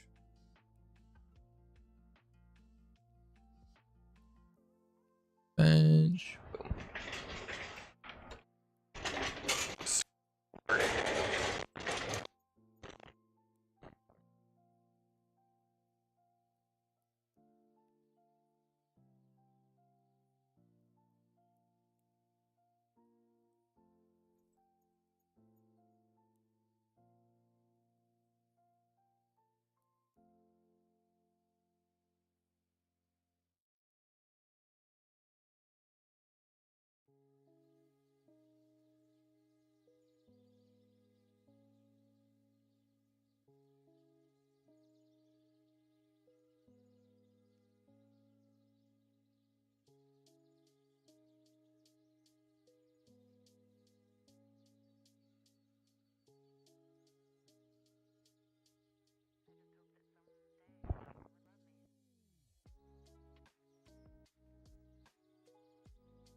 Am I on?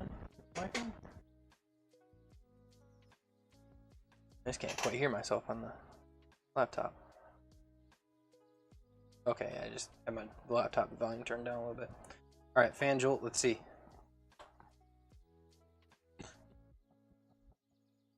I don't.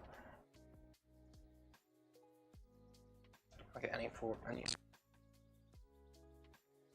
let's plug it in.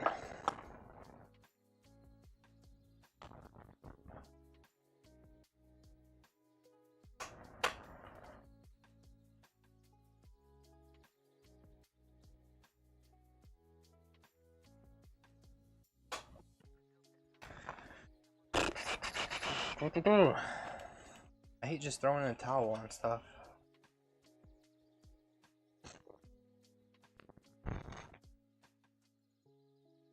Oh, I still got time. I'm just gonna keep.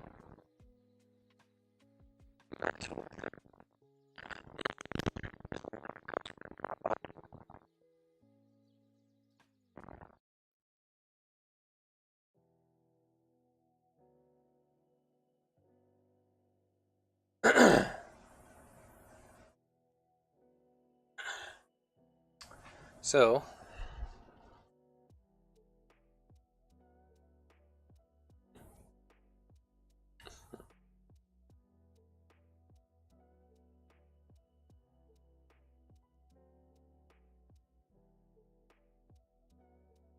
I wasn't getting.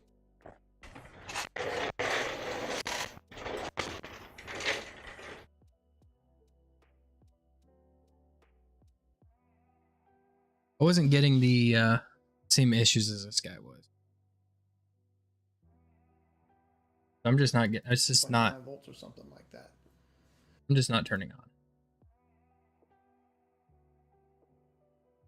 It's 1S.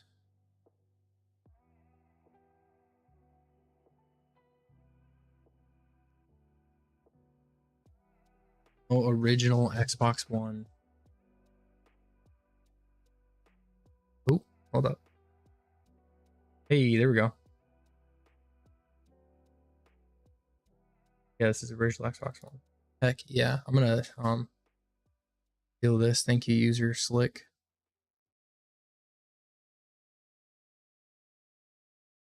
I'll save image as.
Sorry.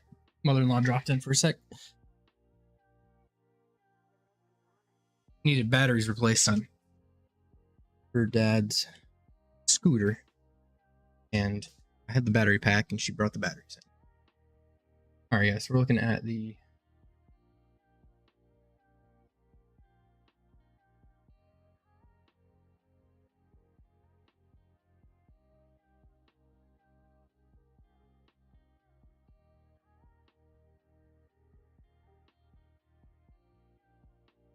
I'm going to send this over. Run.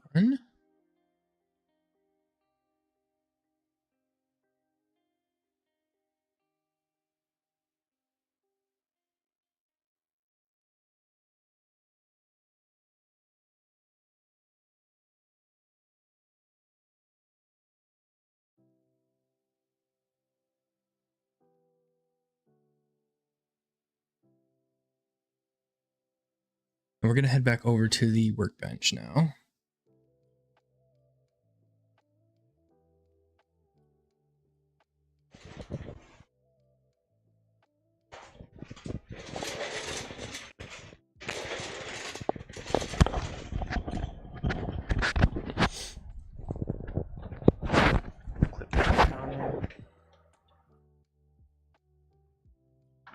Okay, standby voltages. I'm gonna unplug this for a sec. Unplug this guy there.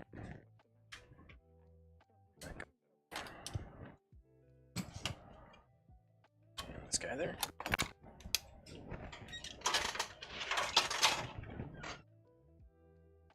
Hi, puppy.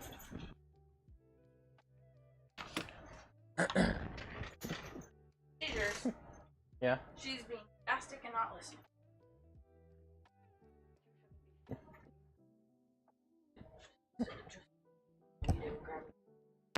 Then, like, hold her until she calms, Uh huh.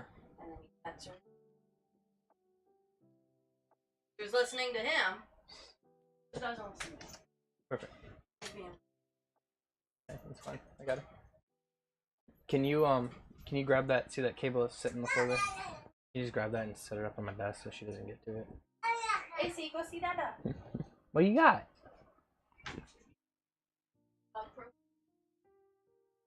Nice. A pack of the and which wanted, but then he got distracted.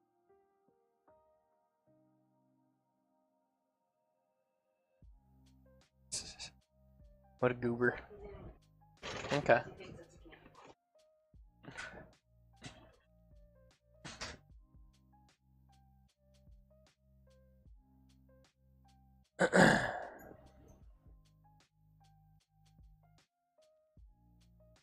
Give me one sec, guys. I'm pulling up the standby images or the standby voltage.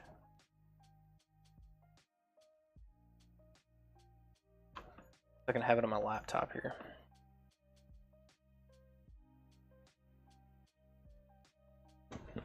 Good girl, Frey. You gonna lay down? You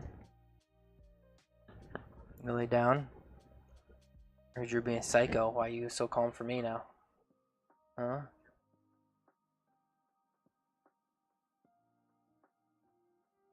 Alright, lots of good areas to check for 3 volts, 5 volts, 4.5 volts. So,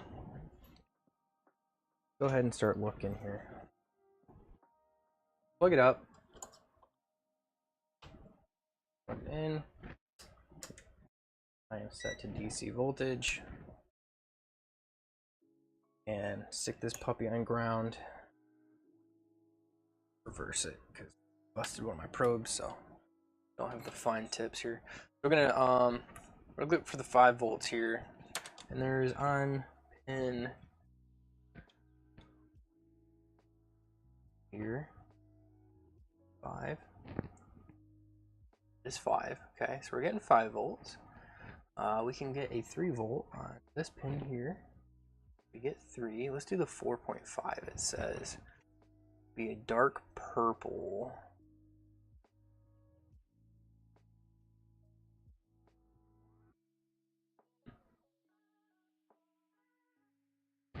Alright, I think that matches it.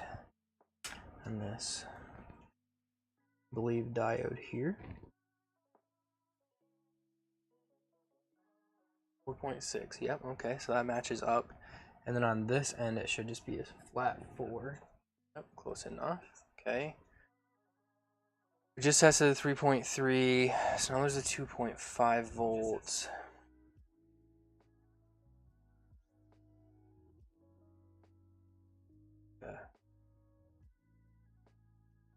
Red wine color, I don't know. I don't know shades.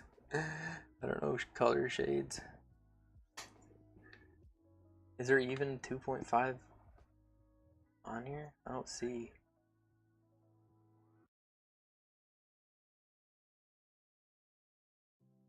I don't see one anywhere. Oh, I think I do. It's on that MOSFET there. Right underneath these guys here, so this kid here should be, yep, 2.5. So there should be a 1.8 right here. Up. 1.3 is like a cyan color. I don't know.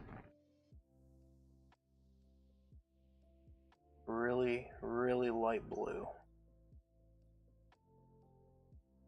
We're peeking for now. Super light blue color.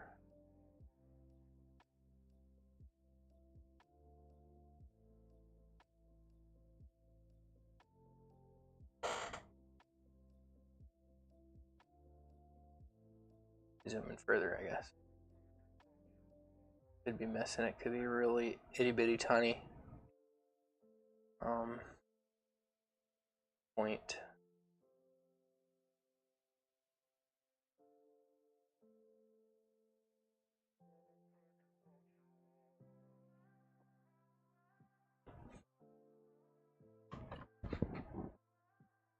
Chat back up. As I had that off. I guess. Oop.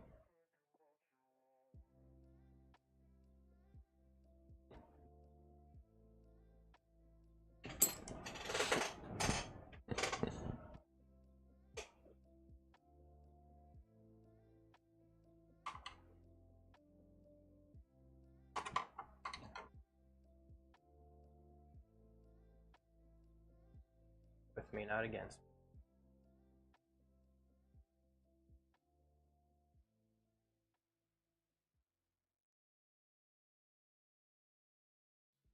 There we go.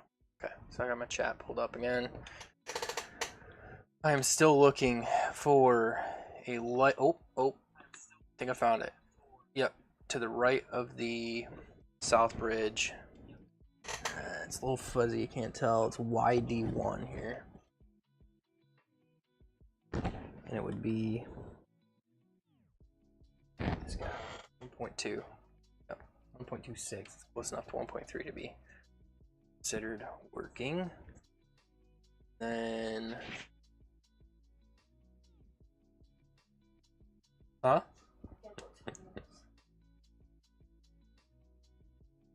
One point 0.8.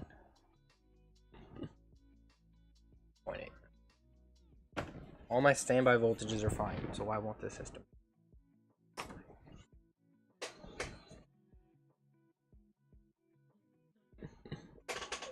only got one shoe on. He's got shoulders. What does that sound? Oh, okay. Is that couch that I attacked you in? Yes.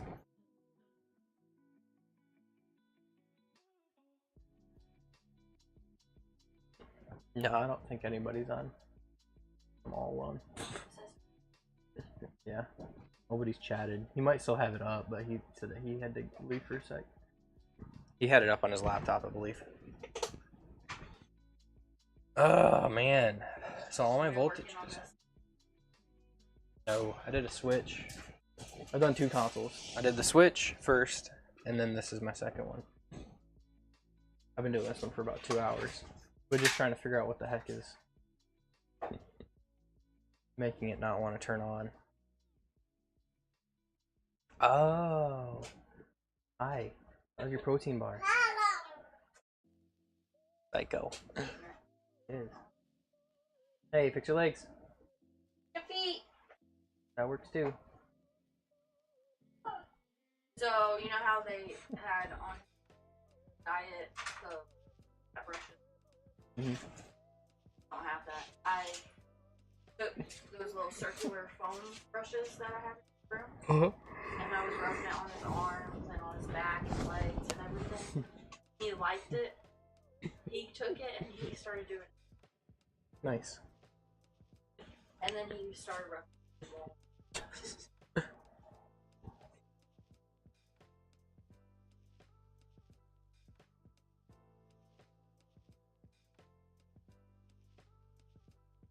Yeah.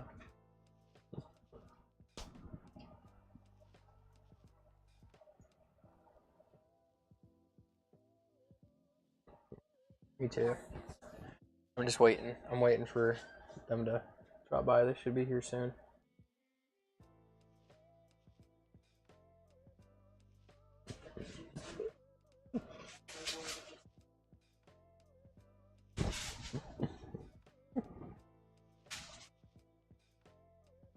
You brought her in here, gave her to me. She just laid right down. Of course you- No. Are you bringing me more leaves? Thank you.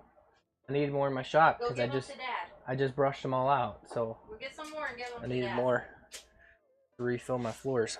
Give them to Dad. Go. Dad. Bring them here,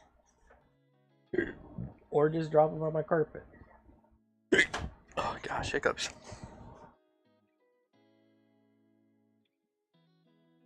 Say, I did it! Yay! So cool.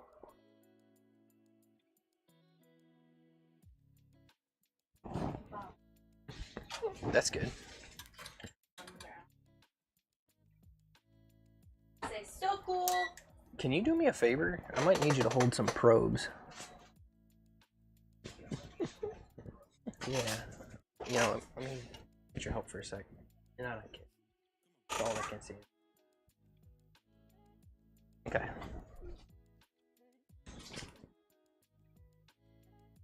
Unplug that.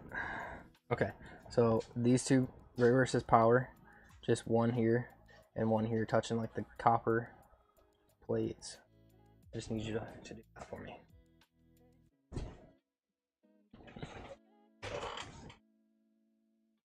The two underneath power. Yeah. Yeah, where the copper colors are. Nice.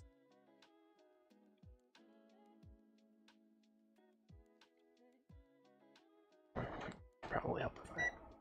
There we go. Okay, AC.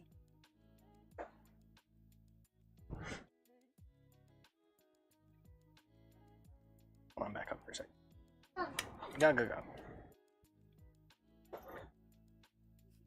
AC. No.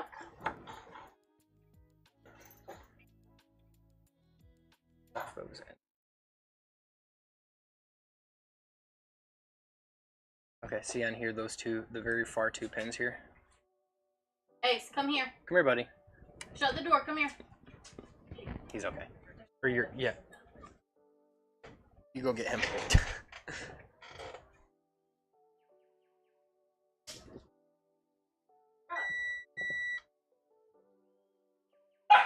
Frey.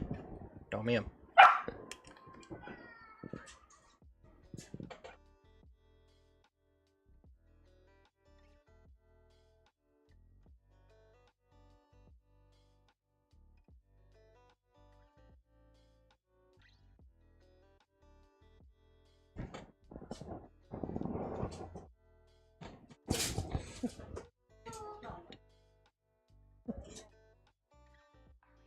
What did you wipe out?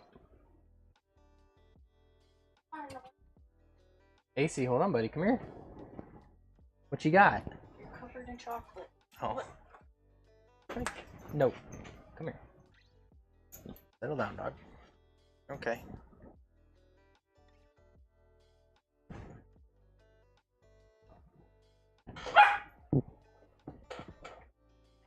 Okay, pup.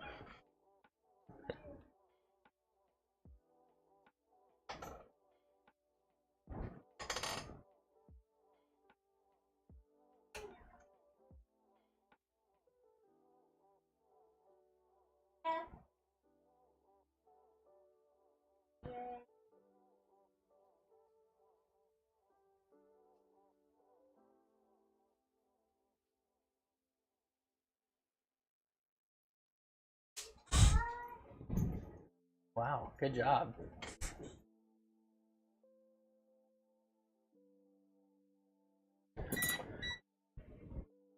Nothing there. Good. Good.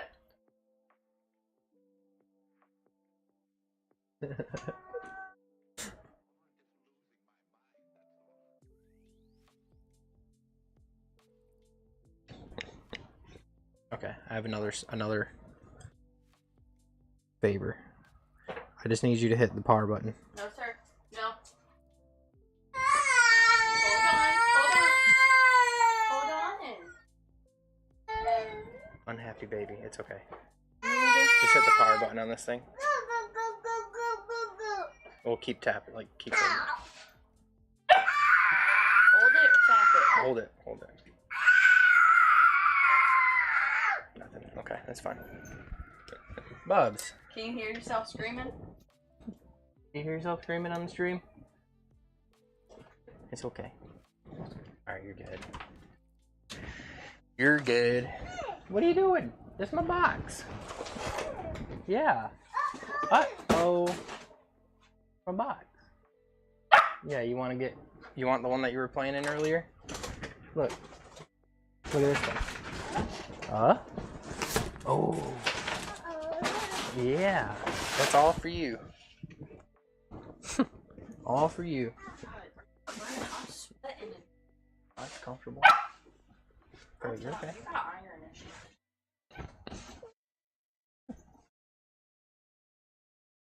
Uh-oh.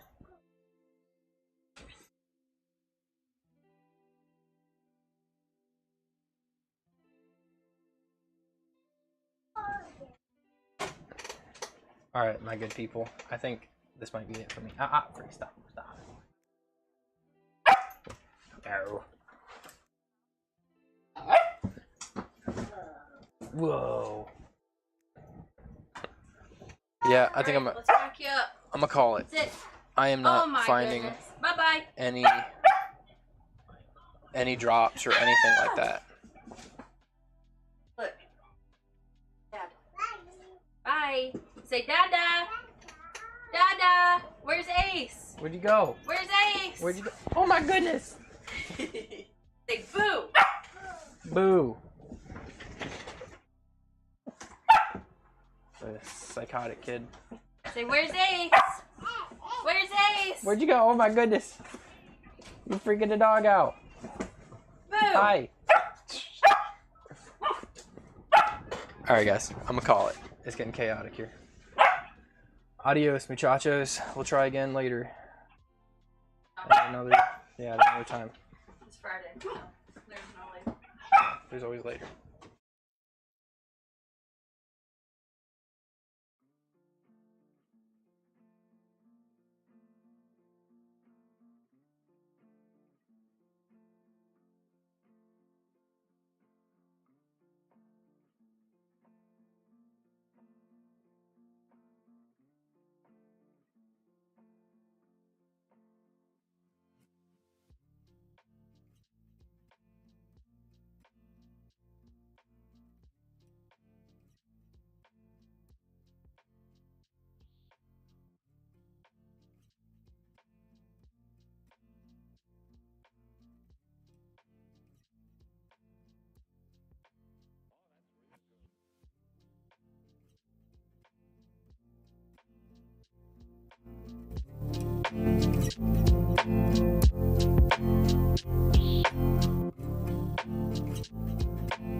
Come on.